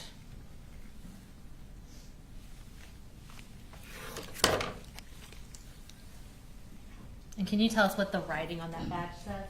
So it says Appalachia High School at the top, then it says Media Center / office, and then it says Hall J, room 2.151. Okay. And what was the writing on that hat? The writing on the hat says vendor. Okay. Now going back to the pictures, if we can go to the next slide. This is 6, and what does that show? This is a new student information paper. And thank you. And then the next slide. So these next pictures will be from outside the bathroom going down J Hall to the classrooms of Miss Greer and Miss Ryan. If we can go to the next slide. So 7, what are we looking at here? So we're looking at the exterior of the bathrooms and then also down J hallway. Okay, and next is 8. And what do you see on this picture? Now we're outside of Miss Greer's classroom and Mr. Ryan's classroom. Okay, next is 9. Again, we're outside of that classroom, making our way closer. And what are those objects that you can see, at least in the foreground of that photo? On the floor just outside of Miss Greer's classroom was a poster and a backpack. Okay, and the next, this is 11. This is just another photograph from a different angle outside of the classroom, both of those classrooms. Okay, and in addition to what you identified previously, those blue gloves, are those from the crime scene or from medical personnel? Those are probably from medical personnel. Okay. Is that assumption just based on your knowledge, training, and experience with how these crime scenes are approached? Yeah, I mean, there was a lot going on, so they likely were trying to render aid to people and, trying to change gloves out. Okay. And next, 12. This is a shoe that was just outside of Miss Greer's classroom. Okay, and is that the same shoe that we saw in the foreground of the previous picture? Yes. Okay. And 13. This is a close-up photograph of the poster, and then there's also a crock that has blood on it. Okay. And next. All right, so Miss Greer's classroom. Go to the next slide. Right, this is 14. What is this showing? This is the area just outside of Miss Greer's classroom. Okay. And next, 15. That's an overall photograph from the doorway of Miss Greer's classroom. Okay. And next. And so referencing Miss Ryan's classroom. So going to the next slide. 16. So just outside of the door of Miss Ryan's classroom. Okay. And next. This- 17. This was taken from the doorway. It's showing the overall from the doorway and those defects that are in the whiteboard. Okay. And this is inside Miss Ryan's classroom? Correct. Okay. Next. 19. So this would be in the doorway looking down. So what you'll notice in this photograph is we have some evidence markers that are out, and then we have sticky notes on the ground. So this photograph was taken on day 2. What happened was day 1, we collected all of our evidence, and then in order to do a thorough search of the room and find additional cartridge cases, we had to move things out, but we wanted to still have a reference of where the evidence was from the previous day. So we utilized sticky notes to do that in place of those evidence markers. Okay. And that's 19. Next is 18. Just another overall of the classroom from a different angle. All right. And next is 21. Again, another kind of overall of the classroom from another corner showing evidence markers. Okay, and that significant amount of blood that we see on the floor there, is that the same blood that we saw when you were coming into the room? Correct. Okay. And that's 21. Can we go to the next one? And this is 28. Yeah, so evidence marker 28 was just inside of the doorway towards the left door jamb. Okay. And next, or I'm sorry, can we go back to 28? What is that evidence marker 28 showing? It's showing a cartridge case. Okay. And next. is 29. Yeah, 29, 30, and 31 were also just inside of the doorway, but towards the right side, and they represent cartridge cases. You're going to hear me say cartridge case. It's the more formal term for a shell casing. Okay. And next is 30. Close-up of the cartridge case that was just underneath the desk. Okay. Next is 22. So this would be with the door closed. There were blood stains that were on the back of the door that we initially couldn't see when we first walked in until we closed the door. Okay. And that's the door, the entrance to the classroom. Is that closed? Correct. Okay. Next, 23. Just a close-up photograph of one of the blood stains on that wall. And next, 24. So this is a bullet defect. If you remember, evidence markers 30 and 31 were on the right side just as you enter, and so there's also a bullet defect in that area. And then next. This is a close-up of that defect. Okay, and that's 25. And next, 27. So just an overall of evidence markers 29, 31, and 32. Okay. And we see that significant amount of blood up in the top corner. Is that same near the doorway that we're at? Correct. Okay. That was 27. And next, 26. So the significant amount of blood that was previously referenced would now be towards the bottom of the photo behind us, essentially, and now we're looking at other evidence markers in relation to that. Okay. And next to that evidence marker 32, what is that? A cartridge case. Okay. And that was 26. Next is 31. Close-up of cartridge case. And next, 34. These are cartridge cases that were either like under chairs that had been turned over or near desks. Okay. And is that black object on the right side, is that a chair that's turned over? Yeah, that was a chair that had flipped over. Okay. And that was 34. Next is 35. Cartridge case at evidence marker 38. I believe this is under a chair. Okay. Next is 36. So this is an overall photograph of evidence markers just inside the room. Okay. And is that like crocheting or knitting yarn that we see right there? Yes. Okay. That was 36. Next is 38. Another photograph of evidence markers 28, 29, 31, and 32, all representing cartridge cases. Okay. And again, is that door in that top corner the front door to the classroom? Correct. All right. Next is 37. Just a closer photo of 35. There's another evidence marker that's just on the other side of the chair, which would be number 34. That's difficult to see from this photo. Okay. And next is 32. Yeah, so then there's evidence marker 34 identifying a cartridge case. All right. Next, 33. A close-up of evidence marker 35 identifying a cartridge case. Next, 39. So an overall photograph of evidence markers, and there are some blood stains as well. Next, 41. Overall photograph showing some of the cartridge cases that are underneath desks. Next is 42. Just a closer up photograph of those evidence markers. Okay. And going back to 43. So this would be, if you walk into the classroom and turn left, this would be that corner. Okay. And is that screen in the top right corner, does that say clear touch? Yes. Okay. And that's 43. Next is 44. There were bullet defects on that wall.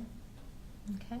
Next, 49. That's a closer up photograph of some of those bullet defects. Okay. And tell us about the measurements on those markers. What are those, inches, centimeters? What are those showing? So typically we use centimeters. We refer to bullet defects and blood stains typically in millimeters or centimeters, preferably millimeters. Thank you. That was 49. Next is 45. This would be in the previous photo. If you are standing in the doorway of the classroom and you look left, we saw that podium, and these are blood stains that were on the podium and then also on the wall near that podium. Okay. And next is 53. So these are the bullet defects that we saw on that wall on the left side. If we continue along that wall, there's a whiteboard, and these are the bullet defects that are on the whiteboard, a little below the whiteboard, and then above that whiteboard. And do you have a silver pointer that's up there? Yes. All right. And on this picture, I'm just going to have you on the screen behind you. Can you just point out, since it's kind of white on white, where all the bullet defects are that you see? Okay. So If you can reach any place that you see in what we call an L scale, it's an adhesive scale. Any place that you see that represents a bullet defect. Some of them represent 2 bullet defects because they were so close together. It didn't make sense to try to finagle 2 scales. These dots are dots that were already on the whiteboard in whiteboard marker, probably drawn by the teacher or a student. So if there's not an L scale next to it, then it's not a bullet defect. Thank you. And that was 53. We can go to the next one. 54. Is that same board? Yes. Okay. And just a little easier to see the Yes. defects there. Okay. And next.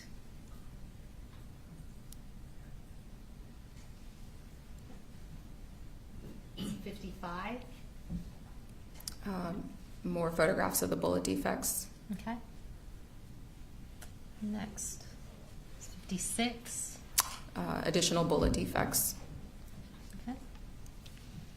And 46. So in this photograph, there's not a scale on this one. I think maybe the next photo, I know I have photos with it, but that's a defect in a desk.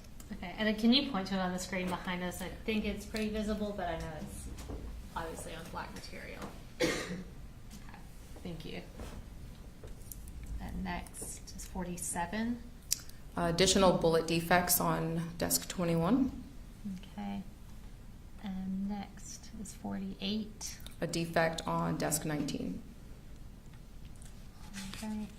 And next, I'm going to use this classroom seating chart. This was previously tendered as stated with it.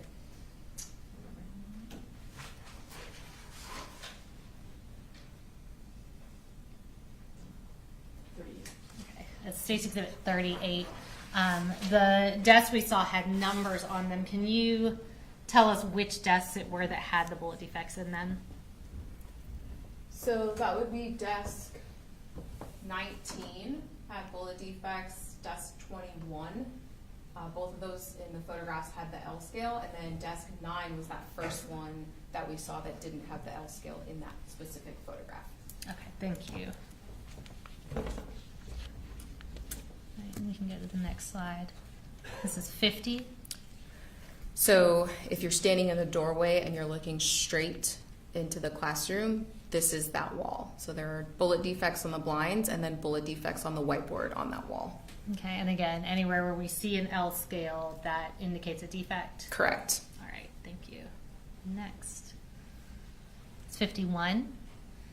Just a closer up photograph of that. And as I mentioned before, especially on this whiteboard in particular, there were a couple of bullet defects represented by one L scale. Most of them are just one, but on this particular whiteboard, there were a couple of L scales that represented 2 bullet defects. Okay, thank you. And next is 52. So we removed the whiteboard because some of the bullets went through the whiteboard, and so we were trying to recover any evidence possible. So we removed the whiteboard to see which ones went through, and this is that wall behind that whiteboard. Okay, and we see the L scales down below the paper, but we see this large defect up on the top. Is that from a bullet? It's likely from a bullet, Okay. yes. Was that consistent with being Yes. from a bullet where the defects were in the board? Correct. All right, thank you. And that was 52. We can go to the next one, is 20. So as I said before, day 1, we did our initial search. We came back into this classroom on day 2. We had to remove everything from the classroom to recover additional evidence. and labeled a blood stain. So this is a photograph of us when we had taken everything out, and we have the evidence markers showing where the additional cartridge cases were.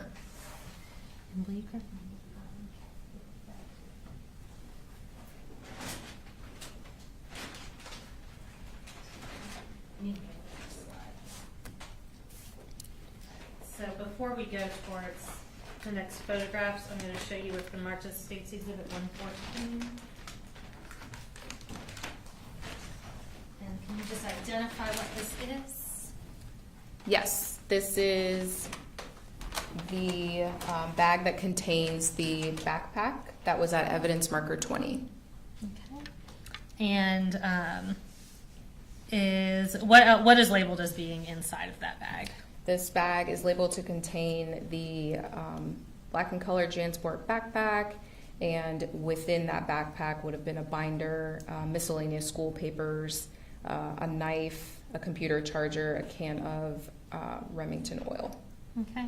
And does it appear to be in the same condition as when it was packaged and put into evidence with the GBI? Yes. All right. And Judge, at this time we would tender State's Exhibit 114.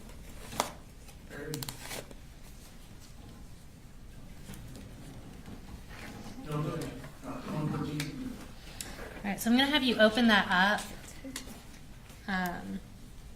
And specifically, if I can have you, once you have that open, display for the jury the backpack as well as the oil and the knife.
Can you tell us what brand of backpack that is based on the front of it? JanSport. Okay. And is this the backpack that was recovered? We saw in the photos a backpack that was with a white poster board outside of Miss Ryan and Miss Greer's classrooms? Yes. Okay. And based on your review of the crime scene and the evidence, is that consistent both in appearance and location as being the backpack that Colt Gray had with him that day? Yes. Okay. And then inside the backpack, if you could just display for the jury the oil and the knife.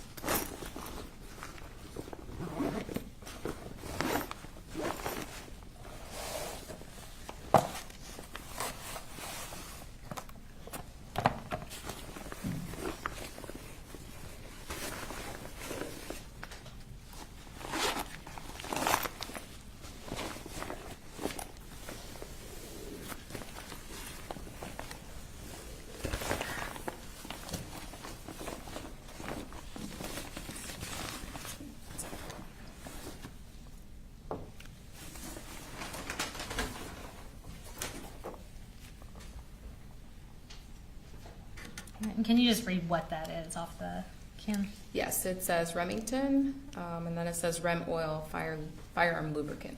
Okay. I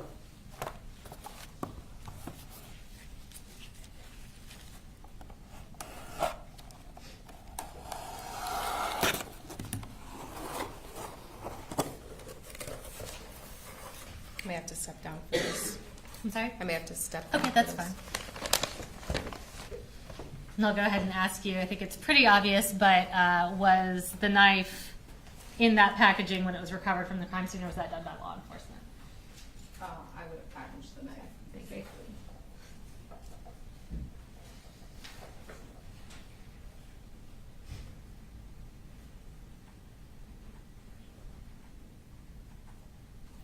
And if you want to go ahead and store that over on this table, you're welcome to do that.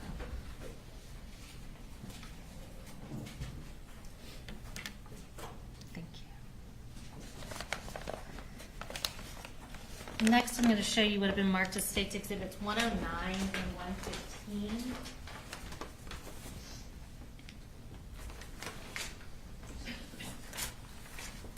And I'm not going to have you open these up, but if you can just identify what these are.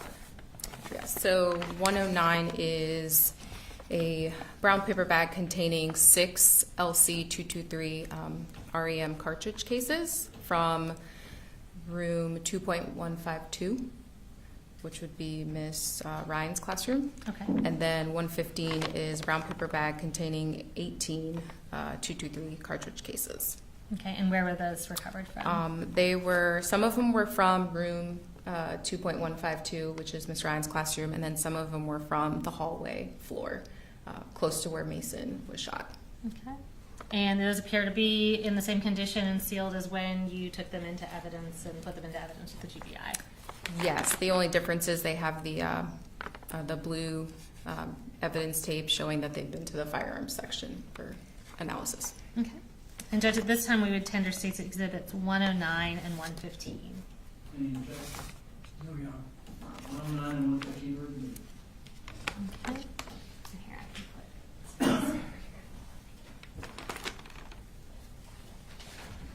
And we're going to go back to some of the photographs. So we have our next photographs from when he shot towards Miss Iramy's classroom. If we can go to the next slide. This is 64. Can you tell us what we're looking at here? So we're looking at evidence marker 14, which is kind of close to where Miss Iramy's classroom was. Okay, and is that her classroom where we see her name up on the ceiling? Yes. Okay. And next? This would be the outside of Miss Iramy's classroom.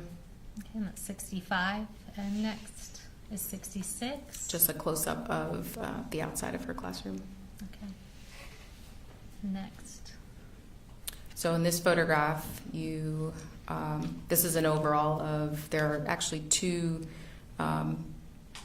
pieces of bullet jacket and I think lead core, so bullet defects that are just outside of her classroom. Okay, and this is 63. And if you can show us on this photo where the defects are on the screen behind you. Thank you. We'll go to the next photo. 67. Those are close-ups of those fragments. Okay, and that's Miss Iramy's doorway? Correct. All right.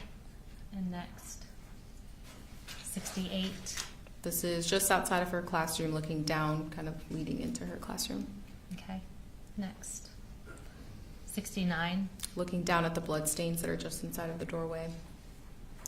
Next is 70. So this would be an overall of part of her classroom. All right. And we see, obviously, a significant amount of blood and a pink article of clothing. Is that where Miss Iramy was when she was first located by law enforcement? Yes. Okay. And next? Just another photograph of the blood stains. Okay, that's 71. This is 72. This would be her sweater. All right. Next. So this is just on I-Hall. And we can go to the next slide. I-Hall's where Coach Aspinwall and Coach Phoenix's classrooms were located. What are we looking at here in 144? So where the green evidence markers are that's I-Hall. So we used yellow evidence markers on J-Hall and green evidence markers on I-Hall. Okay. And how many markers do we see in that picture? In this specific photograph, there are 11 evidence markers, and each one of them represents a cartridge case. Okay. And go to the next one, 143. So this is evidence marker 12 that represents a cartridge case that would have been just outside of our view in that last photograph on the left. Okay. So is that 12 total cartridge cases that were recovered on I-Hall? Yes. Towards I-Hall. Okay.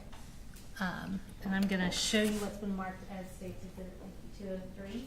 And again, I'm not going to have you open this, but if you can identify what this is. This is the bag containing those 12 223 cartridge cases from the evidence markers on IHAL. Okay, and again, does the evidence appear to be how you packaged it and in substantially the same condition as when it was placed into evidence? Yes, this also has the crime lab firearms tape as well. Okay. Judge, at this time, we tender states exhibit 203. Any objection? No. All right, 203 is admitted. Thank you. And we can go to the next slide. What are we looking at here?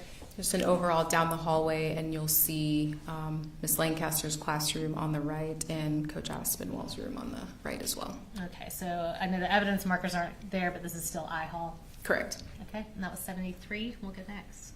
74. So this is just outside of Coach Aspinwall's room. There are several bullet defects that are on the outside of his classroom. Okay, we'll go next. 75. These are just a close-up of some of those bullet defects. Okay, and next. 76. This is, again, just outside of his classroom. Okay, and next. 77. So that's the wall just outside of his classroom, and at this point, we're now making our way down the hallway. Okay, so that's Coach Aspinwall's classroom, that door on the right side. Correct. Okay, we'll go next.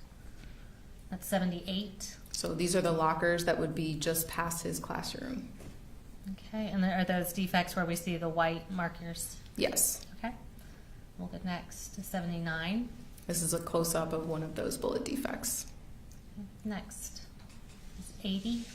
Close-up of one of those defects. Okay, next. 81.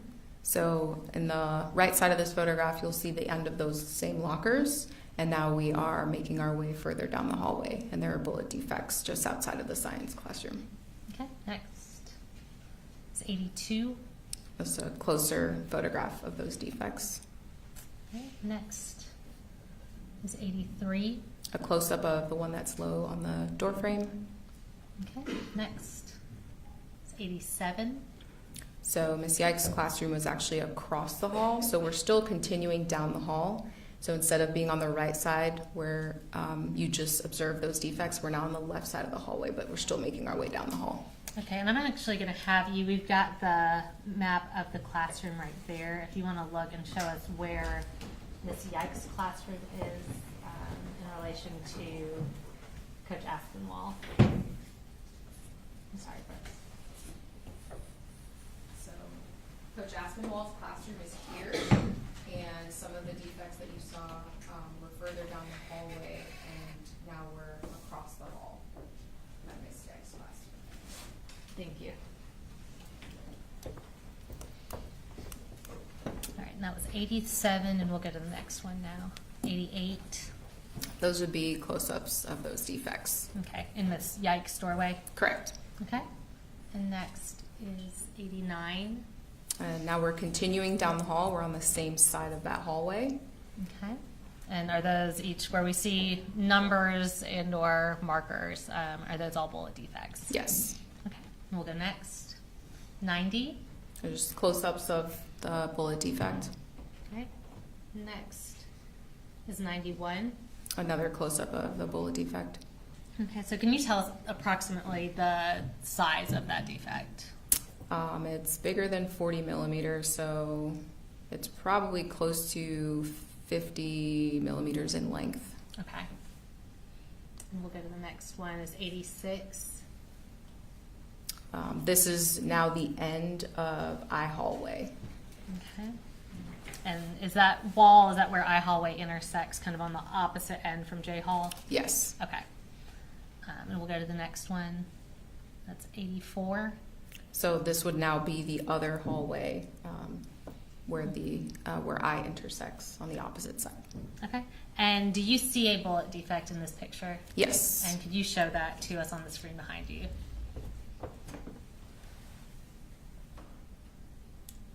Thank you. And that was 84, and we'll go to the next one, which is 85. That's a close-up of that defect. Okay. And we'll go next. All right, so looking at Mr. Phoenix and Miss Lancaster's classroom specifically, And we'll go to the next slide. Is 92. It would be just outside of Miss Lancaster's classroom. Okay. Next.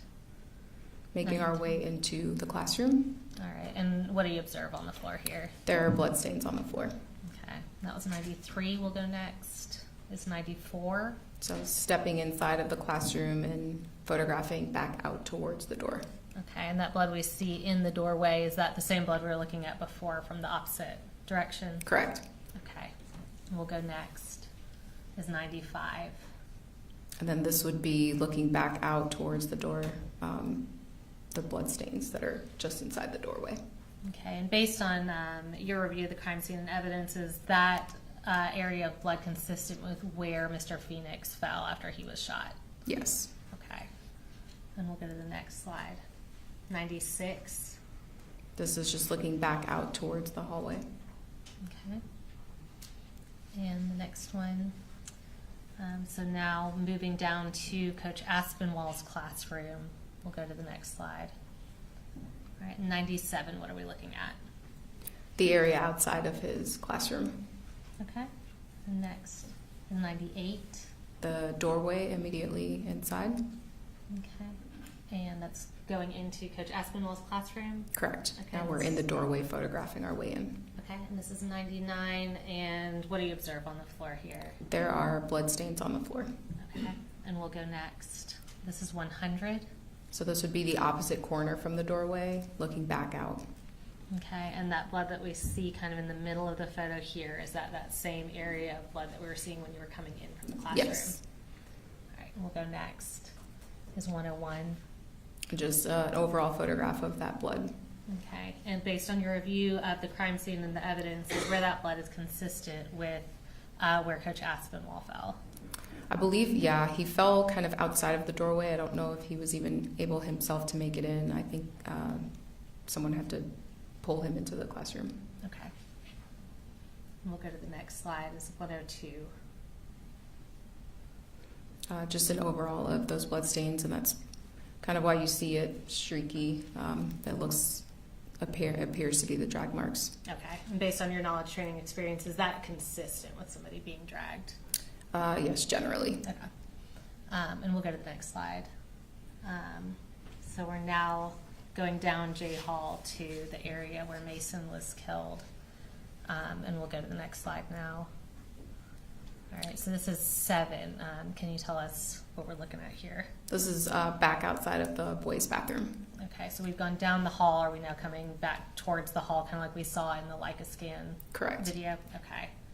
And we'll go to the next one. And this is 57. Is this that same boys' bathroom where Colt started? Yes. Okay, and what do you see in this photo?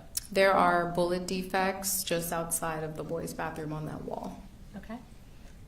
And we'll go to the next one. That's 59. And what do you see relevant in this photo? So on the left side of this photograph, you see part of one of the bigger bullet defects, and then there's a piece of paper, and on the paper and on the wall, there were what appeared to be blood stains and potential body tissue. Okay. And we'll go to the next slide. This is 60. So this is the workroom area that's, if you're staring at the wall that we were just on outside of the boys' bathroom, this would be towards the right and somewhat across from Miss Irami's classroom. Okay.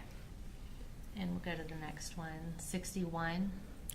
So this was a paper that was hanging on the wall, like I said, just to the right of the boys' bathroom, and there was a bullet defect in that paper. Okay. We'll go to the next slide, 62. This, on the right side of this photograph, that's the workroom door, and there's a bullet defect just outside of that door. Okay. We'll go next is 103. What are we looking at here? So from where this photograph was taken, I was standing on K Hall, so the intersection of J and K, and I'm looking at the evidence markers that are just outside of classroom 2.141 and near the lockers and the blood where Mason was found. Okay, so we see this blood on the left side of the photo. Is that where Mason's body was when law enforcement arrived? Yes. All right, and we see, we'll show closer pictures, but that black object with the evidence markers on the right side of the photo, is that approximately where Colt surrendered to law enforcement? Yes. Okay. And we'll go to the next photo. Are we looking, I apologize, are we looking from K Hall on that picture? Yes. Okay, thank you. We'll go to the next one. And this is 104. So this is a cartridge case at evidence marker 9, which was near Mason's body. Okay, and I believe was that cartridge case in one of the previous exhibits that had the cartridge cases from Miss Ryan's classroom? Well, yes, it would have been in with the cartridge cases from Miss Ryan's classroom. Okay. Yes. Gotcha, thank you. And was that recovered very close to Mason's body? Yes. Okay. And now going to where Colt was apprehended at the intersection of J and I Hall. And I believe that's actually J and K Hall, correct? Correct. Okay. So we'll go to the next slide here. This is 105. And what are we looking at here? So in the bottom left corner, we're looking at evidence marker 1, which represented a glove, a yellow glove. And then further down, we're looking at the rest of the evidence markers. Okay. And we'll go to the next slide, 106. And what does that show? One of the yellow gloves. Okay. And is that an external door here on the left? Yes. Okay.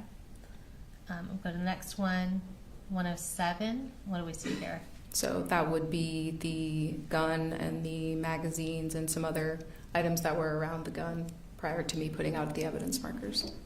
Okay. And the next slide is 108. And what do you see in this photo? Just a closer photograph of those items. Okay. I'm going to show you what's been marked as State's Exhibits 116 and 117. Can you just identify for us what these are? And I am going to have you take these out and show them to the jury once we've entered them into evidence. So 116 is the right hand yellow glove, and 117 is the left hand yellow glove. And do those appear to be in the same condition as when you took them into evidence and placed them into evidence with the GBI? Yes. All right, and Judge, at this time we would tender State's Exhibits 116 and 117 and publish to the jury. Okay. All right. 116, 117.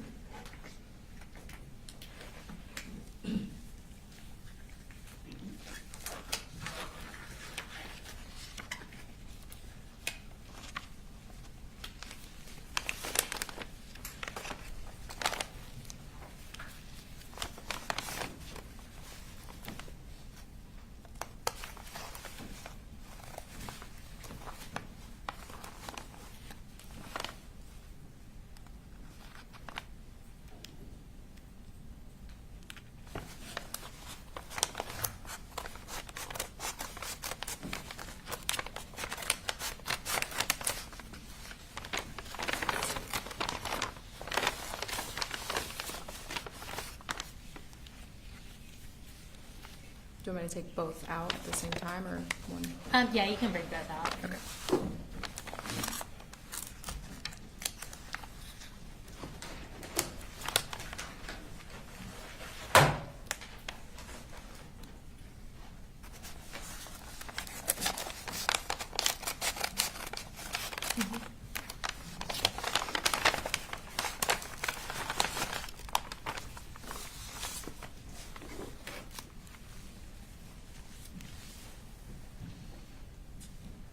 And based on your review of the evidence of the crime scene here, what's the relevance of these gloves to this crime scene?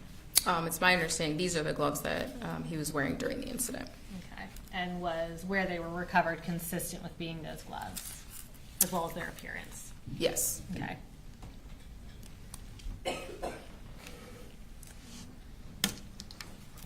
And if you want to put this back in the bag, I can move them over. And as I do that, I'm going to ask you a couple kind of contextual questions. Can you give us an idea of the distance that Colt was from Ms. Ehrman when he fired? It would have been approximately 40 feet. And similarly, can you tell us approximately how far Colt was when he fired towards Coach Aspinwall and Mr. Phoenix? It would have been probably between 16 to 18 feet. Coach Aspinwall, I believe, was closer than Mr. Phoenix was. Okay. And then just to kind of give us some context, what is the width of the hallway, like J Hall, in the school? The width of the hallways is approximately 11 feet. 11 feet wide, okay. Thank you. And now going back, we have a few more photos, so we'll go to the next slide. And what does this show in 110? This is a overall photograph of the gun and some of the items around it. Okay. And the next slide, well, it's 111. What is that in that photo? That's one of the magazines. There were 3 additional magazines along with the one that was in the gun for a total of 4. Okay. And now I am going to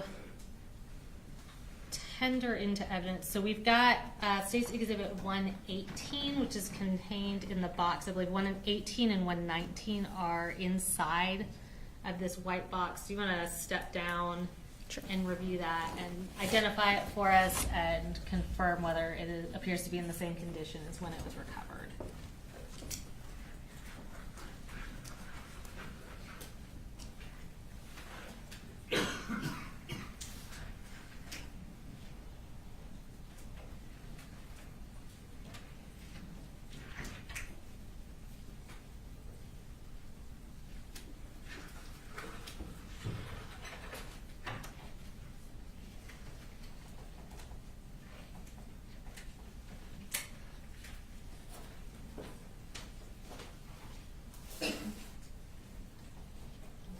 You 118 is the firearm itself. Can you identify that for the jury? Yes, this appears to be the same gun that was collected from the crime scene. Okay, and 119 is the other object that's contained in that box. Can you identify that? This appears to be the gun magazine that was in the weapon. Okay. They appear to be in substantially the same conditions when they were taken into evidence? Yes. Okay. And Judge, at this time we would tender State's Exhibits 118 and 119. Okay. All right, 118 and 119 are Okay, and I'm going to have you display, we'll start with the firearm itself for the jury. And has that firearm been secured? Does it have a gun lock in it and otherwise been disarmed? Yes. Okay.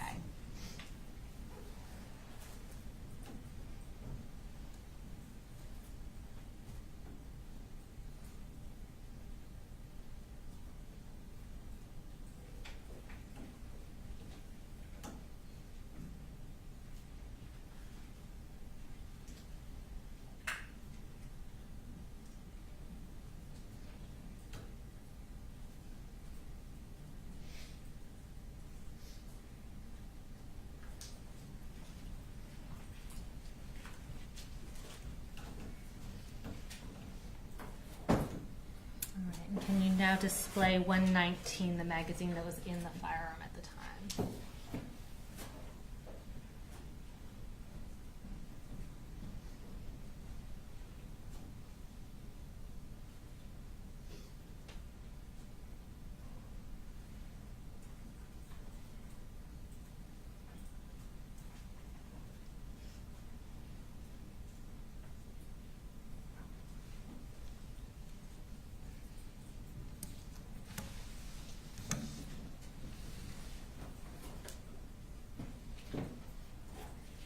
You can have a seat. I do have a couple other physical pieces of evidence.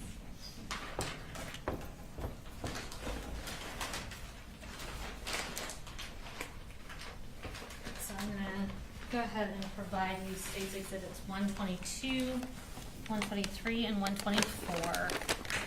I'm not going to take all of those out.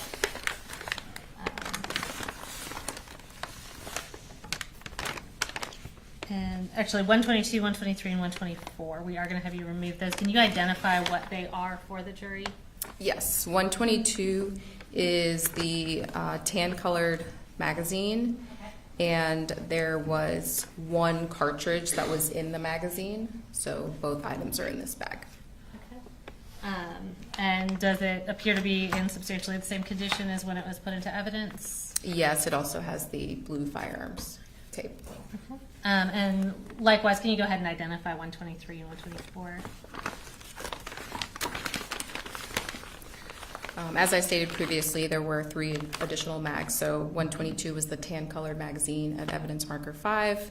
123 is a magazine that was at the gun at evidence marker 6.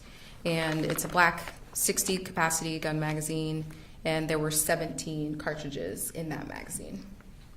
Okay. And then 124, as I stated previously, was also near the gun, and it is a black gun magazine, but this time it's a 30 capacity magazine, and it was full.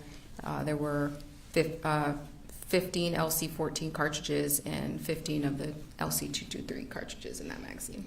All right. And similar to 122, do 123 and 124, with the exception of having markers from being to the GBI crime lab, do those appear to be in substantially the same condition as when they were taken into evidence? Yes. All right. And Judge, at this time, we would tender State's Exhibits 122, 123, and 124. There you go, Patrick. All right, 122, 123, and 124. All right. And starting with 122, if I could just have you remove that from the bag and show it to the jury. Do you want just the magazine or also the coin envelope that has the cartridge? We won't take the cartridges out of the coin envelope, but you can show that to the jury just so they're aware of what that is.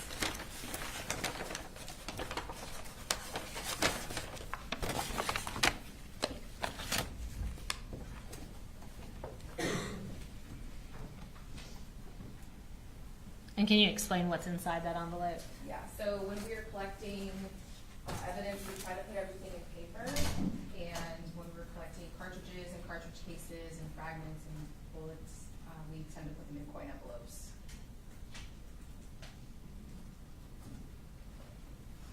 So the cartridge from this magazine is in this envelope.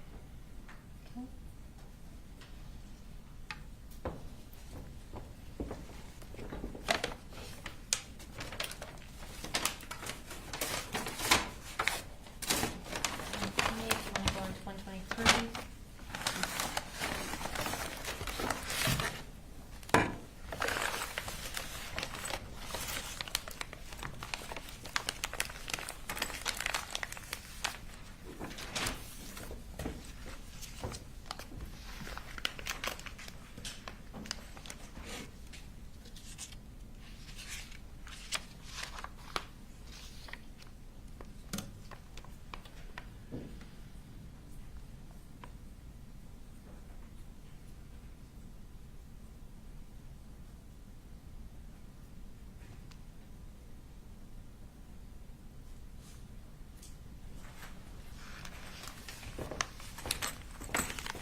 Same thing with 124.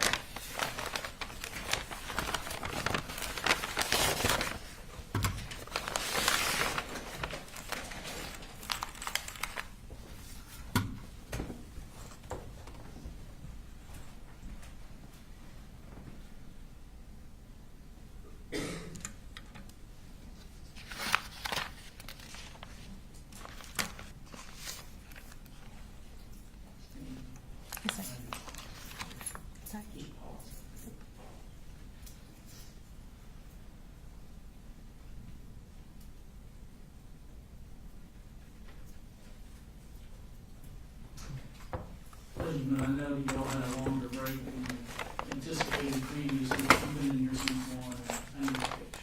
So we're going to take a 10 or so minutes. Thank you, Judge.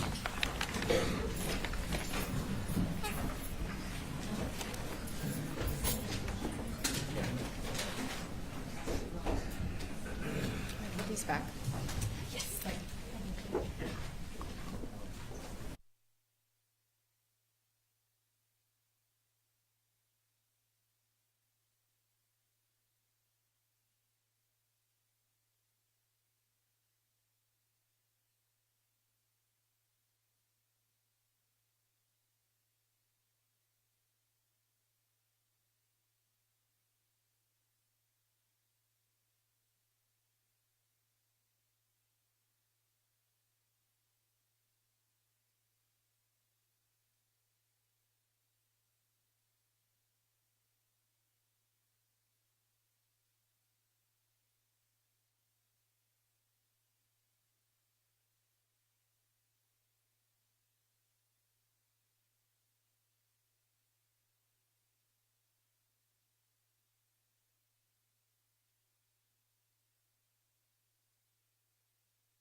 All right, I just have 3 more pieces of physical evidence to introduce through you. I'm not going to have you take any of these out of the bags. I'll start with State's Exhibits 120 and 121. And can you just identify what these are and tell us if they appear to be in substantially the same condition as when you took them into evidence? So 120 is the cartridge that came out of the chamber of the gun. And then 121 are the 18 cartridges that came out of the magazine that was in the gun. Okay. And do they appear to be in substantially the same condition? I believe they have the crime lab tape on them as well? Yes. Okay. Judge, at this time we would tender State's Exhibits 120 and 121. Any objection? No, good. All right, 120, 121 are admitted. Lastly, before we talk about the contents of Colt's bag and the firearm in slightly more detail, I'm going to show you what's been marked as State's Exhibit 205. And can you just identify what that is? Yes, this would be the poster that was in the hallway at evidence marker 19. Okay, and we won't take it out since we had a pretty clear picture of it. Again, does that appear to be in substantially the same condition as when you took it into evidence? Yes. All right, and we'll tender State's Exhibit 205 into evidence. No, good. All right, 205 is admitted. And regarding that poster board, just to be clear, we talked about whether the bag appeared to be the same backpack that Colt was wearing at the time. Based on the location of where the poster board was found and its appearance, is it consistent with the poster board that was concealing Colt's gun when he came into Appalachia High School on September 4th of 2024? Yes. Okay. Now at this time, we are going to go back to the photos. We just have a few more if we can go to the next slide. And this is 112. And can you tell us what we're looking at here? This would be a photograph after I've opened the backpack. Okay, so is that what was inside Colt's backpack when you first opened it? Yes. Okay, and we'll go to the next one, 113. And what is this? These are the contents of that previous photograph. Okay, I see it has some writing down there. What does that writing say? That writing says from backpack number 20. I wrote that so that I would know where it came from. Okay, so that's for your own reference, essentially? Correct. Okay, and we'll go to the next slide. This is 114. This would be the knife that was in the backpack.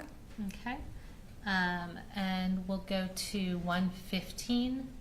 The oil that was in the backpack. All right, and is that same poster board that was behind it? Correct. Okay. And 116. That's another photograph of the oil that was in the backpack. Okay, and again, did you write from backpack number 20 for your own reference? Correct. All right. We'll go to the next slide, 117. And what does that show? This is a photograph of the gun and the magazines that are near the gun. Okay. And we'll go to the next slide, 118. This would now be with the evidence marker identifying those items. Okay. Next we have 119. Photograph of the gun. Okay. And does that just show kind of a close-up of some of the writing that's on the gun? Yes, the brand. Okay. And we'll go to the next, 120. This is the cartridge that came from the chamber of the gun. Okay. And again, is that your writing? Yes. Okay. We'll go to 121. This would be the 60-round magazine that was in the gun. Okay. And we'll go to 122. This is a closer-up photograph of the top of that magazine showing the capacity. Okay. We'll go to 123. And then this would be the other side. Okay. And 124. This is a photograph demonstrating that there are cartridges in that magazine. All right. And we'll go to 125. And then this would be the cartridges that came out of that magazine. Okay. And 126. This is one of the magazines that was near evidence marker 6. Okay, and the next slide. This would be the top of that magazine, showing that there are cartridges in that magazine. That's 127, and we'll go to the next one, 129. And then these are the cartridges that came out of that magazine. Okay. We'll go to the next slide. This would be the other magazine that was at evidence marker 6. So the last one we saw was the 30-round magazine. There was an additional 60-round magazine with cartridges in it. Okay, and that's 130. We'll go to the next slide. Is 131. This is the tan magazine that was near the gun, but identified by a different evidence marker. Okay, and we'll go to the next slide. 132. So this is the magazine that we were talking about prior to the tan magazine. Okay, so we had that one picture a little out of order. Yeah. All right, and we'll go to the next one. Is 133. This is the top of the tan magazine, showing that there's only one cartridge in that one. Okay. And the next one is 134. These would be the cartridges that came out of the 60-round magazine. Okay. And the next slide. And we're going to hold off here. And just to be clear, the magazines that we showed, the cartridges that we showed, are those all the same magazines that were placed into evidence? Yes. Okay, the physical, actual objects. And Judge, this time we do have a few slides showing the deceased victims at the crime scene. We wanted to notify the public if anyone wanted to either leave or avert their eyes, as well as notify the media not to film.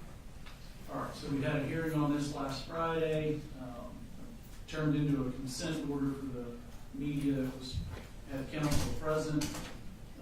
So the following photographs are not to be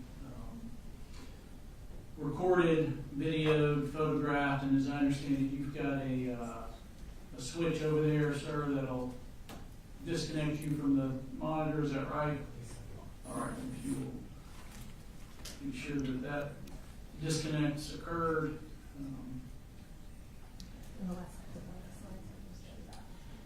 All right, was there anyone that wanted to leave the courtroom? Okay. All right, again, do not record, photograph, transmit the following exhibits. All right, and we won't belabor these, but we are going to identify them and publish them to the jury. We'll go to the next slide.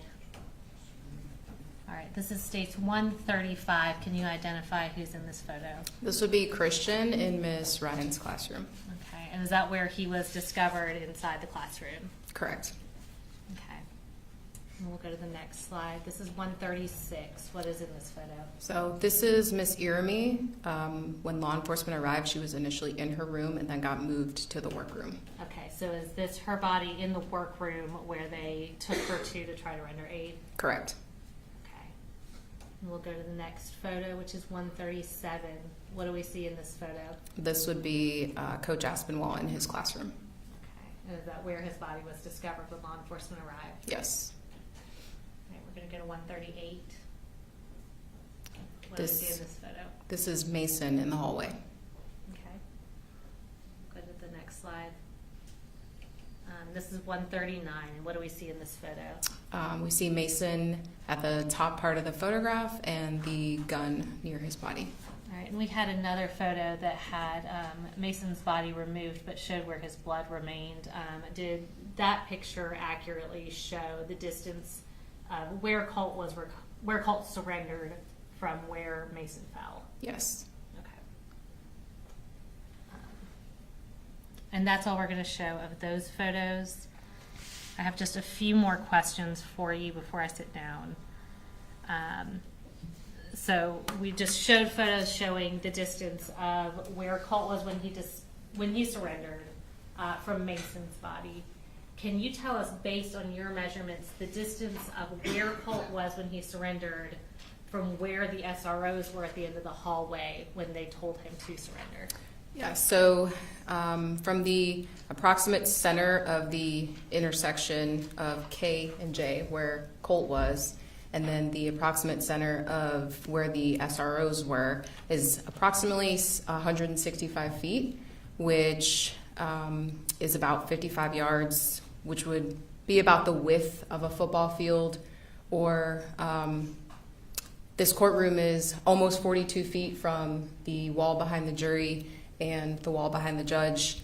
So if we had 4 courtrooms stacked width-wise that way, it would be about 165 feet. Okay, thank you.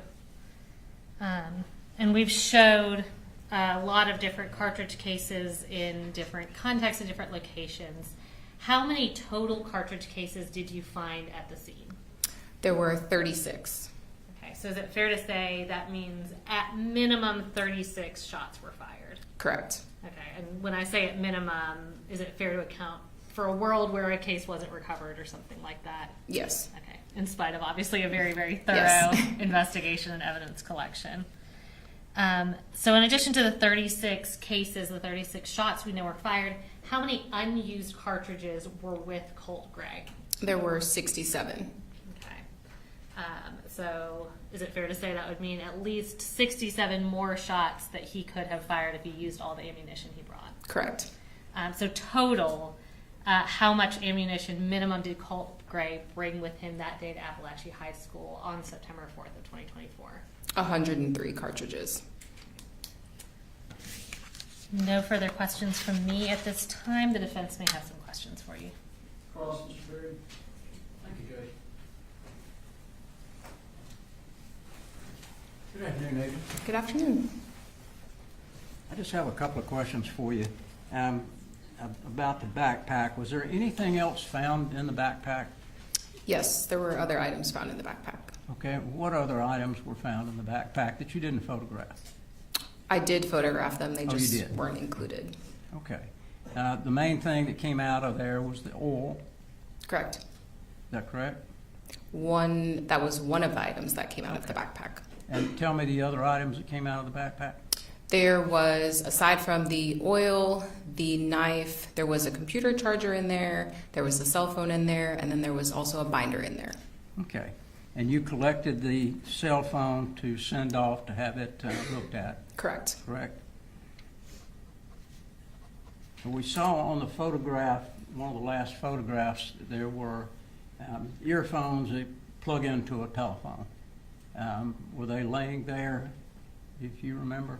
Yes, that would have been near the weapon. Okay. And you associated those with Colt?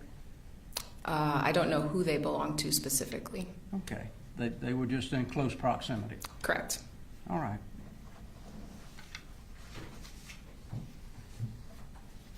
I think that's all I have. Thank you, Judge. Yes, sir. Any redirect? No, sir. All right, thank you, ma'am. You're free to go. Thank you.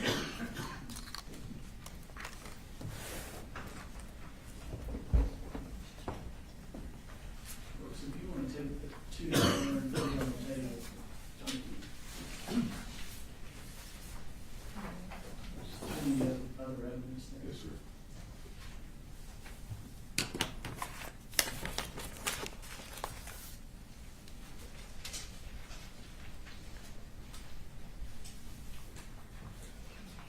All right, state calls next witness. State called Sarah Van Holm.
go ahead and have you raise your right hand.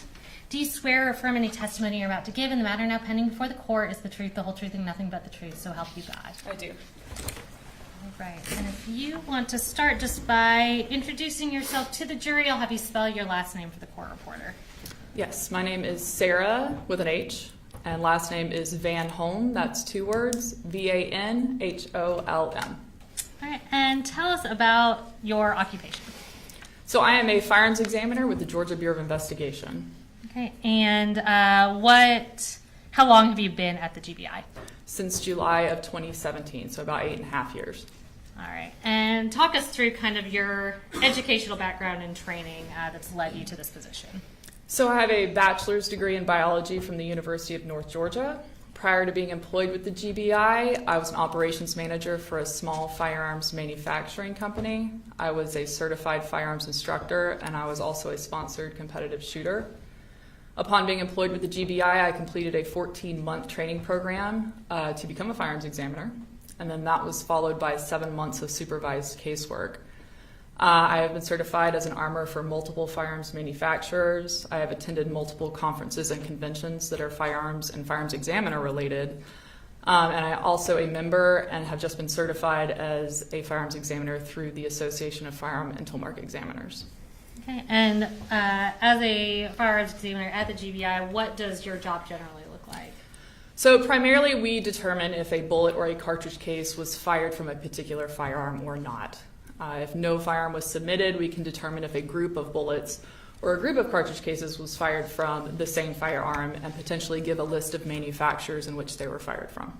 All right, and have you previously testified as an expert in the field of firearms science and firearms examination? Yes, I have. Approximately how many times? I think it's just under 90. Okay, and in what courts have you testified? Many courts across the state of Georgia. All right. And Judge, at this time I would tender Sarah Van Holm as an expert in the field of firearms science and firearms examination. We'll stipulate that she's an expert in firearms. Should be so qualified. All right, so before we get into the evidence specific in this case, I want to talk through some terms we may be referencing.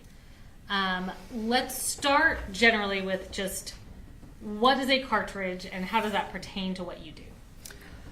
So as firearms examiners, what we are looking at are the repeating patterns of markings that are formed during the manufacturing process of a firearm that are then imparted on the different components of a cartridge during the firing process of that firearm. So a cartridge is a single unit of unfired ammunition. I have a demonstrative as well, if that's acceptable. Any objection? No problem. Okay. A cartridge is a single unit of unfired ammunition, and it is composed of 4 main parts. Your main housing being what we call a cartridge case, sometimes referred to as a shell casing. It's a cylindrical metallic component with an open mouth. And well, inside that open mouth is going to be your projectile or your bullet. Inside of that cartridge case is going to be your gunpowder. And then on the base of that cartridge case is going to be what's called a primer. Kind of looks like a button. When the trigger is pulled on a firearm, it releases what's called a firing pin. That firing pin actually dimples that primer at a high velocity and creates a spark inside of this cartridge. That ignites that gunpowder and creates a rapid gas expansion or a combustion. And what that does is it actually dislodges this projectile from the mouth of the cartridge case and sends it traveling down the barrel of the firearm, where this projectile is going to pick up markings from the rifling of that barrel.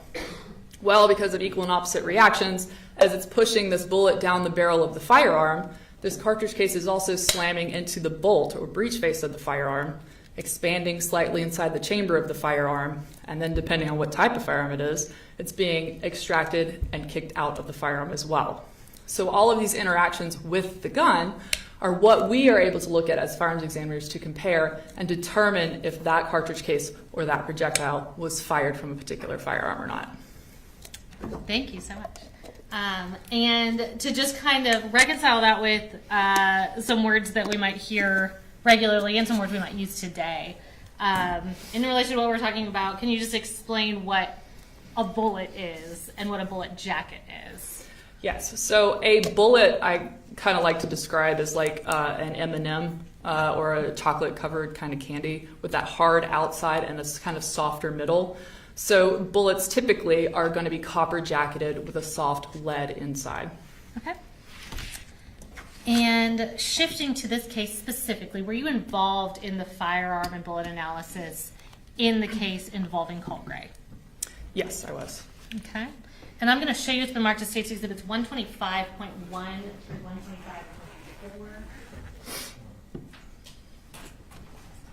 And can you just review these, identify them, tell us what they are and if they're fair and accurate copies of those?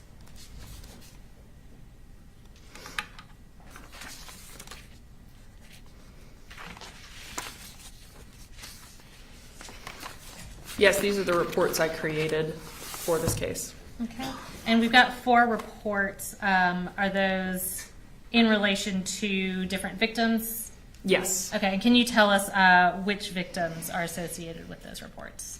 Yes, so State's Exhibit 125.1 is the report for that contains the victim Anna Christina Ermi. I apologize for the names. You're fine.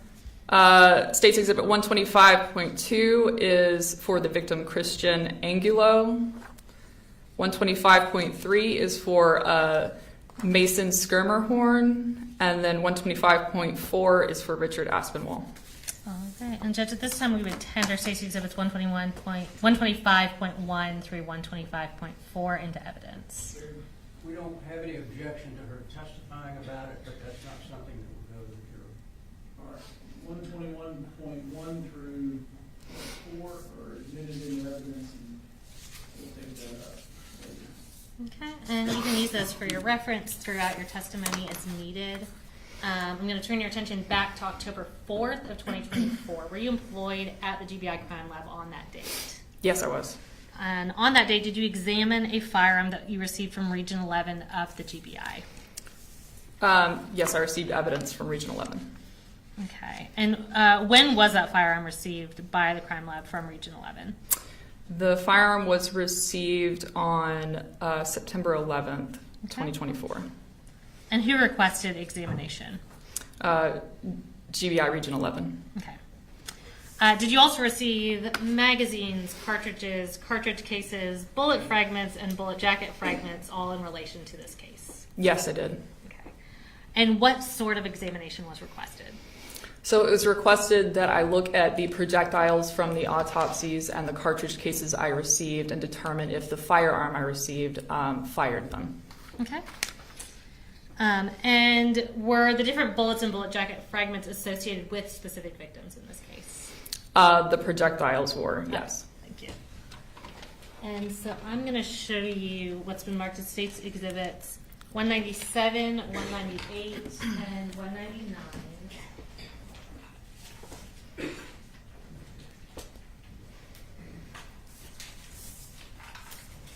And can you just identify what these are?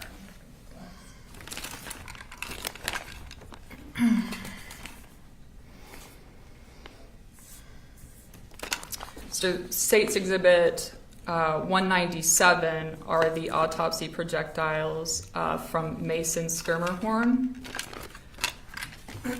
State's Exhibit 198 are the autopsy projectiles from Richard Aspinwall.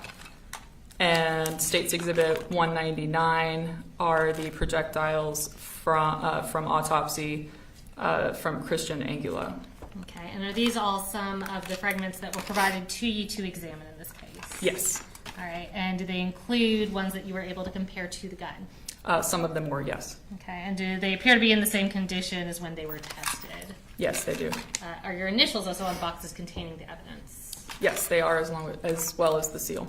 Okay, and so Judge, at this time, we are going to tender States 197, recovered from Mason, 198, recovered from Coach Aspinwall, and 199, recovered from Christian. No objection. All right, 197, 89. All right, so what did you do with the evidence once you received it? So when I received the evidence, I sorted the evidence based on what we call class characteristics, and those are going to be characteristics that are indicative of the design of the firearm. So we want to make sure that the evidence is agreeing with the firearm that we've received. If it is agreeing with it, then we will test fire that firearm and then compare those ammunition components to what we received as evidence. Okay. Now, in this case, were there types of fragments that you couldn't compare? Yes, there were some fragments we could not compare. Okay, and what would be some reasons that you wouldn't be able to do that? So when a projectile hits an object, it can break into different pieces.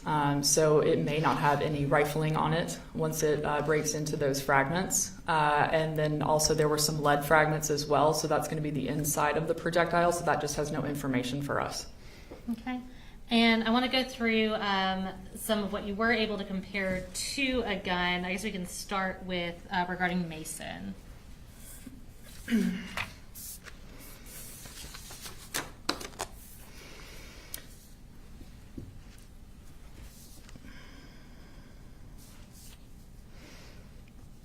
Yes, for Mason, I was able to compare a .223 bullet and bullet jacket fragment, and that was it. Okay. And what about for Coach Aspinwall?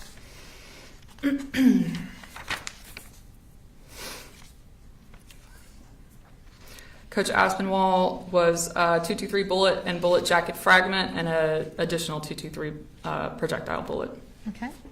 And for Christian?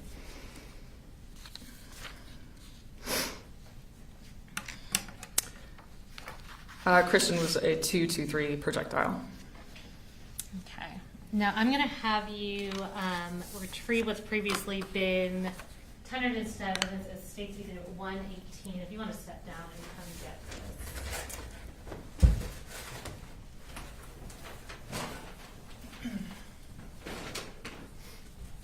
And again, this has been secured and has a gun lock on it. Yes, so for the court, it is empty. And so is this the firearm that was provided to you in relation to this case?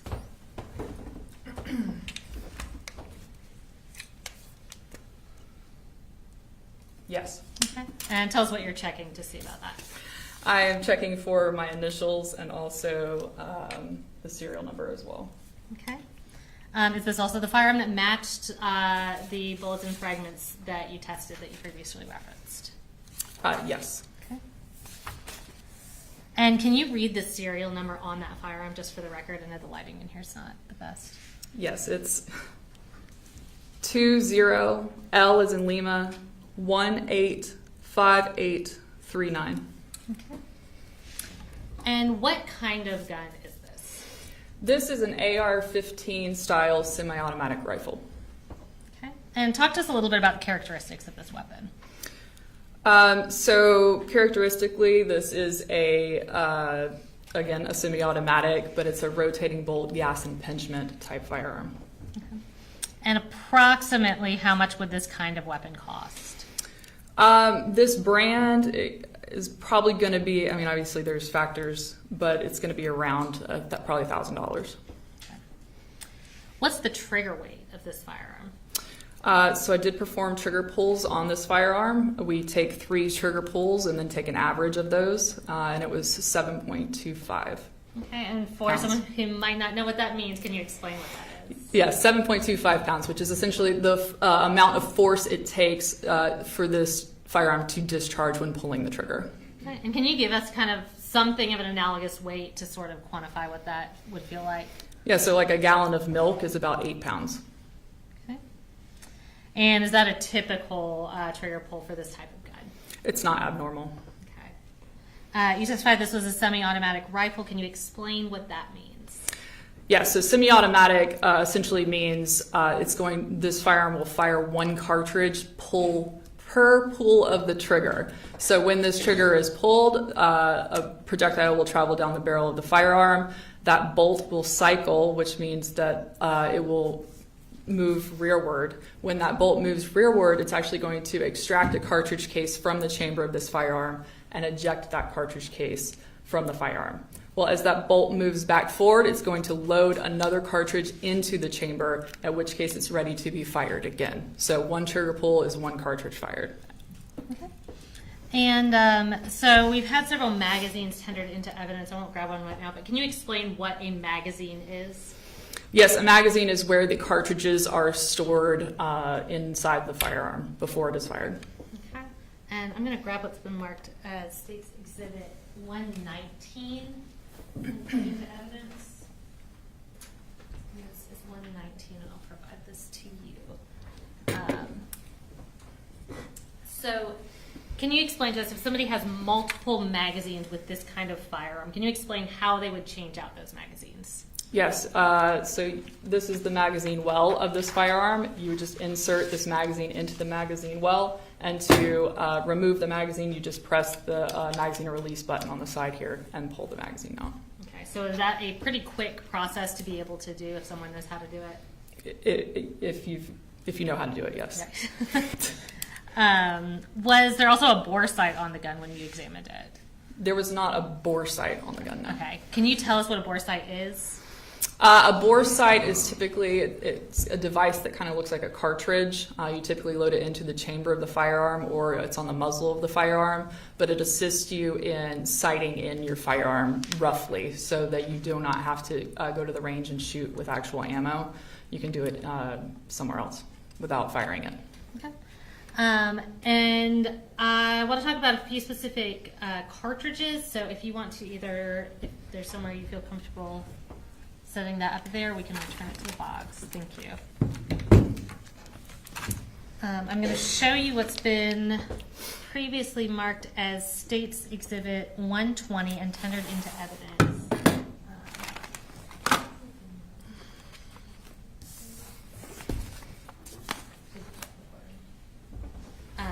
So this is tendered into evidence as State's Exhibit 120, and we're going to try to grab some scissors for you.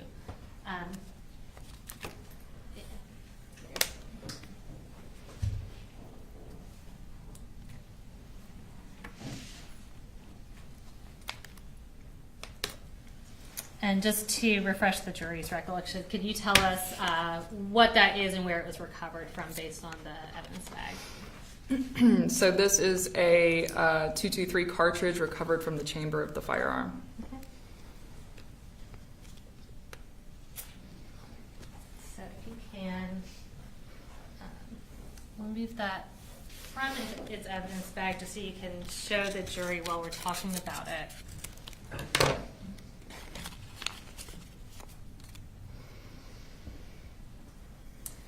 So tell me about this specific type of cartridge.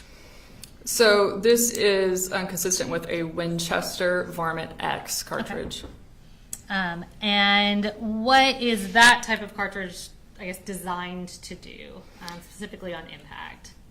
So these cartridges are specifically designed by the manufacturer for hunting. Okay. Yes, and they have a gray polymer tip on them, and when they hit a target, they are designed to expand upon impact. Okay. And I'm now going to show you what's been marked as State's Exhibit 124. And in here we've got two different types of cartridges. We're going to talk about each of those. So if you can get... you can start with either one, but we just want to talk about the two different types of cartridges.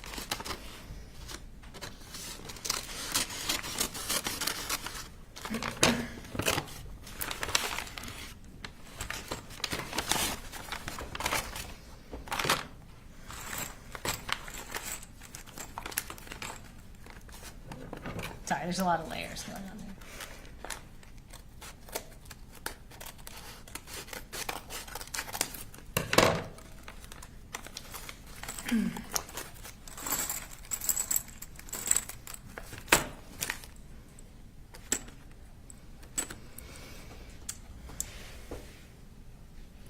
So tell us about what those two cartridges are, what they're designed to do, and kind of what the difference is between them.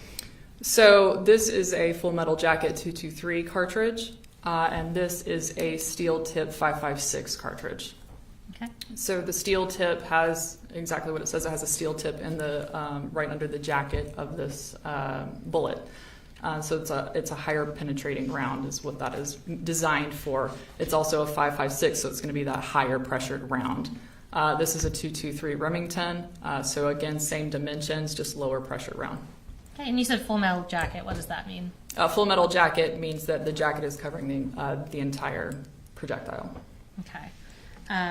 And is that designed, does the jacket help as far as penetration goes, or what would be the purpose of that? Yeah, it helps with a variety of things. So the jacket's going to help it travel down the barrel more cleanly. Obviously, the core of that projectile is lead, so it helps it from deformation a little bit. Okay, and are these also designed to expand upon impact? The full metal jackets are not, no. Okay. But the other ones are?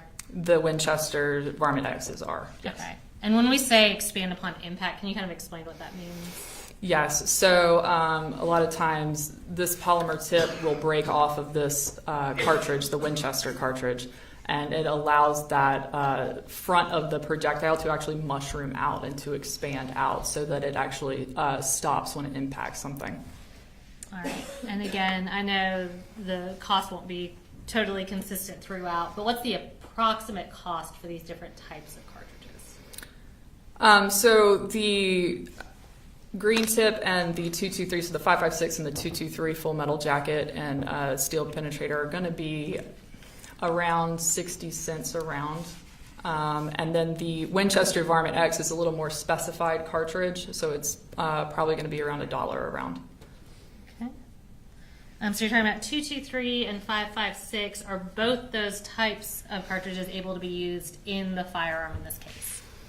In this case, yes. Okay. And can you kind of explain how that works? Yes. So dimensionally, 223 and 5.56 are essentially the same dimensionally. It's again that pressure. 5.56 has a higher pressure than the 223. So you can shoot a 223 in a 5.56 firearm, but you wouldn't want to shoot a 5.56 in a 223 firearm because it may not be rated for that extra pressure. Okay. And following your examination, what did you do with the evidence that you examined? I repackaged it and returned it. Okay. So we referenced, I'm going to provide these keys to you. We referenced that there was a gun lock on that firearm. Can you show the jury what the gun lock looks like and explain what it does and how it works? So this is a gun lock. It goes through the magazine well and through the chamber of the firearm, and it essentially makes it so the bolt cannot close all the way on the firearm. Okay. And can you just demonstrate for the jury how one would put on and take off a gun lock? Yes.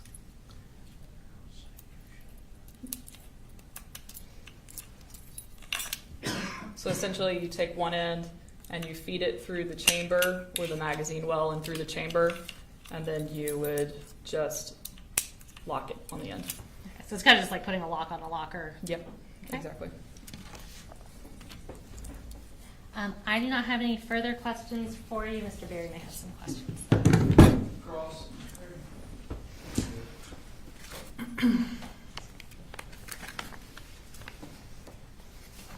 Good afternoon. Good afternoon. Just want to ask you a few questions about the firearm. Do you know the approximate weight of that firearm? This one in particular, I do not. Okay. You said that you had to pull the trigger for each time the gun fired. Is that correct? I took an average trigger pull test. Yes, I did. Okay. What's the average trigger pull of a 9mm pistol?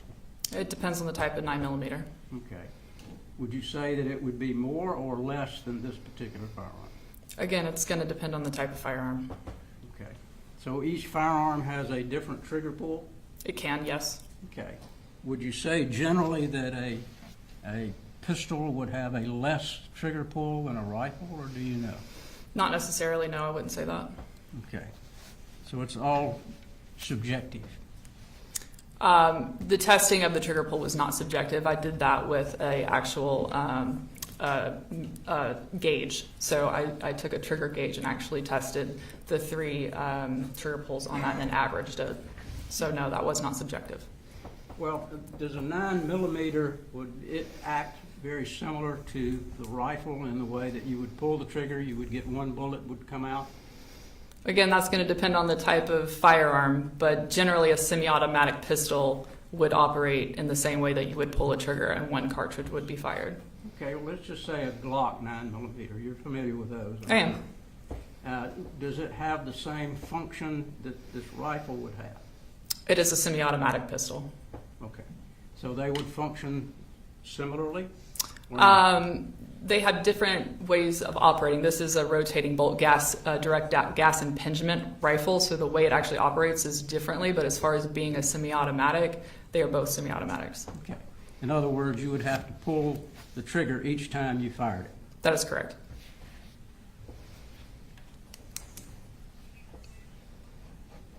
Do you know the approximate cost of a Glock 9mm?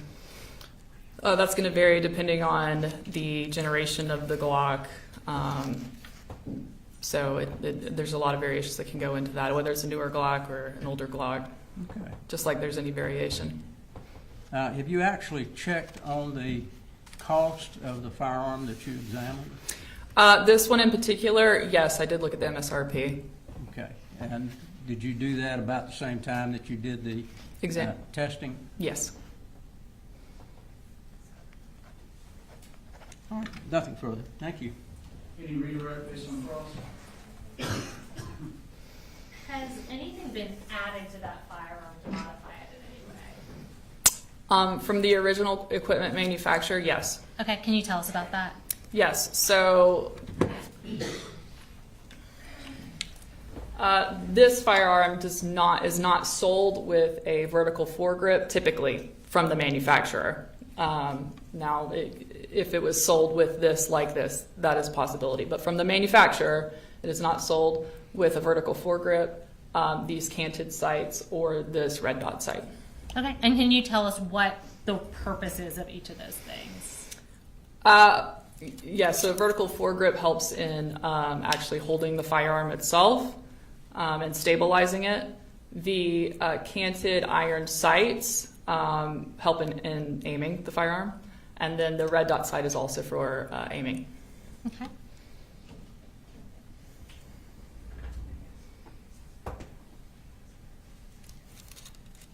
Is there an accessory rail added? Yes, there's a Picatinny rail added so that you can put on the canted sights. Okay. Nothing further from me. Thank you. Any recalls? No, yeah. All right. Thank you, ma'am. You're free to go.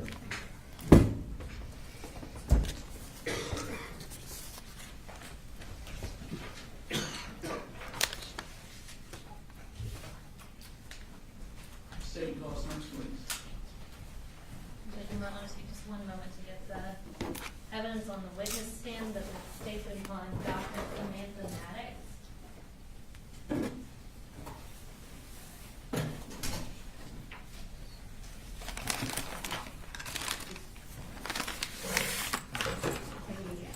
I was waiting for you.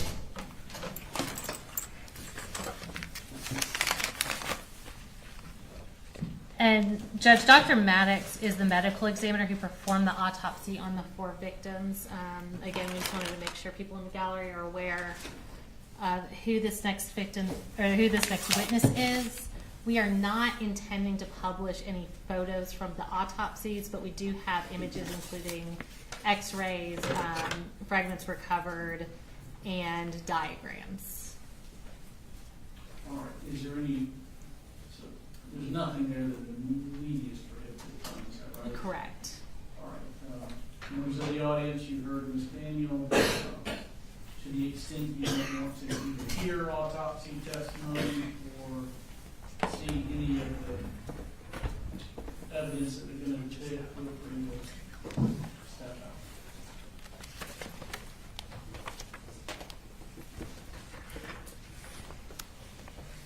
All right, if you can go ahead and raise your right hand.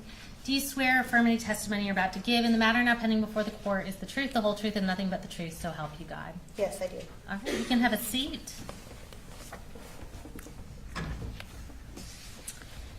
And if you will start just by introducing yourself to the jury, and if you can spell your last name for the court reporter. Yes. Hello, my name is Dr. Samantha Nieves Maddox. Last name spelled Mattox. All right, and Dr. Maddox, where are you employed? I'm employed with the Georgia Bureau of Investigation. All right, and what's your role there?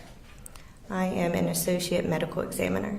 How long have you been there as an associate medical examiner? I've been employed there for about 2.5 years now. And what are your duties at the GBI Crime Lab as an associate medical examiner? As a medical examiner at the GBI, I am tasked with performing autopsies, determining cause and manner of death, and ultimately producing an autopsy report. Approximately how many autopsies do you perform in a given year? In a given year, it can range from 200 to 300. And approximately how many autopsies have you performed during the course of your career? To date, I have performed 905 autopsies. Okay. Tell me about the education and training that you've had in the medical field. After graduating from high school, I completed 4 years of undergraduate study and received my Bachelor of Science degree in biology at Columbus State University, located in Columbus, Georgia. I then completed 4 years of medical school at the Alabama College of Osteopathic Medicine, located in Dothan, Alabama.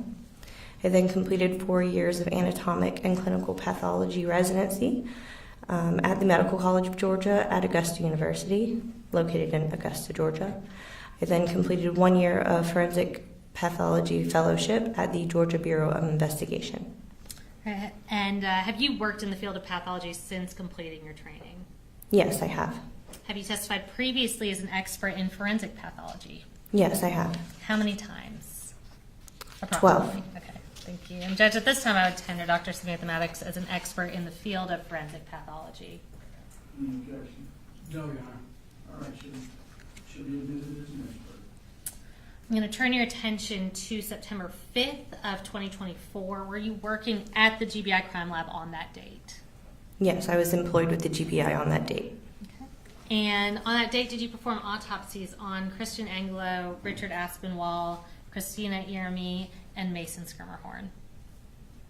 May I refer to my report as far as the and I will date? go ahead and provide you may have it for reference, but these are State's Exhibits 43 through 46.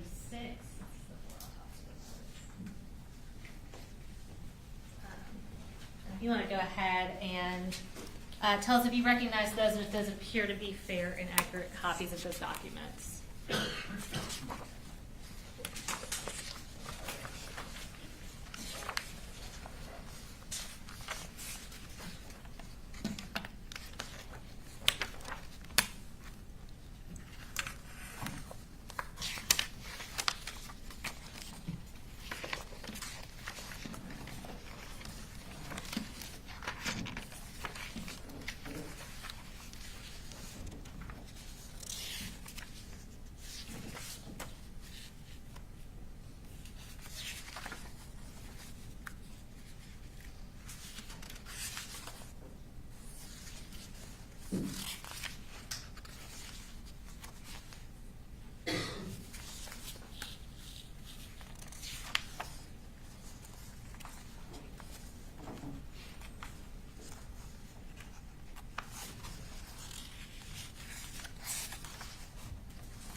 Yes, these are my autopsy reports.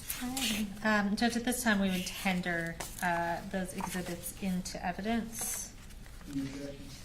No objection for tendering for the record, but we object to the all right. 43, 44, 45, 46 are admitted. All right. And referencing those, did you perform all of these autopsies on September 5th of 2024? Yes, all the autopsies were performed on September 5th, 2024. However, one autopsy was completed 1 day after, on September 6th, 2024. Okay. And whose was that? That would be Miss Anna Christina Ieremy. Okay. So I'm going to go through some general procedures, and then we're going to talk about each victim individually. When you at the crime lab receive a body in in preparation to perform an autopsy. Tell us how that body's received. Sure. So the GBI receives a phone call from the coroner to report deaths. Those deaths are called into the GBI and taken by a death investigation specialist we call a DIS. A case number at that time is assigned to the case, whether the case is accepted into our jurisdiction or declined.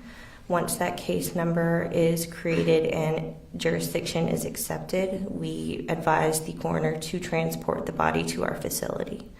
Upon receipt of the body to our facility, the body is checked for name tags and identification. It's labeled with our case number as well as our own tag. And then after that procedure is completed, the body is then moved into the in-cooler. Okay. And once a body is appropriately received, labeled, confirmed to match the identity, what are the steps you take when you perform an autopsy? When the case is ready for an autopsy, the body is moved from the in-cooler and to the autopsy suite. However, prior to that, depending on the case, and in these cases, gunshot wound cases, an X-ray is performed to show if there's any kind of retained bullets or any kind of materials that we need to be aware of. So upon moving from the in-cooler, the body moves to get an X-ray. Once the X-ray is complete, it is then moved to the autopsy room. Okay. And when performing an autopsy, what's kind of the order that you examine the body? Sure. So once the body is in the autopsy room, photographs are taken of the bag tags, and the bag is not yet opened. So once those photographs are taken, then the bag is opened, and photographs are again taken of the contents of the bag as they are received. Once those photographs are taken, I examine the body for any kind of evidence that may need to be collected, as well as any kind of injuries that I can see and what kind of clothing is present on the body. Once I've done that, the clothing is removed, the body is again examined for injuries and cleaned, and photographs are again taken of the body and the injuries.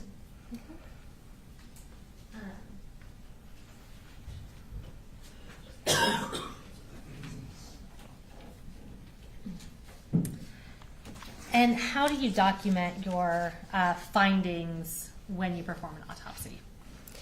At the time of autopsy, I document my findings on a body diagram, which are then later transcribed into a full autopsy report. Okay, and is the full autopsy report what we previously tendered? I believe is State's Exhibits 43 through 46.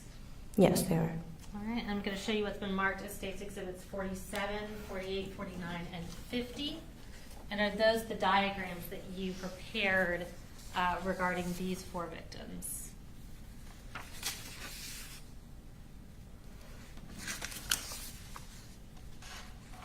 Yes, they are. Okay, are they fair and accurate copies of the diagrams that you prepared? Yes, they are. Judge, at this time, we would tender State's Exhibits 47 through 50 into evidence. Any objection? No, Your Honor, other than what we've already said. All right, thank you. 47 through 50 are admitted. Okay, so we're going to start with Christian, which was State's Exhibit 43 for the report. Can you tell us the full name and age that you recorded in that autopsy report? Christian Gabrielle Aguilo, 14 years old. Okay. And we're going to publish the diagram that you prepared from his autopsy. That was tendered as State's Exhibit 47. And we'll use that diagram for reference as we talk through Christian's injuries. It may take just 1 second because I think we have to pull up a different program.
right, Dr. Maddox. So this is a diagram you performed to document the injuries to Christian.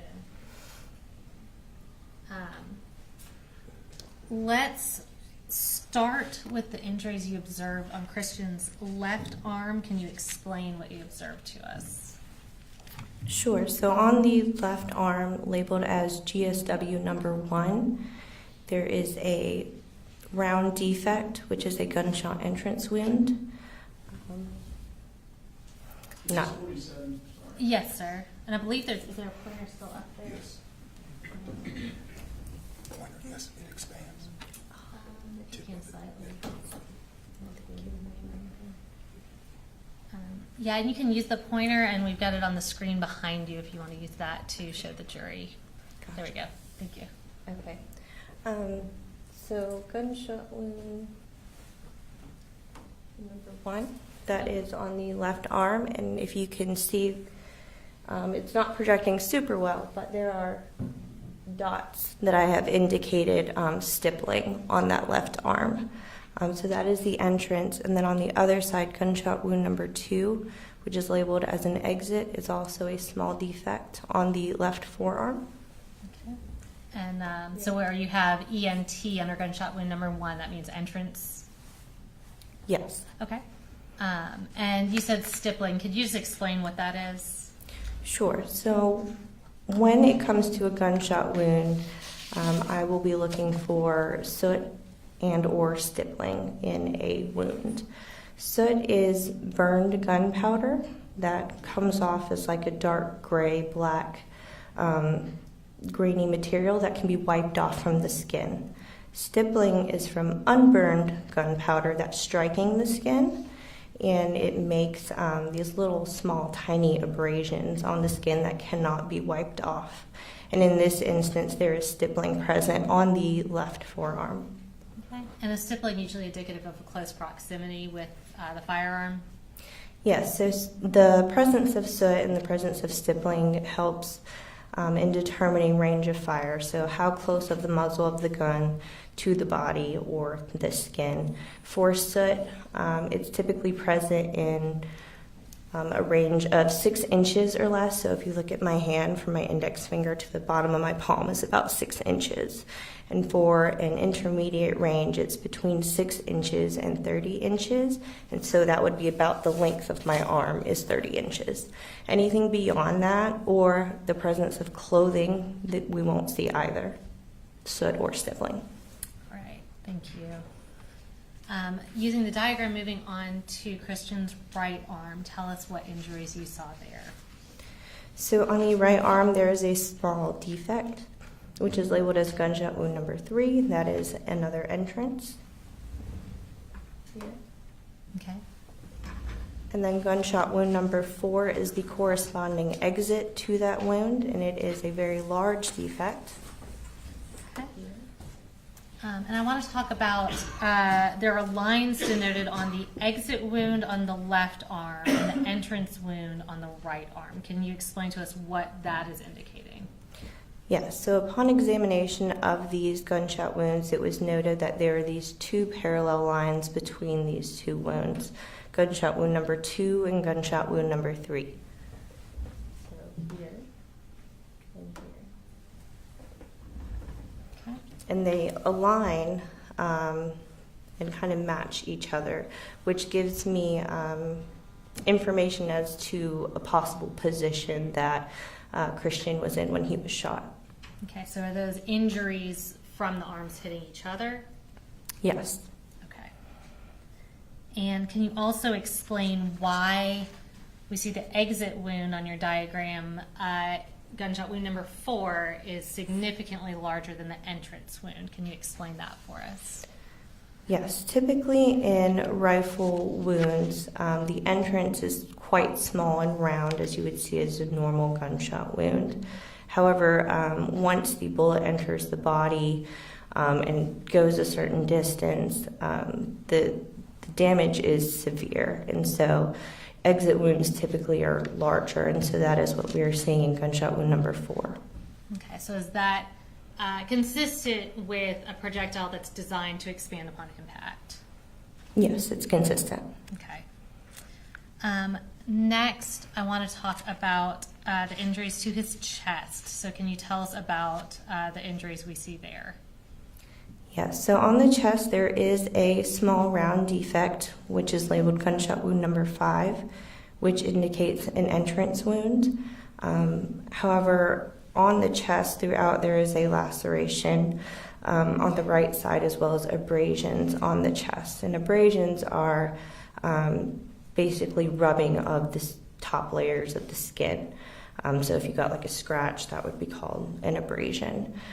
So to point out the gunshot wound.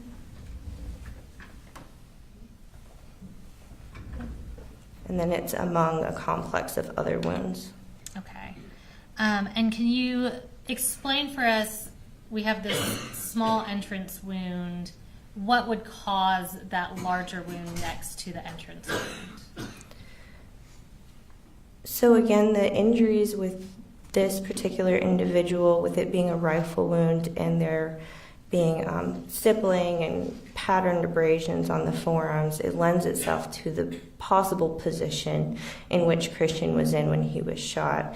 And so if the abrasions on the forearms were to be lined up in this manner, as well as his head angled downwards, the large defect to the arm and the forearm correspond to being kind of at the level of the chest. Okay, so just for the record, was it your conclusion based on your examination that when Christian was shot, his arms were across his chest, kind of in a crossed manner, one on top of the other? So upon performing the autopsy, I have 3 different wound paths. I have an entrance and an exit on the left forearm. I have an entrance and an exit on the right forearm. I have an entrance on the chest, which leads to a bullet.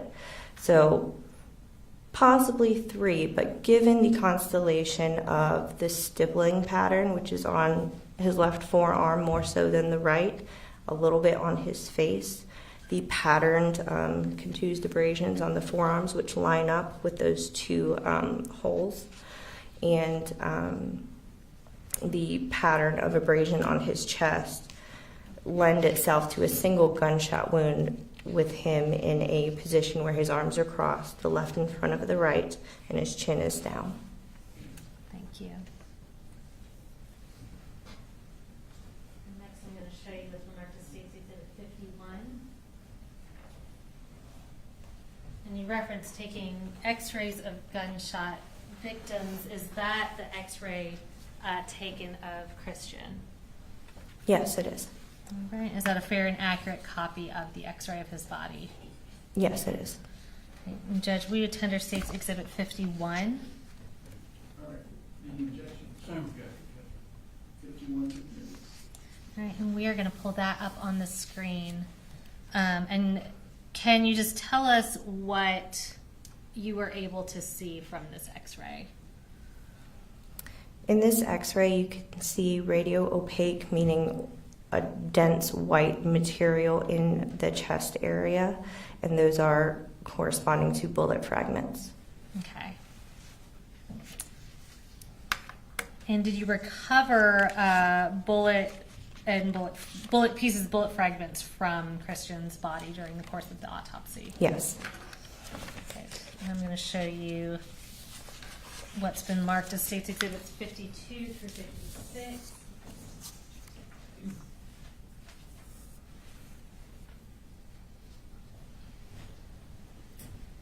And are these fair and accurate photographs of the pieces that you recovered from Christian's body? Yes, they are. Okay. And Judge, we would tender State's Exhibits 52 through 56. Okay, all right, they're in the 52 to 56. All right, and we'll start with 52 and pull that up. And can you just tell us what we're looking at and where it was recovered from? So this yellow piece of material was recovered from the clothing. It was recovered at the time of the external examination. It may possibly represent a jacket fragment. Okay. We'll go to 53. And tell us what that is and where it was recovered from.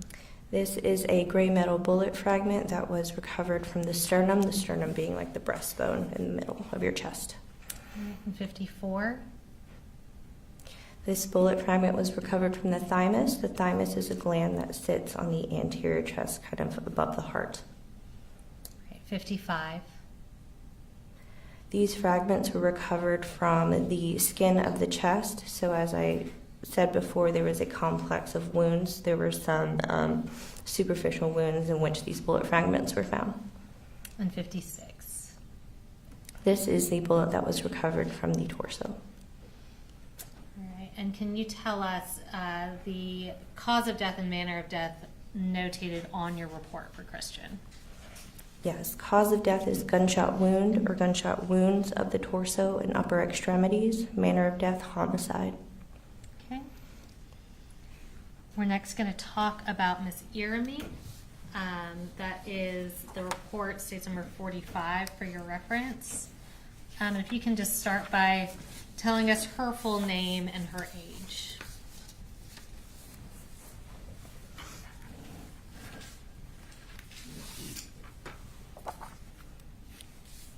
The decedent's name is Anna Christina Irami, 53 years old.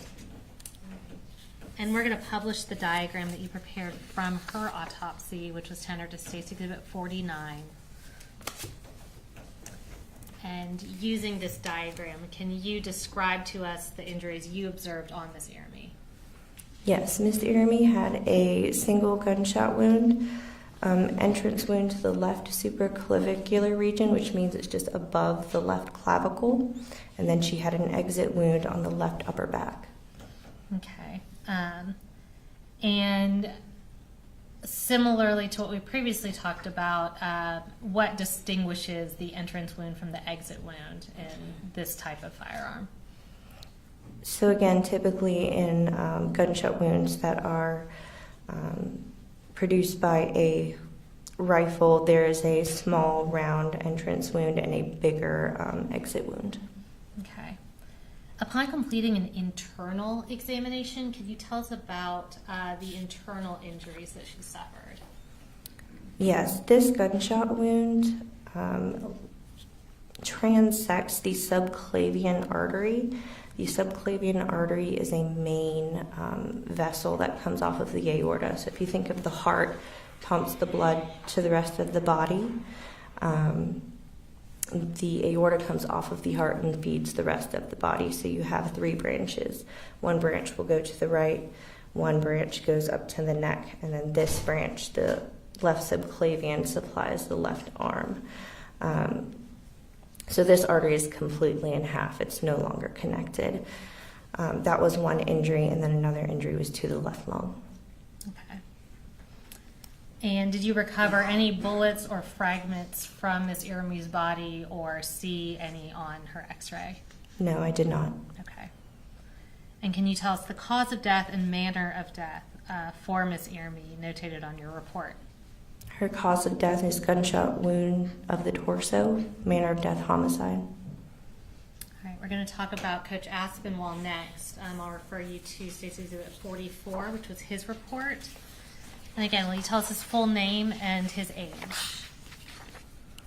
Richard Aspinwall, 39 years old. All right, we're also going to publish his diagram. That was State's Exhibit 48, and use that as a reference. Using that diagram, could you again just talk us through the injuries that he suffered? Okay, I'm going to start with the injury to the right arm. Okay.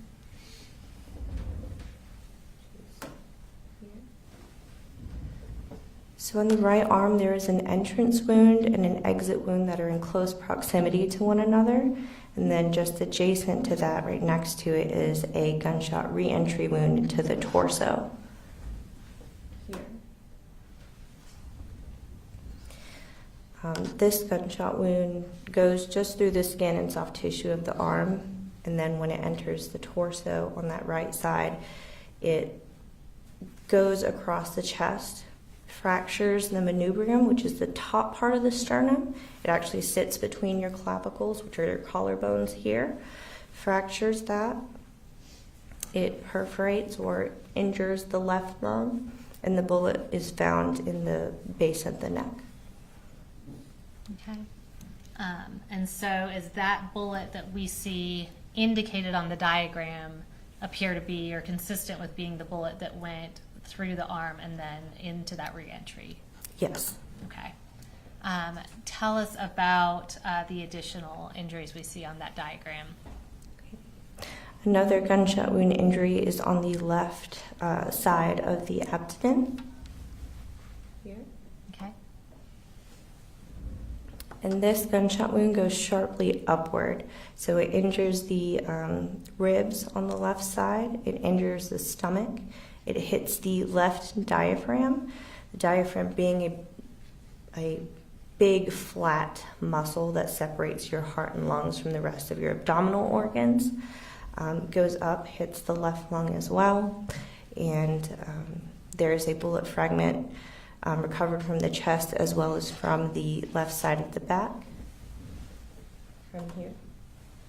Okay. So that bullet fragment, you said it appeared to go a sharp upward trajectory through his body, and that bullet that is higher appears to be from that gunshot wound?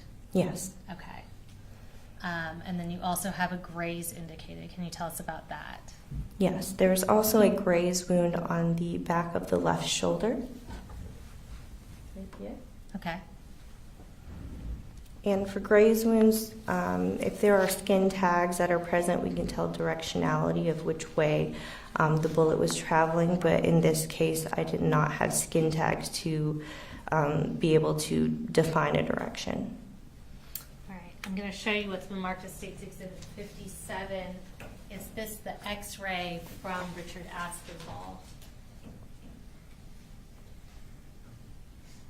Yes, it is. Is that a fair and accurate copy of that X-ray? Yes, it is. Judge, we would tender State's Exhibit 57 into evidence. Any objection? No objection, other than our side. All right, 57. We're going to publish that. And can you just tell us what you were able to observe on this X-ray? Sure. So bullet fragments, I'm going to go ahead and point out. Please.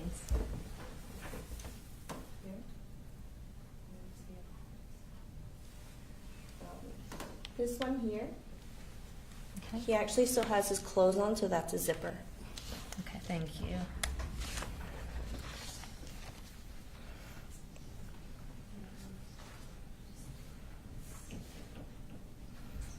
Next, going to show you what's been marked as State's Exhibits 58, 59, and 60. Were you able to obtain parts of the bullet and fragments from Coach Aspinwall?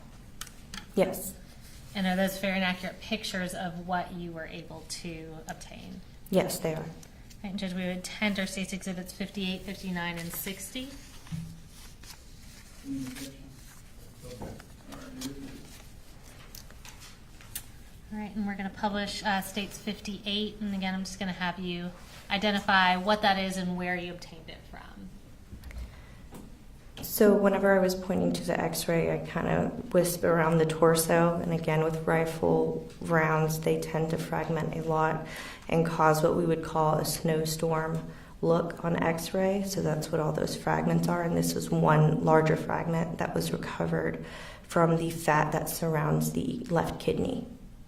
Okay, and we'll go to the next picture. These are the two main fragments that were recovered from the left chest and the back. Okay, and that was 59, and we'll go to 60.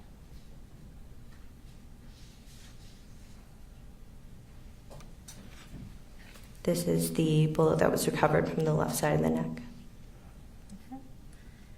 And will you tell us the cause and manner of death notated on your report for Richard Aspinwall? Gunshot wounds of the torso as the cause of death, manner of death, homicide. All right. Now we're going to talk about Mason. I'm going to refer you to State's Exhibit 46 for your report.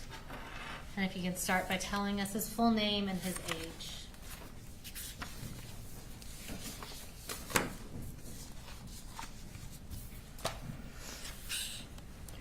Mason Schermerhorn, 14 years old. All right, I'm also going to publish the diagram that you prepared from his autopsy that was tendered to State's Exhibit 50.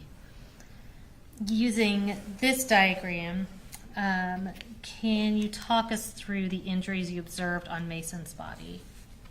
Yes, starting from top to bottom, the first gunshot wound is to the middle of the right eyebrow.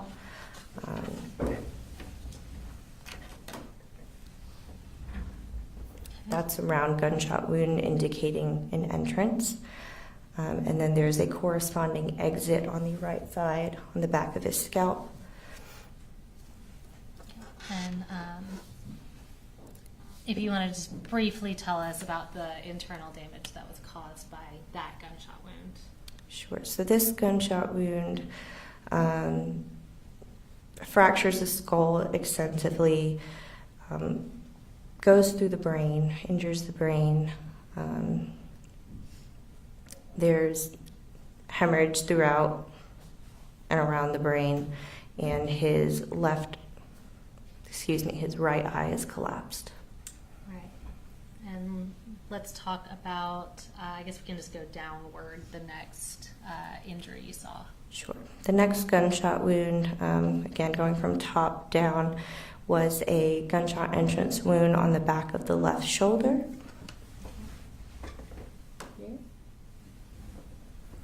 And then the corresponding exit wound is on the front of the left shoulder. Again, it's much larger. And this gunshot wound just injures the soft tissue and skin. The major vessel here is still intact. All right. And then going down to that next injury we see. The next gunshot wound is on the left side of the back. Here. And this gunshot wound enters the skin and soft tissue, goes in a downward trajectory to the side of his abdomen, injures the right hip bone, and then the bullet becomes lodged in the left thigh. So the bullet is here. Okay, so just to be clear, Mason had an entry wound to the front of his face, but then the other two entry wounds were to the back of his body. Is that correct? Correct.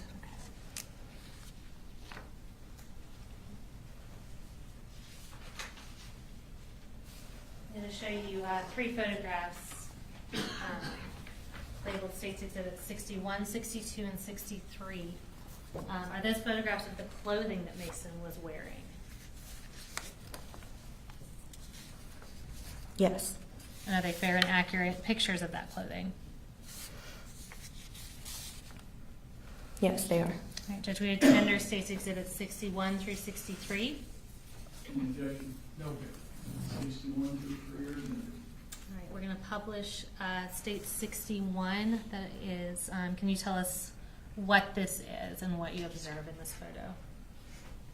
So this is the outer hoodie that he was wearing, and there is a large defect on the left front panel of the sweatshirt, and that corresponds to the exit wound. Okay. And what we see on that sweatshirt, is that all blood? Or is it all consistent with being blood? I guess I'll ask. The sweatshirt is soiled with fluid, the red discoloration being consistent with blood. Okay, thank you. And then we'll go to 62. And what does that show? This is just a close-up picture of the defect in the clothes that corresponds to the exit wound. Okay, and 63. It's very hard to tell, but it's under the blue arrow. It is the entrance wound. Okay. That was on the left upper shoulder. Thank you. And then next I'm going to show you States Exhibit 64.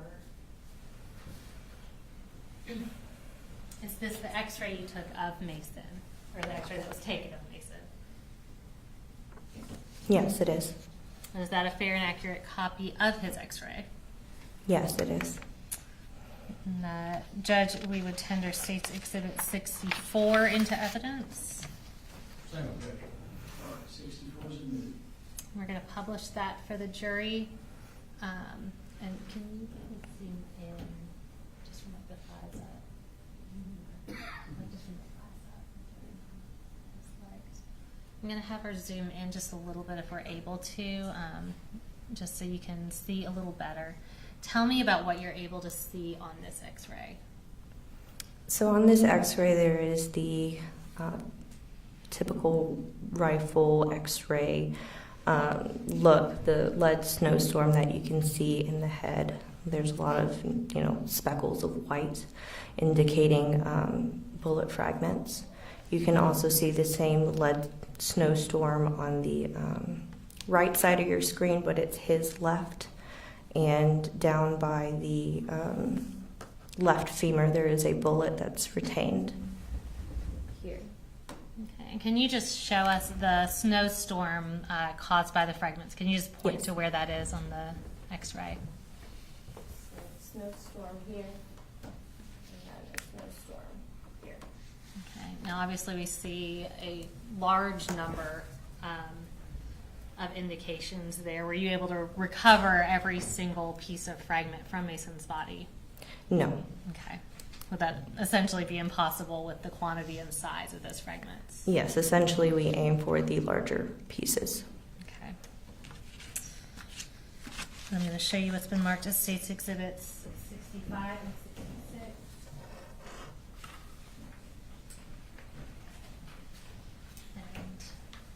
And did you recover those fragments from Mason during the autopsy? Yes. Are those fair and accurate pictures of the fragments that you recovered? Yes, they are. All right. Judge, we tender State's Exhibits 65 and 66. Any objection? Okay. They're removed. We're going to pull up 65 first and just tell us what we're looking at and where it was recovered from. These are fragments of the bullet that were recovered from Mason's head. There are multiple gray fragments of varying size. There is also a small yellow jacket fragment and a gray plastic type piece that I'm not sure exactly what it is, but I added it as well. All right, thank you. And we'll go over to 66.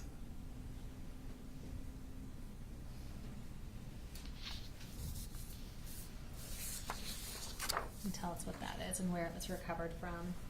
This is a deformed jacketed bullet that was recovered from the left thigh. And can you tell us, based on your report, and we can pull that down, the cause of death and manner of death notated for Mason? Cause of death is gunshot wounds of the head and torso. Manner of death, homicide. And Dr. Maddox, in your professional opinion, for all 4 of these victims, with any of these victims, is it likely that quicker medical intervention would have prevented their deaths? In all of these cases, the injuries that were sustained, even if they were sustained in front of a hospital, I don't believe would have survived. Thank you.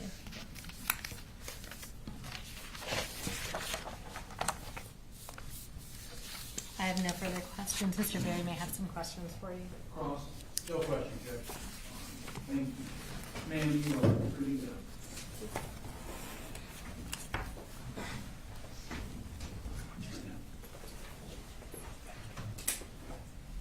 Reading for the day. All right. Ladies and gentlemen, you're going to